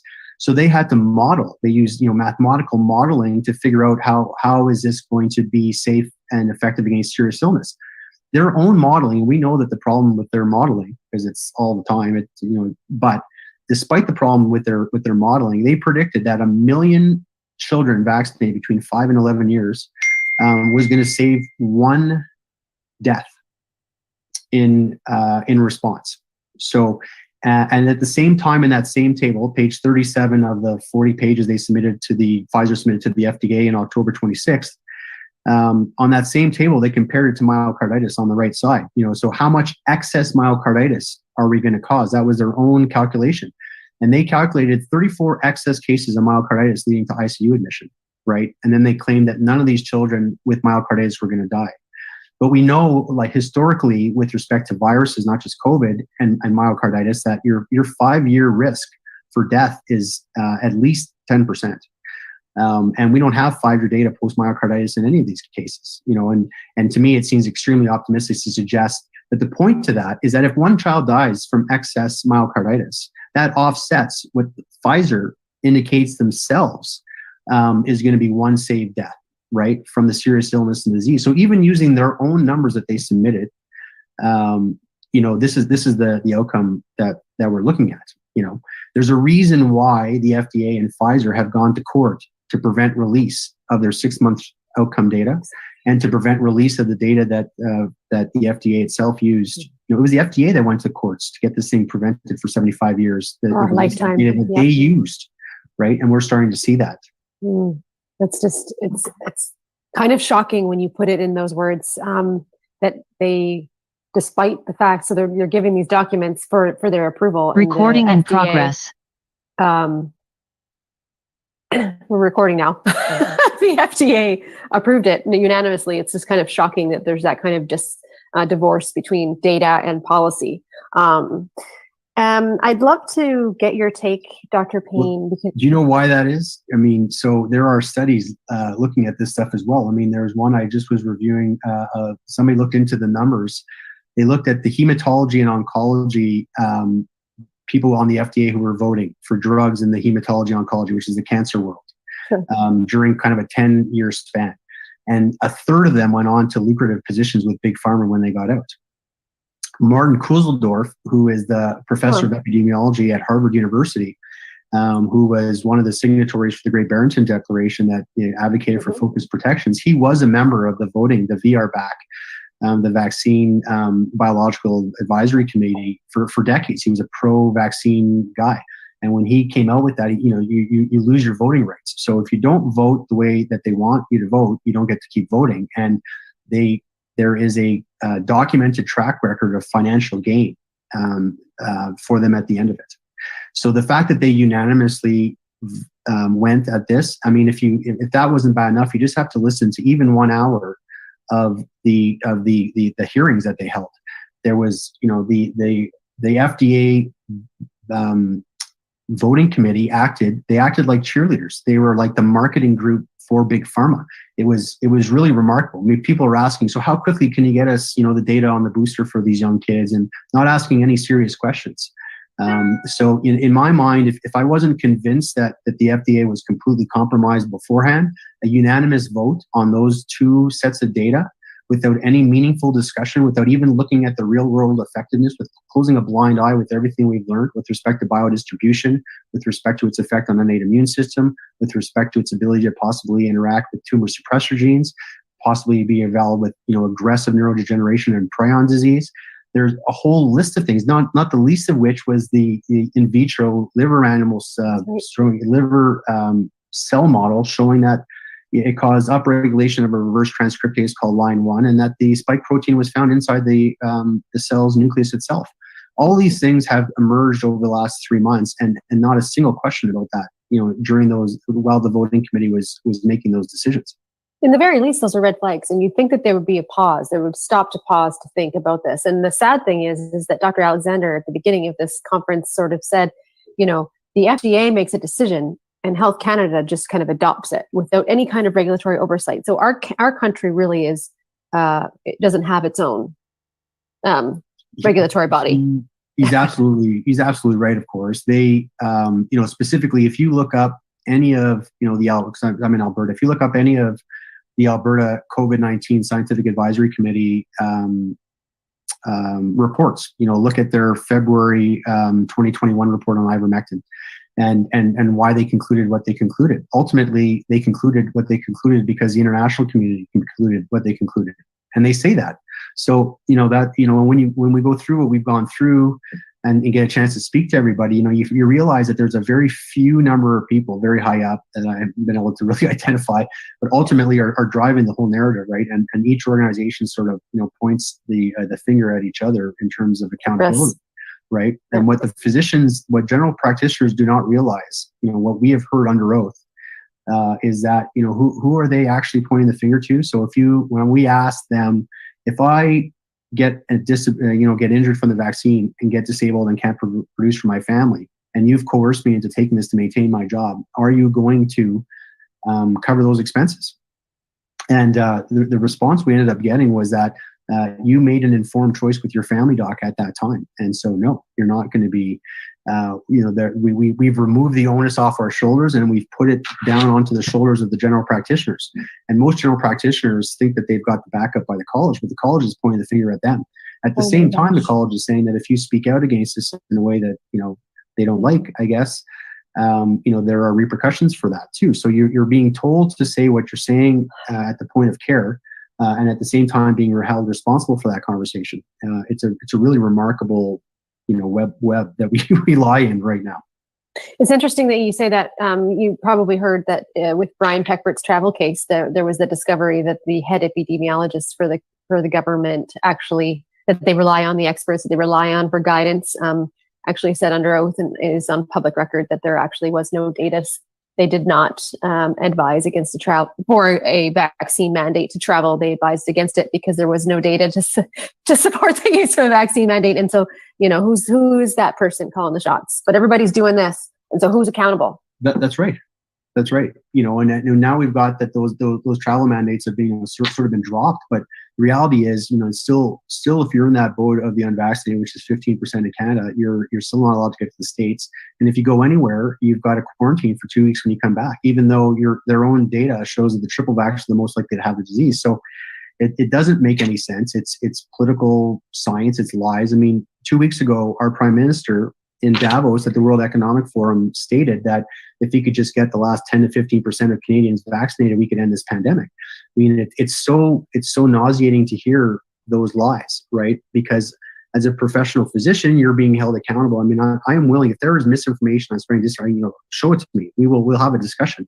But everything that we've been told about these vaccines, with time has been proven to be not true. And who is accountable for that, right? I mean, articles saying that the risk to fertility has been debunked. Well, then this week we get an article in the peer-reviewed published literature showing that it affects sperm mobility and count for 5 to 6 months, right? They told us you don't have to worry about this because it doesn't biodistribute and travel everywhere.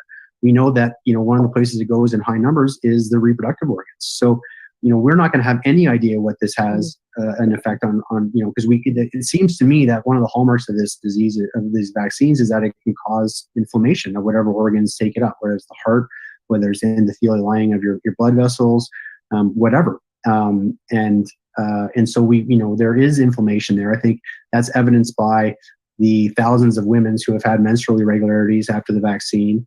We know it's getting there. So who knows? We'll have to wait and see. So add that to the list of unknowns for children. So show me the necessity, show me the upside, talk about the numbers, and don't just tell me, oh, kids are getting sick and dying from this. Which as of somebody who's dedicated his life to taking care of the sickest kids at the hospital, I get that.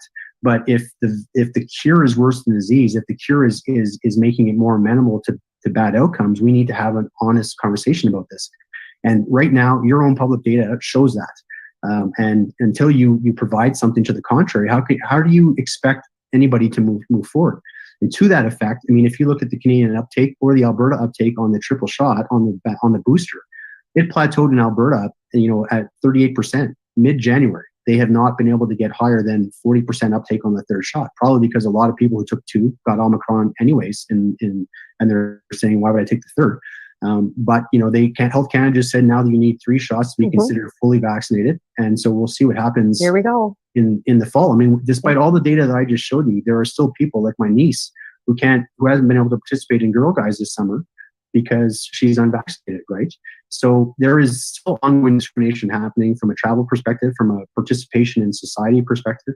And if you did speak out, any of the people we've had today, I mean, we've all been punished in different ways.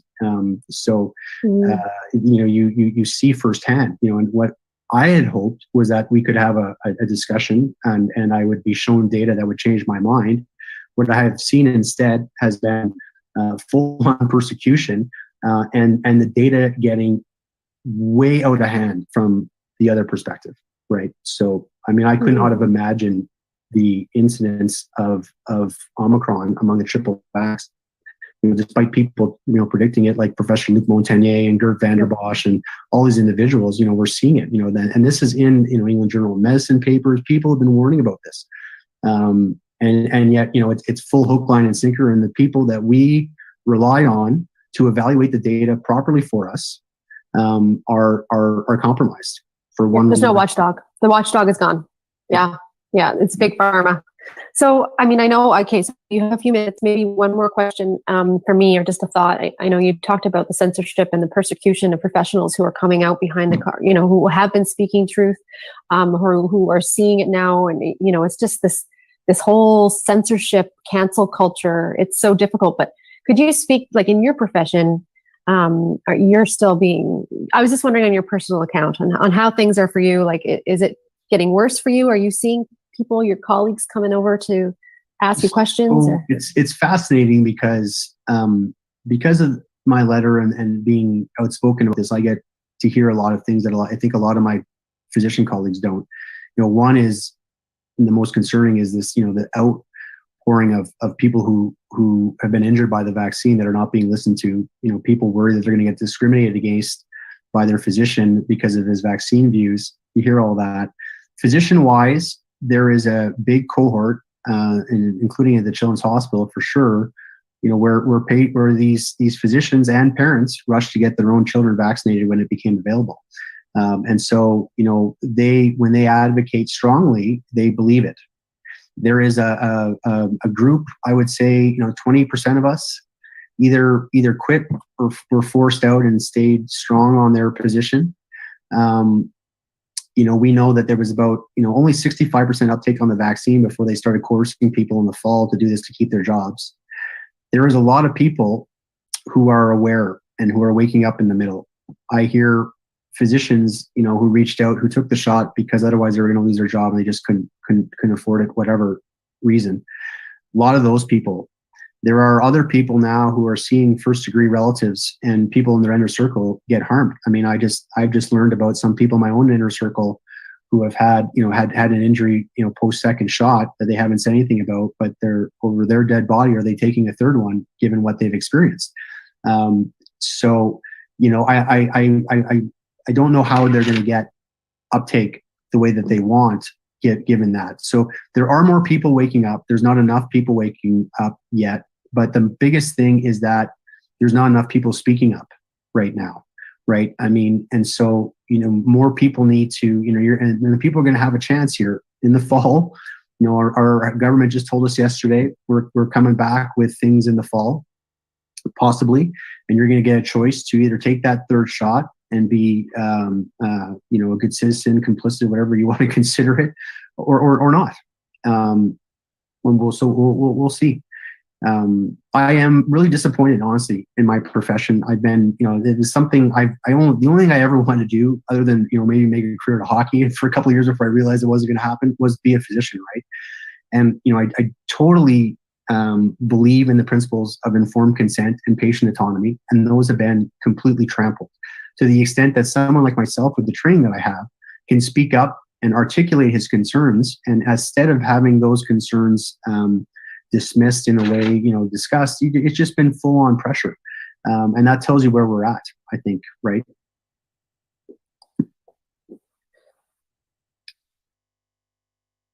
Tom, did you have a question? Yeah, okay. I more of a comment because, Eric, I think you were in the room. Laura was in the room when we were in Ottawa back in January. And I remember saying, in the early days of the pandemic, when we started to hear about the lockdowns and a lot of the stuff that the government was doing in terms of the legality of suspending charter rights. And a lot of us believed at the time that no way this was going to allow to continue because the lawyers were going to eventually speak up. And then the lawyers were silent. And then we fast forward a little bit after the vaccines came out, and we said, you know what, the doctors are not going to allow this to happen. They're going to speak up. And the doctors didn't.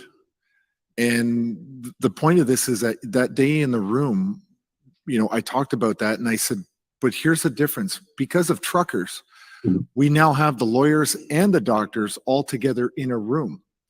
And this is where we make this slow progress. And, we're doing this conference right now, and I can tell you there's a particularly awful social media person out there who has been lighting us up this entire time. And it does not deter us. When these people who monetize their hate for people that are actually trying to tell the truth and to get a dialogue going and to inform the public, because of the public, their health and safety is at risk. And I agree with you, Eric, because I'm really disappointed in the doctors as well. As you and I have spoken about Sick Kids Hospital, that you studied under Dr. Rutka at Sick Kids, who is my son's doctor there as well. And, we need the doctors to speak out. We need the lawyers to speak out. We need the police to speak out, and we need the military. And as time is going on, we're seeing that they're slowly coming out of the woodwork. It's not fast enough. And so, I received some disturbing news about 20 minutes ago that I've yet to verify, but, you get into a situation where you think that maybe the noose is tightening around your neck a little bit, and then you sit and you listen to courageous doctors like yourself, Eric, that say, I don't care what the risks are. I'm going to stand on principle to protect my patients and my kids, my family, my community, and in my country. And we need more people like this, regardless of what some bad actors in law enforcement, regardless of what the social media people that like to literally make a living make a financial monetary gain from spreading hate, fear, and division in this country while accusing you of being crazy. And so it's really important to me. And you know, I've been sitting here all day with Laura, listening to all of you doctors, you professionals. Take a risk in the early days.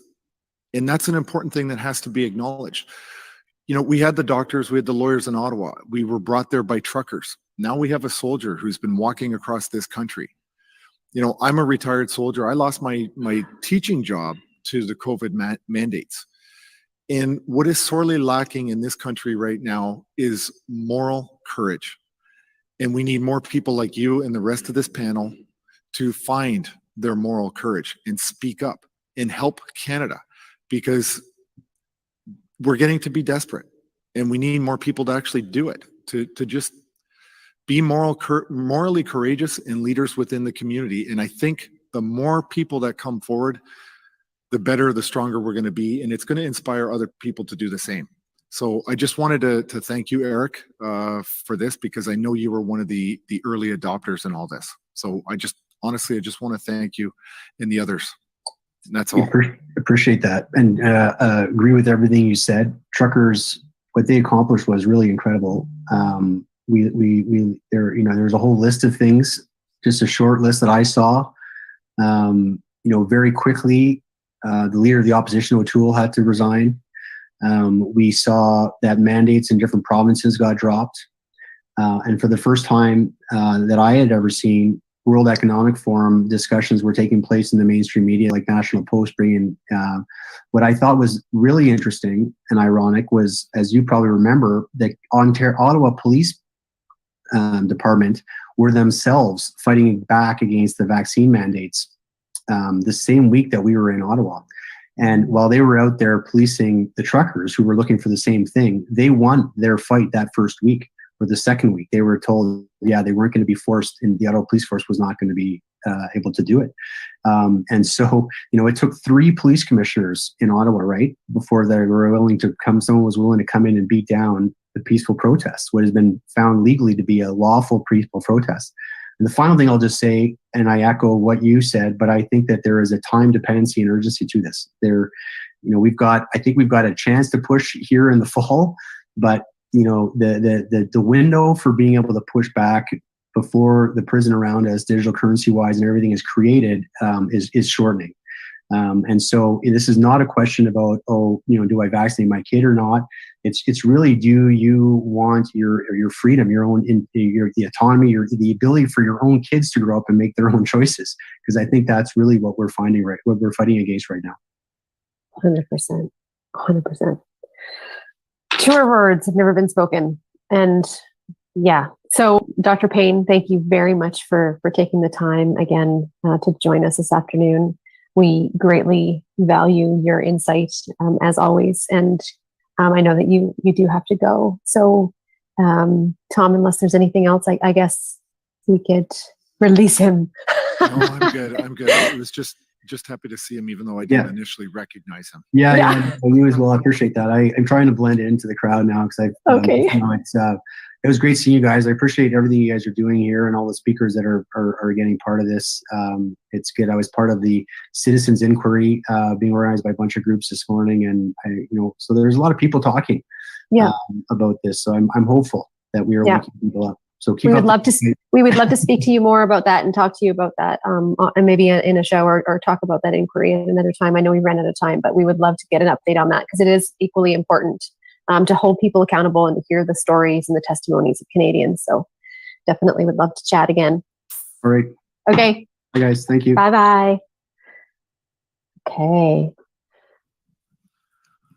So we have arrived at our last guest. Drysdale. Mr. Ken Drysdale. He's an engineer, and there he is. Hello, sir. Hey, everybody. Hi. Thank you for joining us, and for hanging in there. You've been there all day, I think. So thank you for hanging into the very end. I'm seeing your presentation. Are we able to slide share? I had asked the tech team. Tom, has that been arranged? Let's hope so. I'm looking at them. I seem to have the little green button at the bottom. So Okay, fantastic. So before you start, I would like to just give you give a brief introduction, because we got the opportunity to speak to Ken a couple weeks ago on our show, and been introduced to the amazing work that he is doing with his group called Citizens for Truth. So Ken is an engineer who has spent decades in forensics engineering, providing expert reports and testimonials before the Court of Queen's Bench. He most recently took on an enormous amount of time, I think 180 hours or more, gathering and collecting the data straight from Statistics Canada. So we talk about the data, that everybody's always following the data, follow the data, and here we're going to see it finally. To put together a damning report that questions COVID-19 mandates, and it's called The Investigation into Criminal Allegations Concerning the COVID-19 Pandemic Response. This document clearly shows the government has been deceiving Canadians since the beginning of 2020, and exposes the truth straight from the government's own data. And the report we'll be able to share. It is a PDF that's available for everybody to share. And with that, I'll pass it over to you, Ken. Thank you for joining us. thank you, Laura. I feel a little out of place here since I'm the only one without a DR in front of my name. That's okay. I don't have one either. In any case, thank you very much. I very much appreciate being here. I'm quite honored to be here. And you're right, I have been here from the beginning of the presentations. I wanted to listen in and hear the latest. What I'm going to present to the group is not only a report about what has happened with regard to COVID in Canada, and in certain instances I will be specific to Manitoba, but overall the whole report applies across Canada because it's based on Statistics Canada numbers. So I'm going to talk about what we did in the report, and I'm going to talk a little bit about why the report was structured the way it was. In other words, what was our initial intent? And then I'm going to, I guess the popular word is now that I'm going to empower people, because I'm not only talking about a report, but I'm handing you a tool. You know, you've listened, if you've been like me and you sat in on this from the beginning, you've got all this information, and I feel like a spring compressed. What do I do now? What do I do? That's what's going on inside me. And what I'm going to present to you is a tool, some knowledge, some information, a package of it, and a tool that you can use, each individual can use. And, you know, I've heard people say to me, well, I'm just a whatever, I'm a teacher in Oshkosh or something, you know, what can I do? And what I say to them is, you know, it rained here yesterday, and my yard was soaking wet and I had puddles everywhere. But that occurred from each individual raindrop hitting the yard. And it wasn't a single raindrop that did it, but it was the thousands and millions of raindrops. And that's what we're seeing right now with this report. It's gone nationwide. It's been downloaded thousands and thousands and thousands of times. It's been sent to every single MP. It's been hand delivered to a great number of the MPs, including Pierre Kory. It's been delivered to every single police station in Manitoba, both manually and registered mail and by email, and it's gone across the country to police stations, medical boards, doctors, parish priests, school boards, everything. This is really a grassroots thing that we started here, and we are really needing every individual Canadian to get involved. So with that said, I'm going to talk a little bit about the way the report was written. And initially there was a group of us who were just fed up with being isolated and being threatened with our jobs and being kicked out of community events that we had been involved with for years. And so we decided to get together and make our own. And we started a group of about 35 people, and we started having dinners with each other. And we really enjoyed that, frankly. But after two of them, 5 of us got together and we said, we're really having a good time here, but we really have to do something. And the initial thought was that we would try to push the existing structures that are supposed to be here to protect the people to do something. So we thought we'll write a report to the police and try to get them to do something. And we quickly came to realize that we had to do something unique with our report. It couldn't be expert testimony. This expert says that, that expert says this, because in the day and age that we live in right now, you know, Supreme Court judges in the United States don't know what a woman is. They can't define what a woman is. And I've seen lots of other completely insane things going on in Canada, in our own institutions, you know. I shouldn't tell the story, but middle school kids coming to school and identifying as raptors.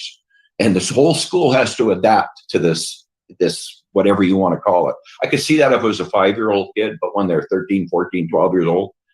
So that we couldn't rely on experts, and we couldn't rely on those people that we have in the past.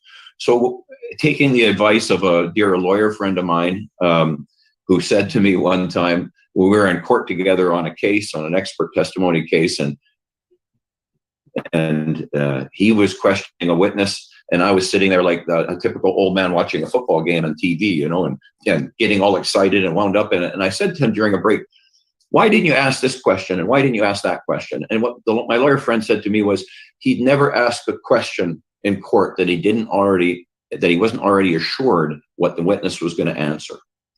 And having taken that into account, we thought, well, how can we apply that to writing some kind of a report that we can take to law enforcement? And so we came to, let's see exactly what the Canadian government has been reporting, and let's just take whatever they've been reporting and compare it to reality, compare it to itself, compare it to reality, and see what it tells us. We had no idea at that point what we were going to find. So the report is written for initiation of a police investigation, and the first few chapters of it actually set out to the police, you know, what their responsibilities are, what the alleged crimes are. We've named people that we believe have committed alleged crimes. We've named the timing, and then we get into the substance of the report. So again, our report was not intended originally for consumption by the general public, but to be used in law enforcement. And with that, I'm just going to share the screen right now. Here, I hope. Just push the button. Host disabled participant screen sharing. So it's been, so I'll just keep talking while someone can see if they can play with that. Yeah. So we went down this path and we had no idea what we were going to find. And out of the group of 5, you know, we were business people, we were running businesses, we were family people. And I was the kind of the logical choice to do this because I was the only one who had forensic experience, legal experience, investigating numbers, that kind of thing. In addition to that, and surprisingly not surprising, and what I mean by that is, if you would have said to me 3 or 4 or 5 years ago that ordinary citizens, ordinary Canadians were afraid to question their government because of repercussions, I would have laughed it off.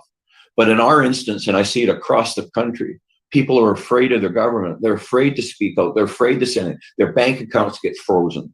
They get fired from their businesses. You know, they have, some of us have had emails from the RCMP just show up in our email boxes.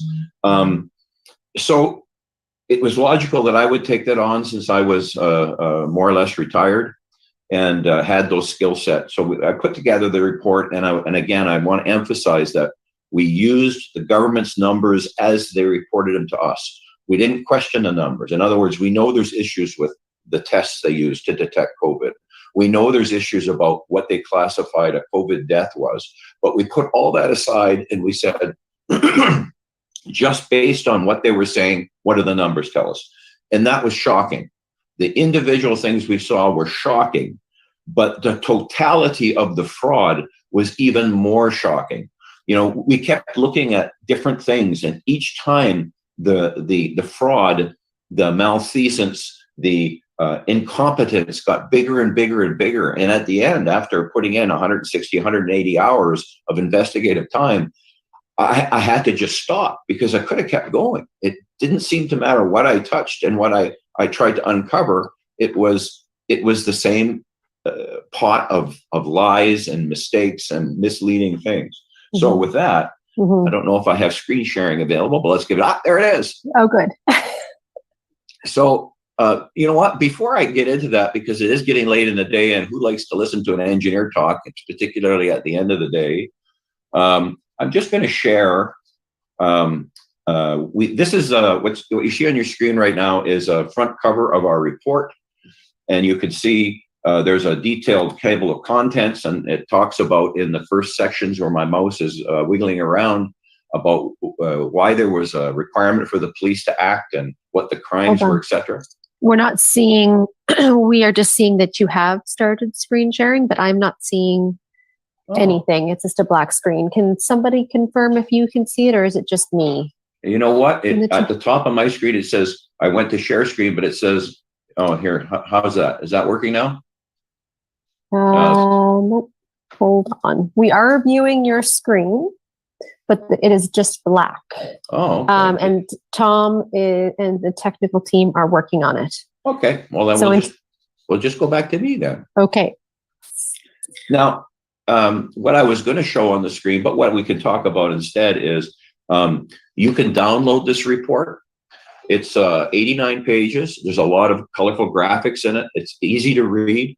When we talk about statistics, a lot of times people's eyes roll back in their heads and, you know, they remember all that crazy stuff they had to do in college or high school. That's not what this is.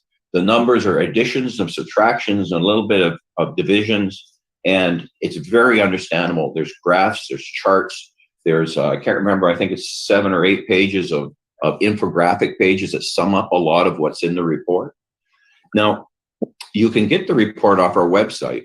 You can download the report. There's also, I think it's about 1,000 or 2,000 pages of appendices that go with it. There's separate downloads for packages of the infographics. There's also... what's the website, Ken?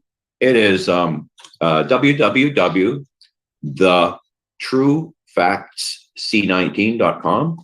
And maybe we could put that in the chat. I'll put that in the chat. Okay. I can put that in the chat. Yep. So you can go to that website, and if we get the screen sharing working, I'll show you what that looks like. But it's very straightforward. There's 2 pages to it. First page, at the very top, it shows a picture of the report, and then there's a bunch of different selections along the side.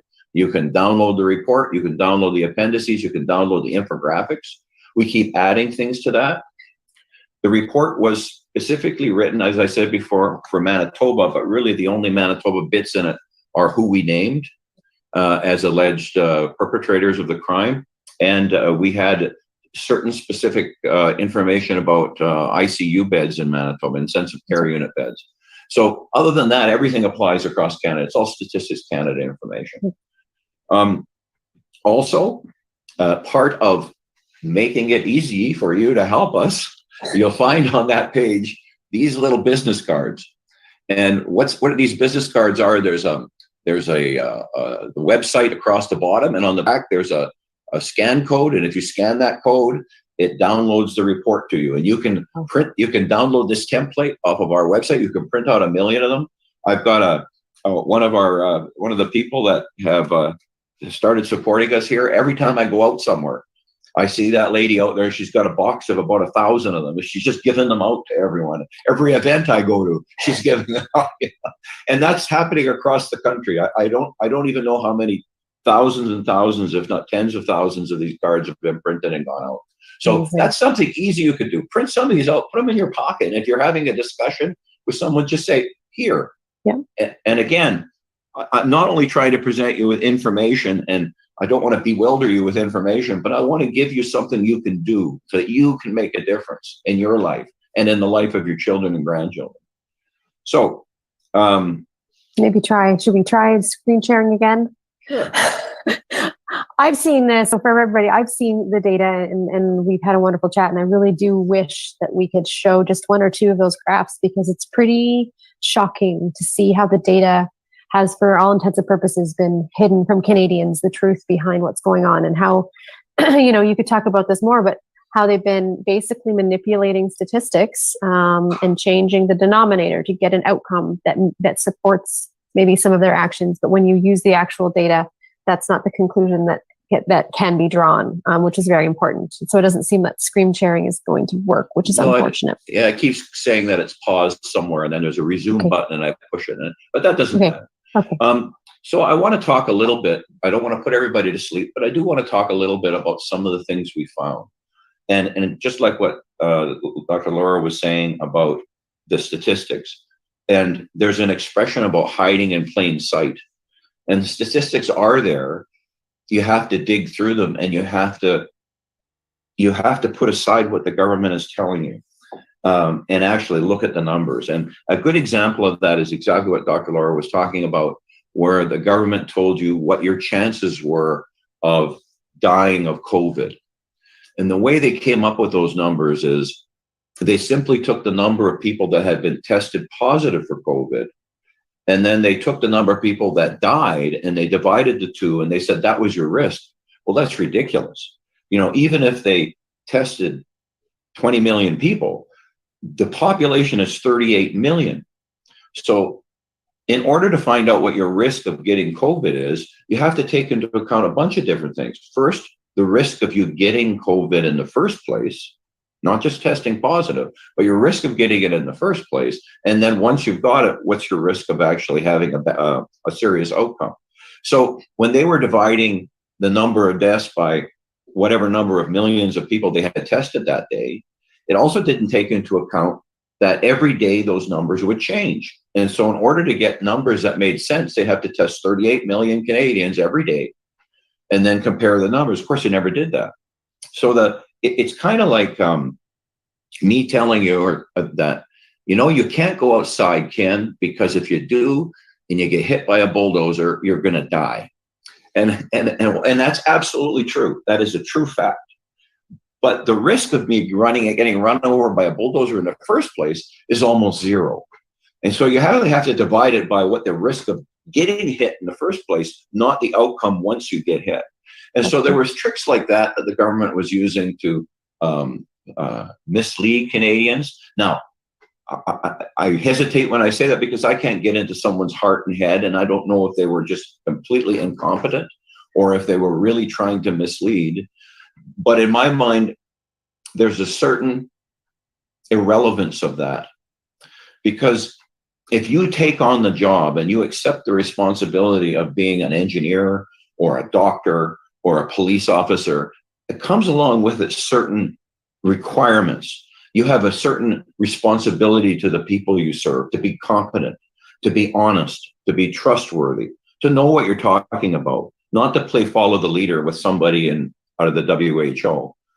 So that was one of the ways that they manipulated things. And another thing that you kept hearing was, well, there were so many excess deaths one year over the next.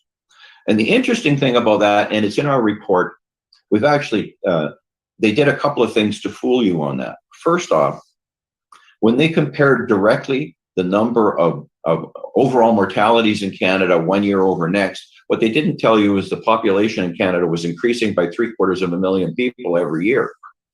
And the other thing was, it was very interesting when we plotted it out, and once again, it's in our report, but the trend line on deaths, once you had taken into account the changing population, the trend line was going up. And of course, the reason for that is, we're getting older as a society, and there's a couple of other things. But interesting, in 2019, the actual number of deaths prior to COVID went down by about 5,000 or 6,000 deaths. And the trend for 5 or 6 years before that was more every year. And then, boop, 2019 went down 5,000 or 6,000. Now, if you project the trend line into 2020, despite what they're saying, the projected number of deaths they were reporting in 2020 pretty much equaled what the reduction in deaths was in 2019. Keeping in mind that Statistics Canada didn't release the death data for 2019 till around May of 2020. And by the way, the mortality rates for 2021 are still not available today, halfway through the year. I checked just as we came on air. So no. Ken, can I just jump in for a second? I think what we're going to try to do is work out this technical issue so we can see it. And then the first question I have for you, how many monitors do you have? 2. Two. So you got to make sure that you've selected the monitor that you're doing the screen share on, and you've also got the file up on your screen. Other than that, then we might be out of ideas here, and we don't know that you've got a black screen of nothing there. I'll give it another shot just because. As long as we've selected the proper screen, you've started screen share. Can you drag the document onto the screen that we can see? You know what happens when I do a screen share? I get two rectangular buttons at the top. One is in yellow and it says your screen sharing has paused. And then there's a red one that says stop screen share. And then right above that, there's a green button that says resume screen share. And that doesn't do anything. And those are displayed on the second screen that it's supposed to be. You know, it doesn't select the presentation. Select it. Which presentation? Sorry. We're working on it. How's it? Oh no, that's still not. There you go. There you go. Oh, you had it. You had it. Shoot. Okay, we'll try again. Sorry. I got how many times I've got myself into trouble like that? How's that? There you go. Perfect. There you go. Okay. There we go. Sorry about that, everybody. So no worries. This is the report, and we're just going to get right into the numbers here. And again, it's laid out so it's very understandable. And we're going to go to the statistics here. This portion we've already talked about, and really this is how they deceived people on the numbers. This chart that's on the screen right now, it shows you the population and the mortality in Canada from 2006 to 2020. And so you can see from 2006 to 2020, we've gone up by about 7 million people. And these are the deaths. And so they were comparing year over year the deaths. Well, the population, this is the increase year on year of population. So you can see between 2007 and 2016, we were around 335,000 people extra every year. And now we're into about 750,000 for the last 4 years. Anyway, equalizing that and then looking, this is the chart that we prepared showing equalized data. So this is what you do is you take all the statistics, you set it to a certain population, and then you multiply everything by the same proportion so that it all makes sense. And this is what I was talking about. You can see that from 2014 to 2018, the number of overall deaths in Canada was increasing, and then 2019 dropped. And you can see that 2020 went up almost by the same amount. And again, I don't know what that is, but why isn't someone questioning that? I've never heard anybody question this. And the government has just presented it as a year-on-year increase. The other tricks that the government played had to do with presenting data in such a way that it became meaningless. For instance, this chart here has to do with COVID cases in the population. And if you look at this chart, you can see that below 19 years of age, it looks like there's a real, between that and the 20-year-olds, that's the most COVID infection. And when you look at the 80-year-olds, it looks like it's much less. So you would be led to believe here that you're in a lot of danger if you're in the younger ages. The fact of the matter is that the information they left out was how many people were in each group. So for instance, if you had 68,000 people, that's what this chart says, 68,000 people infected 80 years of age and older, the only way that makes any sense to you if you know how many people there are that are 80 years age and older. And it just so happens there's 80 years of age and older is about 1.6 million people. And when you look at this chart that makes it appear that the younger people are really getting infected, you'll find out that there's 8 million people in that age group. So they use those kinds of techniques that a person who wasn't really, was trusting and just looked at the chart, they would get a completely erroneous impression of it. And it was talked about before. And this was an interesting thing because when I started doing this report, something else happened to me as an engineer. And that is I got asked by a client, a lawyer actually, who had a client who had a house. And what was alleged to have happened was that in the springtime, the rural municipality where the house was located in had not cleared, they were claimed not to have cleared the ditches and the yard of the person whom the house flooded, and the basement failed. So they wanted me to go out there to investigate and find out, why did this foundation fail? And of course, from the owner's perspective, they wanted me to be able to say it was the flooding caused by the rural municipality. And what I found was, when I got out there, the original house foundations had been built wrong from the beginning. There were 3 or 4 or 5 serious things that were the matter with those foundations. So when the water came in, had the foundations been constructed properly, probably nothing would have happened. But because of all of the things that were wrong, when the water came in, the foundations failed. So when I was heading back to from the inspection, I phoned the lawyer and told him this. Of course, the lawyer said to me, "We have no case." And the reason they didn't have a case was because there were 3 or 4 or 5 or 6 major things the matter already with that foundation. And the water came in, sure, it caused the failure, but had it not been for those 3 or 4 or 5 things the matter, it would have never failed. And yet, in the realm of COVID, looking at my screen here, you'll see that Health Canada reported that 46% or more of people who said to have died of COVID had 3 or more comorbidities. So how is it not possible for me to blame the flooding of that house on the rural municipality when the house had comorbidities, so to speak, but the medical profession and the government is saying that despite the 3 or 4 serious comorbidities you have, if you die when you have COVID, it's a COVID death. It just doesn't make sense. You can't prove that in a court of law. But yet they're foisting that on the Canadian people. And then the next part of this, we started to examine what were the odds of dying. And I want to say that in order to talk about this subject, we have to kind of put aside our humanity for a little bit. We know that any death is a terrible tragedy and it affects families and communities. But in order to understand what had been done to us, we have to talk in terms of numbers and kind of turn off that little bit of humanity, if you will. So we all know that the government was telling us that, boy, if you were over the age of 70 and you got COVID, it was like a death sentence. So what we did was we took 2019 prior to the pandemic and we looked at how many people there were in Canada over the age of 70 and how many people died. What you're seeing on the screen in blue here is in 2019, there are 4.6 million people over the age of 70. 145,000 of them died for whatever reason. That meant that your chance of dying, if you were 70 years of age and older, in 2019 was 1 in 32. Ken, could you just zoom in a little bit? Could you blow that up? Is it possible? I think so. Whoops. Sorry to interrupt you. Oh, no. Yes, the little magnifying glass at the top there. Right there. Right there? Sorry, I'm also going to jump in there, and unfortunately, I just want to give everyone the 5-minute warning. Sorry, I know there was technical issues, but we could probably extend to 10. But okay. We're kind of coming up on our time. Okay. Gotcha. Okay. There we go. Good. So your all reasons for dying in 2019 was 1 in 32.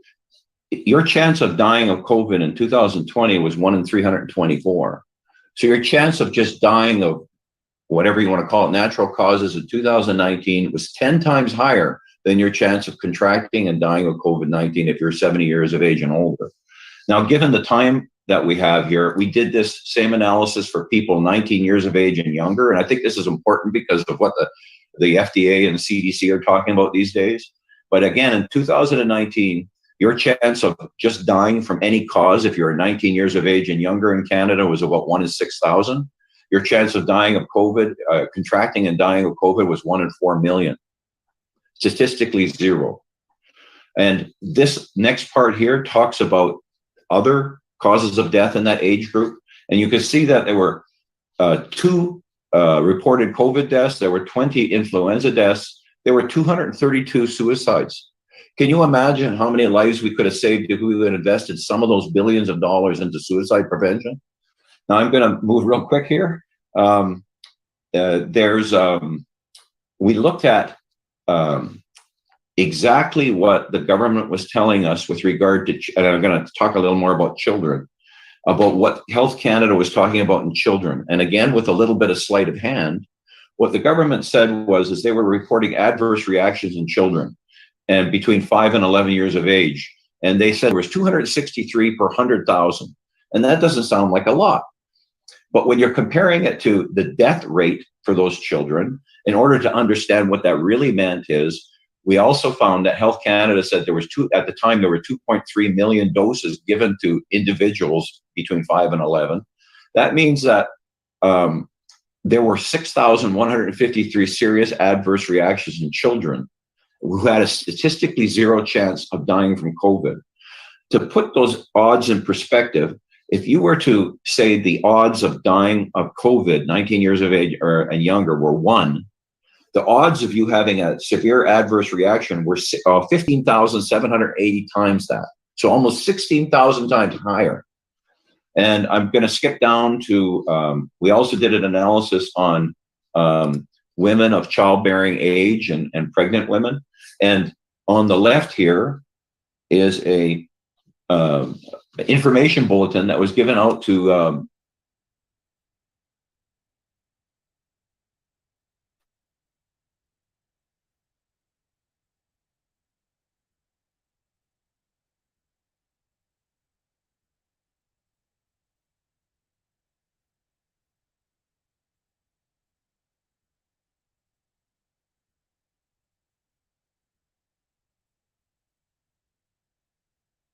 these mRNA vaccines are completely new technology. We don't have any information on what they do long term. As a matter of fact, the next thing we did was we looked at the odds of death for women of childbearing age from COVID. And that's what this table is. And again, I won't get into a lot of detail, but essentially the odds of a woman in childbearing age from 20 to 40 of getting COVID and dying were 1.25 of a million. Their odds of just dying for any other cause were 1 in 1,700. Their chance of dying from pregnancy was 1 in 15,000, just to put it in perspective. Now, again, the other thing that's important about this is what were the government, or what was the manufacturer of these treatments telling us about what they knew about the effects on pregnancy and fertility. And this section here, starting on page 41, is taken directly from the information bulletin or the monograph that Pfizer included with their drug. And it says, fertility, unknown. Safety and efficacy in pregnant women has not been established. It is not known whether it is excreted in human milk. It goes on and on. General toxicity, they don't know. They did some rat testing, but they're giving this to pregnant women or women that are breastfeeding. We also looked at, we just stumbled across this. There was an 11,000 drop in births in Canada comparing 2019 and 2020. And that's a straight comparison. So the population went up 750,000 people due to immigration and births and whatnot. But the actual number of births in Canada went down 11,000. I know in Manitoba, occasionally we get blizzards. And if we have a 2-day blizzard, usually the birth rate goes up 9 months later. But somehow in this, when people locked up at home, it went down. What's my time like right now? I think we got about another minute. Okay. And I'll just say that throughout this report, there's information bulletins here, or infographic pages that summarize those things. There's one for your odds of dying, COVID-19 vaccines in pregnant women, facts about it, and that occurs in a number of different areas. There's also pieces in here that talk about the Canadian influenza pandemic plan that was established in 2006, and Teresa Tam was one of the main authors about it. At least she accredited herself in the credits about 8 times, and it actually recommends in pretty much every case the opposite of what they did in this pandemic. So there's a lot more for me to cover there, but I've run out of time. So again, come to our website, sign up, subscribe. It's free. You can download the report. There's an Ontario version of the report there you can download, and there's a news page. And when you sign up, you'll get regular posts from us, instructions about how to approach the police, any kinds of news that's happened. As a matter of fact, there's a very interesting news flash coming out probably tomorrow, and it has to do with the City of Winnipeg Police telling us that you can't report a crime that occurred in Winnipeg if you're not a resident of Winnipeg. I said that. So if you're on the street, you see somebody murdered in Winnipeg, you can't report it to the city of Winnipeg police if you don't live in Winnipeg. And that comes from that comes in writing from the chief of staff of the Winnipeg Police Department, and I have that correspondence. Wow. With that, I will end. Wow. Thank you so much, Ken. I quickly, before, I just wanted to say, Dr. Hodkinson is looking to come back to the panel, Tom. So if we could get a link. Yeah, we're working on it. Okay, we're working on it. Okay. Ken, I mean, this panel, this presentation that you just gave us, the report and the work is just so valuable, and exactly what you said. Like, this is this is the tangible data that is inarguable. It's totally indefensible to go against it, because it's Canada stats. So this is exactly what we need. Thank you so much for taking the time to present and to do this, number one, and to present it today. And thank you for joining the conversation.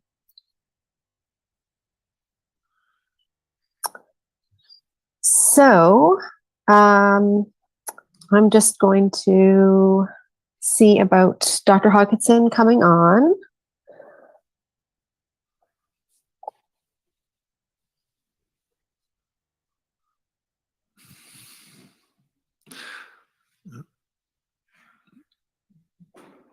So I guess we're just going to call in some of the panelists if they're able to call in at this time.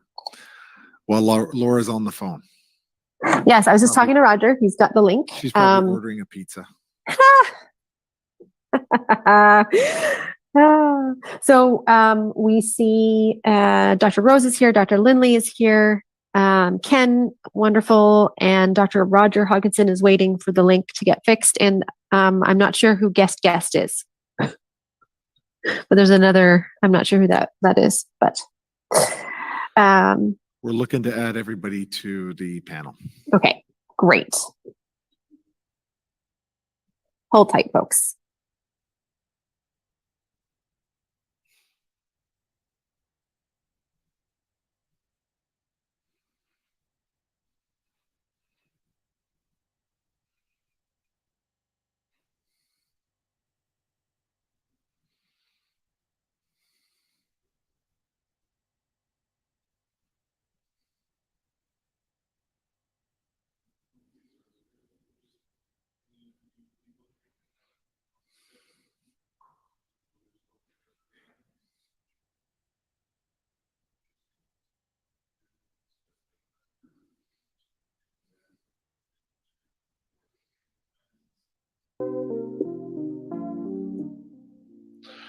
Almost there. We've got 4, possibly more in the waiting. The link is not working for Dr. Hodkinson.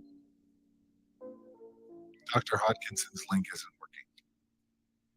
He logged out, and then I've asked him to log back in, and it's not working for him.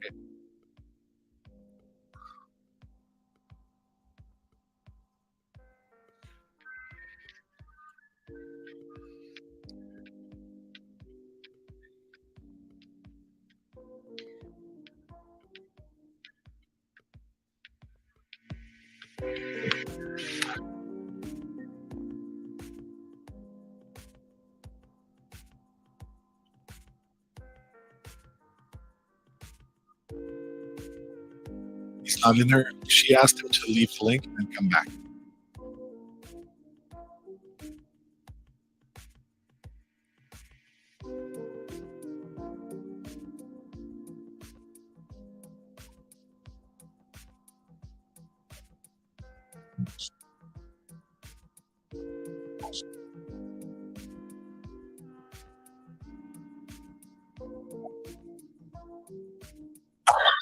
Okay.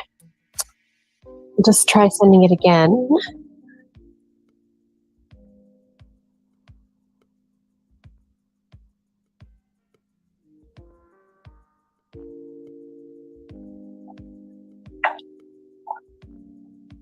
I don't think Dr. Payne is coming in. No. Or Dr. Kory. No. And we know about Dr. Alexander. I've sent him a message to rejoin, but he's, yeah, we'll, Dr. Alexander in the room? no. Okay. Maybe we begin and hopefully they'll join Yes. in. Yeah. Okay.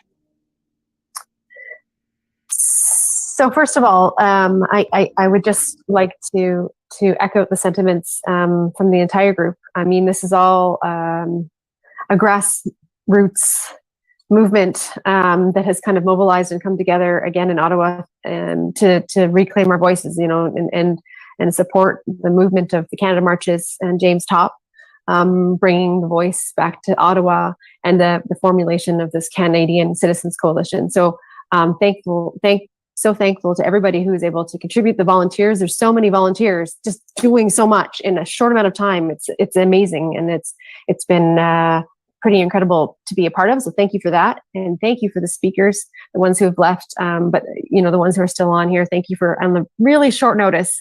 I mean, I gave you like less than a week, so thank you for your time and your efforts and your voices.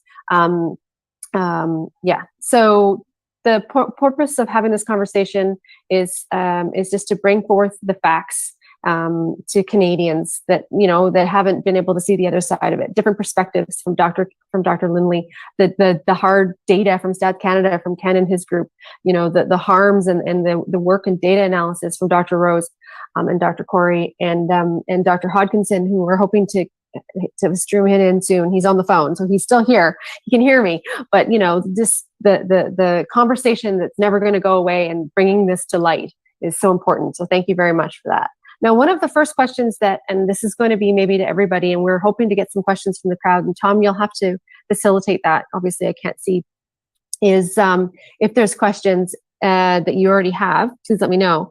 But one of the ones that I've been seeing a lot in the chat and that people have been sending to me is for everybody is, you know, we're at this point now, we find ourselves kind of faced with knowing what's happening in the fall, the writing's on the wall for more lockdowns, more restrictions. How do we get out of this? How do we get out of this? And maybe we'll start with Dr. Lindley. Just say no. I know it's silly, but it's like, you know, some of these things really don't make sense. You know, locking us down, even the whole travel thing that you guys are still going through, there is no country in the world that has that. It's just crazy. We need to just start saying no. I remember when the truckers were in Ottawa, and then people started, they stopped wearing masks in the stores, and everyone was like, I'm so happy. No one really said anything to me, and children are finally smiling. So I say it's just time to say no. Collectively, the world needs to say no.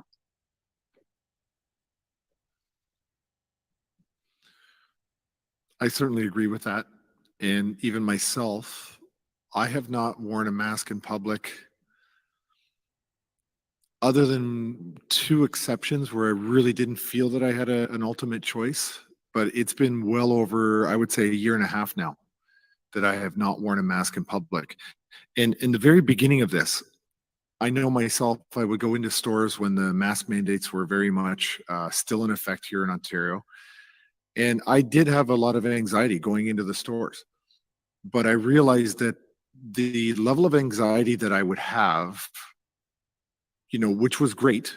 And, you know, I'm almost 6'2", you know, in my boots, and I know how to physically take care of myself. So that wasn't my concern, but it was the public or maybe the staff of a store that would get in your face and be extremely aggressive.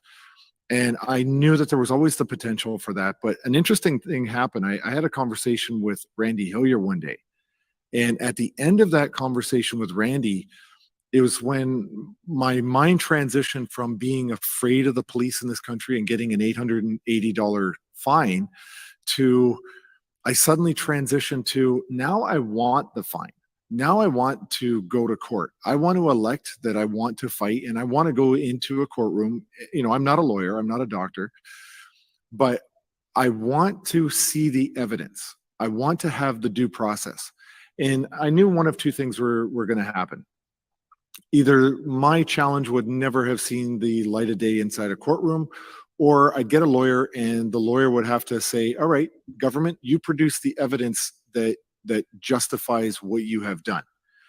And so, yes, it was very uncomfortable, but it still was necessary. And, I only had a few incidents. They were very, very minor with people. And if they were a staff member, I would just say, no, thank you. And I would walk away. If there was a member of the public inside the store, I would just literally look at them as if they were invisible. I couldn't hear them. I just walk away and avoid the confrontation. But it had to be done. And this is where, we get the intersection. And I spoke a little bit earlier about the idea of moral courage versus physical courage. And I had a little bit of an intersection of both, because it doesn't feel emotionally or mentally comfortable to be the dissenting view when you're walking around the vast majority of people that believe a certain way or living their lives in fear. And, physically, I had heard of a lot of confrontations. I had heard police arresting mothers in front of their young toddler children. And so the potential for physical and moral courage was always there. But at the end of the day, I just decided that, like you said, you just say no. Enough is enough. I can't go around advocating or trying to get other people to do what I wasn't willing to do myself. And so each and every one of us needed to be our own leaders, our own saviors of all of the things that was happening to us all. And, it's kind of like saying you can make the perfect cup of coffee, but you're really good when you can make about 1,000 cups of coffee. That's when you've got your act really good to, everything is really smooth. When you could do this repetitively and grow and get better at it. And so what I tried to do was be my own leader, be my own little hero in my own life, and hopefully inspire other people out in the public to do the same. And, I don't know how effective that was to be be perfectly true or honest, but every opportunity that I had to see somebody else in a store that was not masked, I would make it a point to go up and say, hey, it's nice to see your face. And hopefully that other people could hear that. And, it's leading by example. It's scary, but I felt that it was necessary, had to be done. And so that's what I did. And then I got called for Ottawa. And the rest has been crazy since. So Jessica is going to Jessica, can you just use your mic? Yes. Okay, yeah. So the question was, what's our way? How do we move forward? How do we get out of this with the impending lockdowns and restrictions being announced for Canada, especially in the fall? How do we stop that from happening? The easy answer is, just say no. Just like Kat said, but that's obvious to you, to someone who has access to data, for example. There are so many people who are locked in the bubble of hypnosis. And so one of the things I'm really interested in doing and trying to do, I have a call with, or a podcast with Matthias Desmet coming up, and I can't wait to talk to him about good ideas for breaking the hypnosis bubble. We need to just talk, disseminate data, disseminate facts, be as loud as possible, because if anything will turn this tide, it's that. The adverse events showing up, that's just a growing mound of earth, and it just, it's going to start burying their lives very soon, I think. And the legacy media, they're just, yes, okay, they're captured, but they're still, in my opinion, they're entertainment, and somebody's gonna fold soon. Some people think I'm a little optimistic for saying that, but I think they're just not going to be able to withstand the pressure of the people for very much longer. So I highly recommend not going anywhere near any experimental products unless you're absolutely aware of what you might be getting yourself into, which in this context is impossible because nobody knows, because the data is not complete.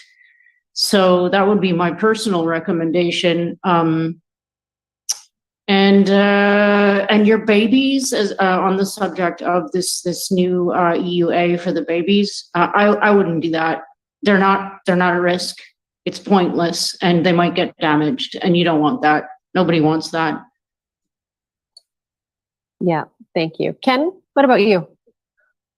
You know, one of the things that they've used against us is they've convinced people that they are helpless. It's like the old thing, you know, what's the greatest accomplishment of the devil? The greatest accomplishment of the devil is to convince us that it doesn't exist. If people would realize, if they come together, and you know, we realized this years ago when we established trade unions, which are now corrupted trade unions, and we fought against the oppressors, and we used to build barns as a community. You know, we would come together, and the single person who wanted to do that couldn't accomplish it, but we would come together. We need to come together again. We need to turn off the TVs. We need to get outside. We need to talk to our neighbors, and one by one, we need to take control, and we need to do our small little point. You know, just like the raindrops falling down, as an individual, it's nothing, but as a group, it's extremely powerful. And that's really the key. You're not helpless. Download our report, hand it out, give it to everyone you can think of, encourage a discussion, and together we will defeat this. The problem is that problem is greater, much greater than COVID. All of our institutions are infected. You know, the police are corrupt, the parliament's corrupt, our school boards are corrupt. And so the first step of this is to come together and prevent further damage under the flag of COVID. But in the long term, we have to get good people serving in public office. We have to get laws that make sense in place. You know, like the fact that the prime minister can call an election and I think it's 40 days. How in the heck could opposition get together and try to do a campaign against that? You can't. Term limits we have to do all of these things, but the first step is to come together, stop this onslaught under the false flag of COVID-19, and then over the long term, we have to put the power back into the people's hands.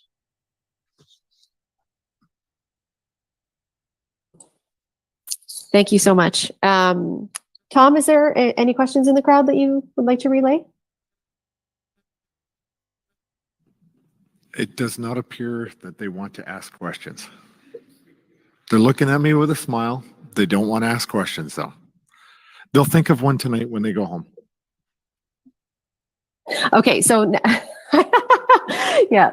Well, I have another one that has been people have been asking a lot of with respect to our MPs. So how, like the politicians, I mean, for all intents and purposes, you know, they're saying, you know, the Conservatives that went and met with James yesterday, you know, they have moral courage and fortitude, and that's lovely to see now. But for the last 2 years, it seems like there hasn't been any dissension within politics. So how do we get, other than bringing reports and the data, how can we as grassroots citizens on the ground, how do we engage with politicians? And is, you know, what are your thoughts? Is this going to be solved by politics? Dr. Lindley, we'll start with you. Corruption, right? It's very hard to engage with them because I don't think many of them actually listen to the people that elected them in their office, but it doesn't mean that we don't try. So I would say, yes, engage as much as you can. Elections still have consequences even in this world. And I think the best thing to do is actually work on your own community. I think the work starts at home. You need to make your community strong. You need to elect leaders in your own community that are going to do the right thing. And those are under more pressure because they live in your neighborhood. You know them by name. They're your friends. They're your cousins' friends. So it's a little bit harder in your own community for them to just kind of forget who they need to account to. On a federal level, I think there are still few good men and women, but not many. but I think those who are out there speaking the truth, support them financially and whichever way you can, because they do need your support. They're in vulnerable position. And then when it comes to our leaders who are in power, I would say with respect, tell them why they're wrong. And the time of reckoning for all of us is going to come at some point.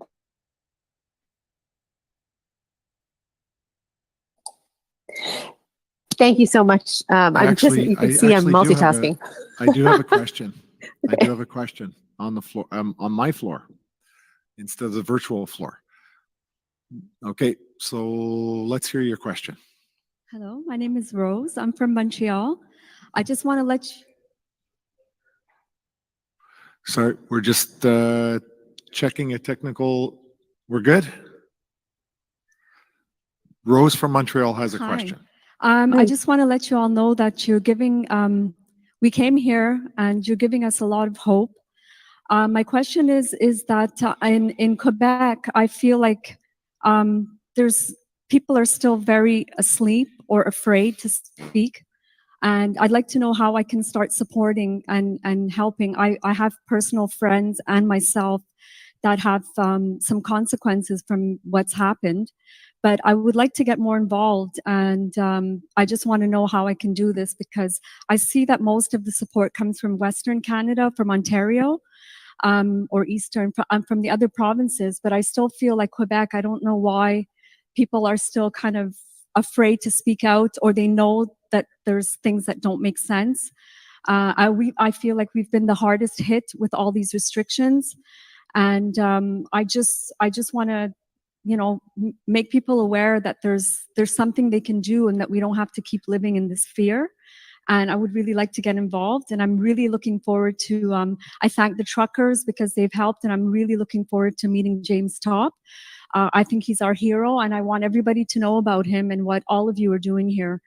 So that's my question, and I won't leave here until I see what part I can play in supporting all of you.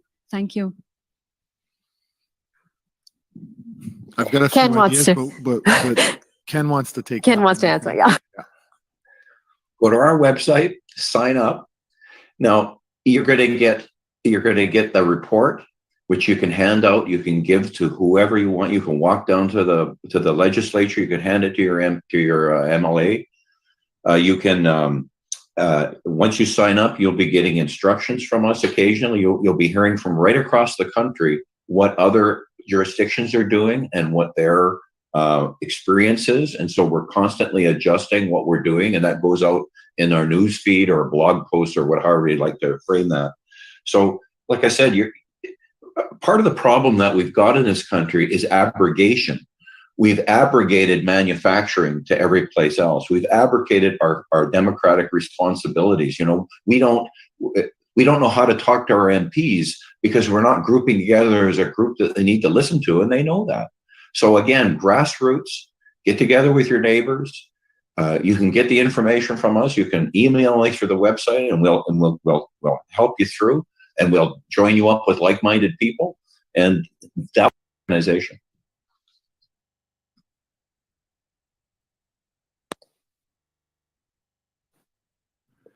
Were there any thoughts from either Jessica or Cash, or? I just want to reinforce that idea of local. It's just the most, it's the most profound thing that we can all do, because it does two things. It gives you a way to act, and it counters everything that's been imposed on us for the last 2 years, which is simply just an attack on our humanity, on our humanness. Rebond, reform, make little groups, act locally, and don't get down if you hear a lot of counterspeak. I don't know how else to call it, because you will, but persist, because this is going to take time. But I mean, it's cheesy, but the truth will prevail one way or another.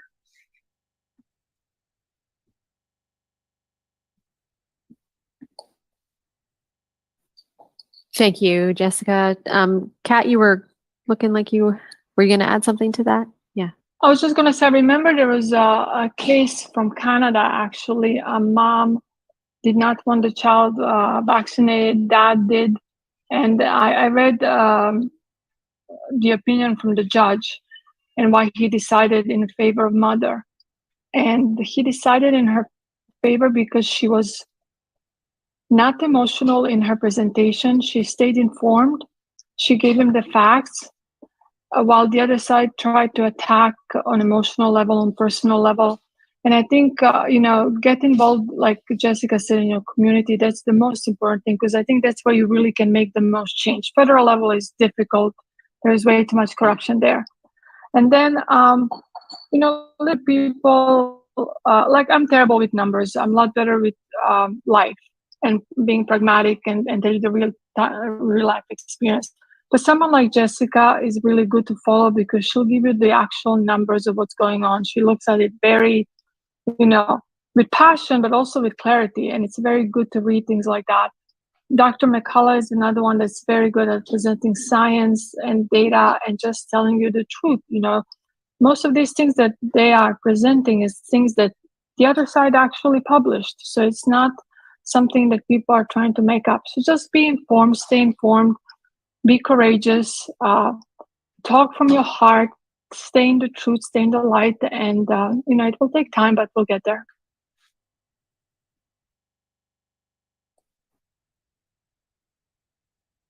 Thank you, Kat. Tom, did you have something to add or about to say something? Yeah, I think the most important piece is to want to do it. And I remember after the convoy, there was everybody was doxxed that had contributed money to it. And a lot of people were really upset because their addresses were posted online. And the very interesting thing that actually came out of that was people looked up their own addresses. And when they were looking at their addresses to see if they were on the list, they realized that some of their friends and neighbors were also on that list. So it actually had the exact opposite effect of it actually revealed allies within your own local community. And that was kind of a really good thing for a lot of people because they had a good starting point. How you do that at this point, I mean, we're not going to dox everybody like that and post everyone's address who thinks the way you do. But I think at this point, over 2 years, 2 years plus, you just have to be willing to be bold with your friends and your families and, your coworkers. You just have to start to say, for 2 years plus, I did it your way. I was polite. I listened to you. I remained very passive to the way you think.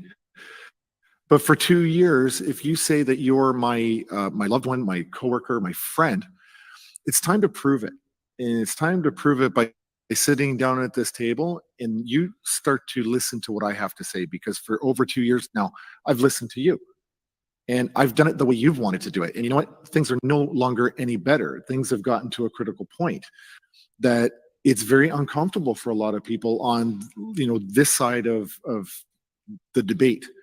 And so it is time to be bold now and to really, recognize the fact that all those people, all those family members and coworkers that have literally turned their backs on it. And I hear stories about it all the time where, 30, 40-year friends are no longer friends because of the divide that this issue has created. And it almost makes you think, were you really just my acquaintance for 30, 40 years? Or were you truly my friend? And now it's time for you to actually prove it. So if you ever cared about me ever, you're gonna sit at this table, we're gonna get a coffee or a beer or whatever the choice of drink is, and we're gonna talk about this, and you're gonna hear about what I have to say, and you're not gonna sit there and treat me like some crazy nut conspiracy theorist. You're going to show me the respect that I have shown you, if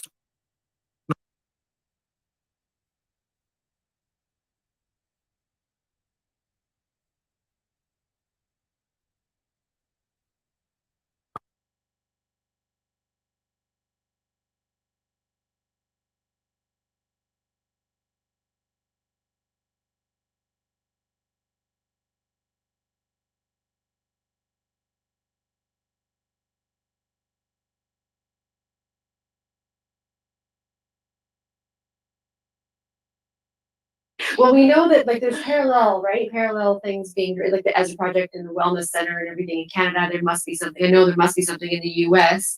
One of the questions was, how do we find doctors in these networks? Do you have any insight? So I was just calling it underground, but what I meant is there are at least in the United States there are lists you can find where physicians do try to help with COVID, and like Dr. Kory and others, lots of us understand that the illness itself and the consequences. We can help people with certain things, and we do try. So there are lists, and I think the best thing is just look at the website of different organizations like AAPS online, or maybe COVID Care Alliance. I'm not sure how they publish it, but there are doctors out there. Sometimes it's like word of mouth because you don't necessarily want to tell the other side how to look for them, right? Yeah. But there are good people out there, and some of them are good doctors. So I would follow, World Council for Health. I'm on the steering committee of World Council for Health. So a lot of our affiliates and partners think the same as we do. So I would probably go on those types of websites to start looking for people. Thank you. I'm cognizant of time and the fact that it's maybe not all the same time zone for everybody here. So I think maybe, Tom, there's one question from a gentleman who's in the chat on Zoom that has been very patient because he had it since the very beginning. And then maybe we'll have one more from your side and then we wrap up. If that sounds good. Okay, so this question is, and we've been chatting, he's from Nova Scotia. I cannot wait to connect with you because I'm in PEI and I think we could probably connect somehow, but he's an EMT and he's been gaslit. So people who are vaccine injured, how do they navigate through the gaslighting? And this we'll go to you first, Dr. Lindley, because you might be, as a doctor dealing with vaccine injured, the gaslighting and the indifference shown to them when we reach out for help, even with the training that nurses or EMTs or they have, and reading their blood work, there's nothing that's changed, but yet there's symptoms. How do they navigate that gaslighting? And how do people with injuries that are in, how does, for example, people in the Canadian Forces who have injuries, how do they come forward? Because there's so much gaslighting and discrimination, and they're being told that they're in their head. So I have a lot of people from UK who actually reach out to me because the same problem is in UK. I think United States, it's kind of hit and miss, but there are enough of us there that people can find.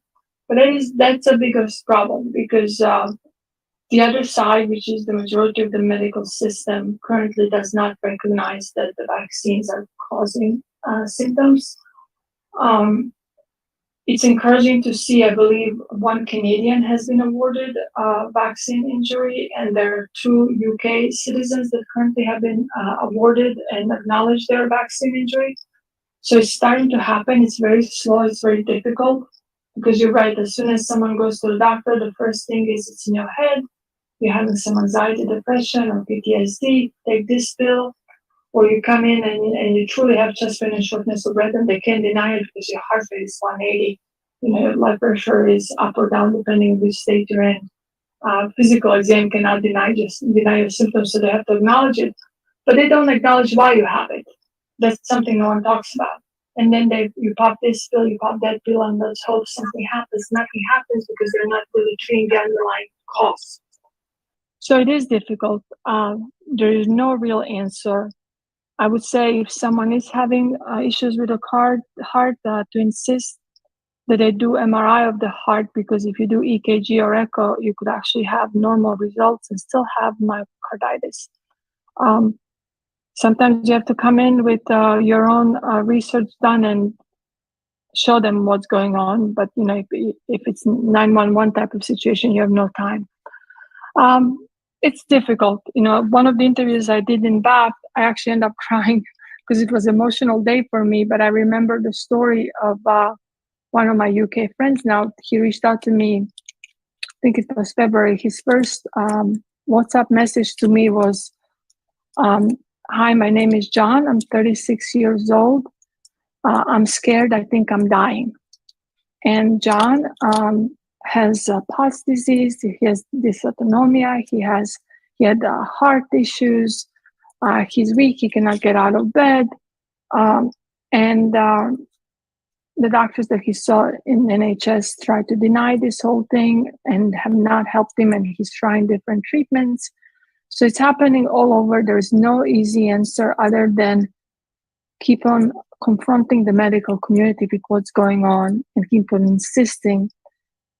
The only person that can save you at the end of the day, it's you. You have to be your own advocate. You have to be strong. You have to be courageous. You have to be brave. And you can't give up.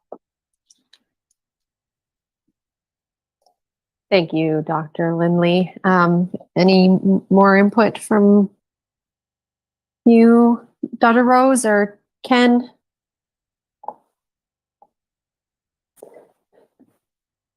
I'm happy. I think this was fantastic.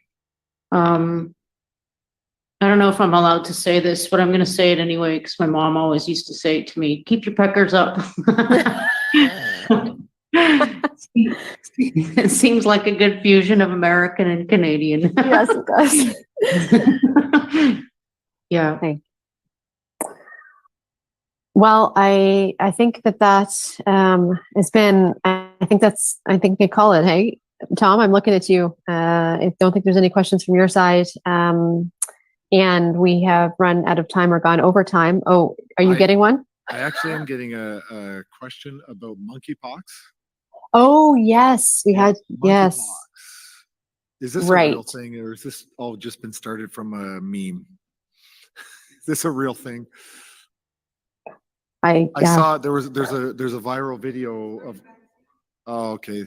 So there is a vaccine starting for this, but I'm joking around about it because I did see about 5 people sent me a video last night on some half-naked guy in his underwear in the woods in a beard faking an Australian accent, looking in the woods for monkeypox. Anyway, I do know that it's a real thing, but our audience member who I know was a Canadian pharmacist is asking if there's any sort of direction or comments on monkeypox. I'll answer that, and then maybe Jessica can comment on the actual statistics. I remember being in UK actually when the story broke. There were like 17 or 18 cases at the time, and interestingly, the paper said it was in I believe they said homosexual community that was happening, and then they say it was the rape concert that it happened in Europe, and all of a sudden cases are popping here and there. I actually read something today that one of the organizations is trying to declare the global pandemic, and the World Health Organization is going to meet today. Actually, they're meeting today to discuss if it's going to be a pandemic or not. All I can say is this. CDC came out maybe a week ago saying that we are level 2 with monkeypox and to start wearing masks. And I remember joking with Dr. Urso on this. I was actually walking and I had him on my cell phone and I said to him, maybe we should start tweeting that maybe we should wear a condom because that kind of made more sense. Even they said it's sexually transmitted disease. So what is mask going to do to that? And we kind of did that for a few days and all of a sudden CDC silently removed the mask recommendation. Monkeypox, if you do the right thing,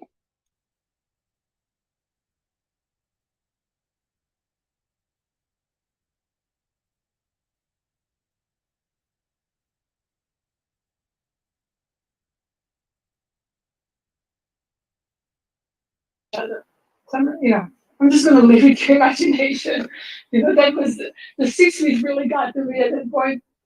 But the truth is that it's not at the pandemic level. It's nonsense. Are they trying to create another pandemic? I think they are. I think they're realizing that monkeypox, no one is buying the story. So now, like I said, there was an announcement there's a polio in the sewers in UK. I think there's going to be a pandemic or something coming up. What is it going to be? Black plague or, which, oh, by the way, there is a case of fulminant gonorrhea that one person got when he was traveling and he brought it back into one of the countries. So it's like they're just trying to hit us with whatever they can. I would just say stay firm, stay informed, don't do stupid things, and you know, with caution, listen to what they're saying. That's all I have to say.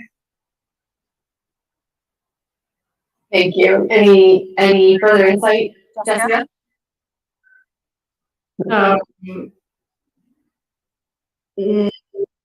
Don't worry about monkeypox. I don't know what else to say about that. It's, in my opinion, it's just another farce. It's scare tactic. And, you know, if it's not going to be that, it's going to be something else. Prepare yourselves. Be strong. Be towers of rationality. I mean, really, really look back at the last 2 years and ask yourselves, what makes sense? That's all. And if things don't make sense to you, and if your spidey sense is going off, really listen to it. Mm-hmm. That would be my advice.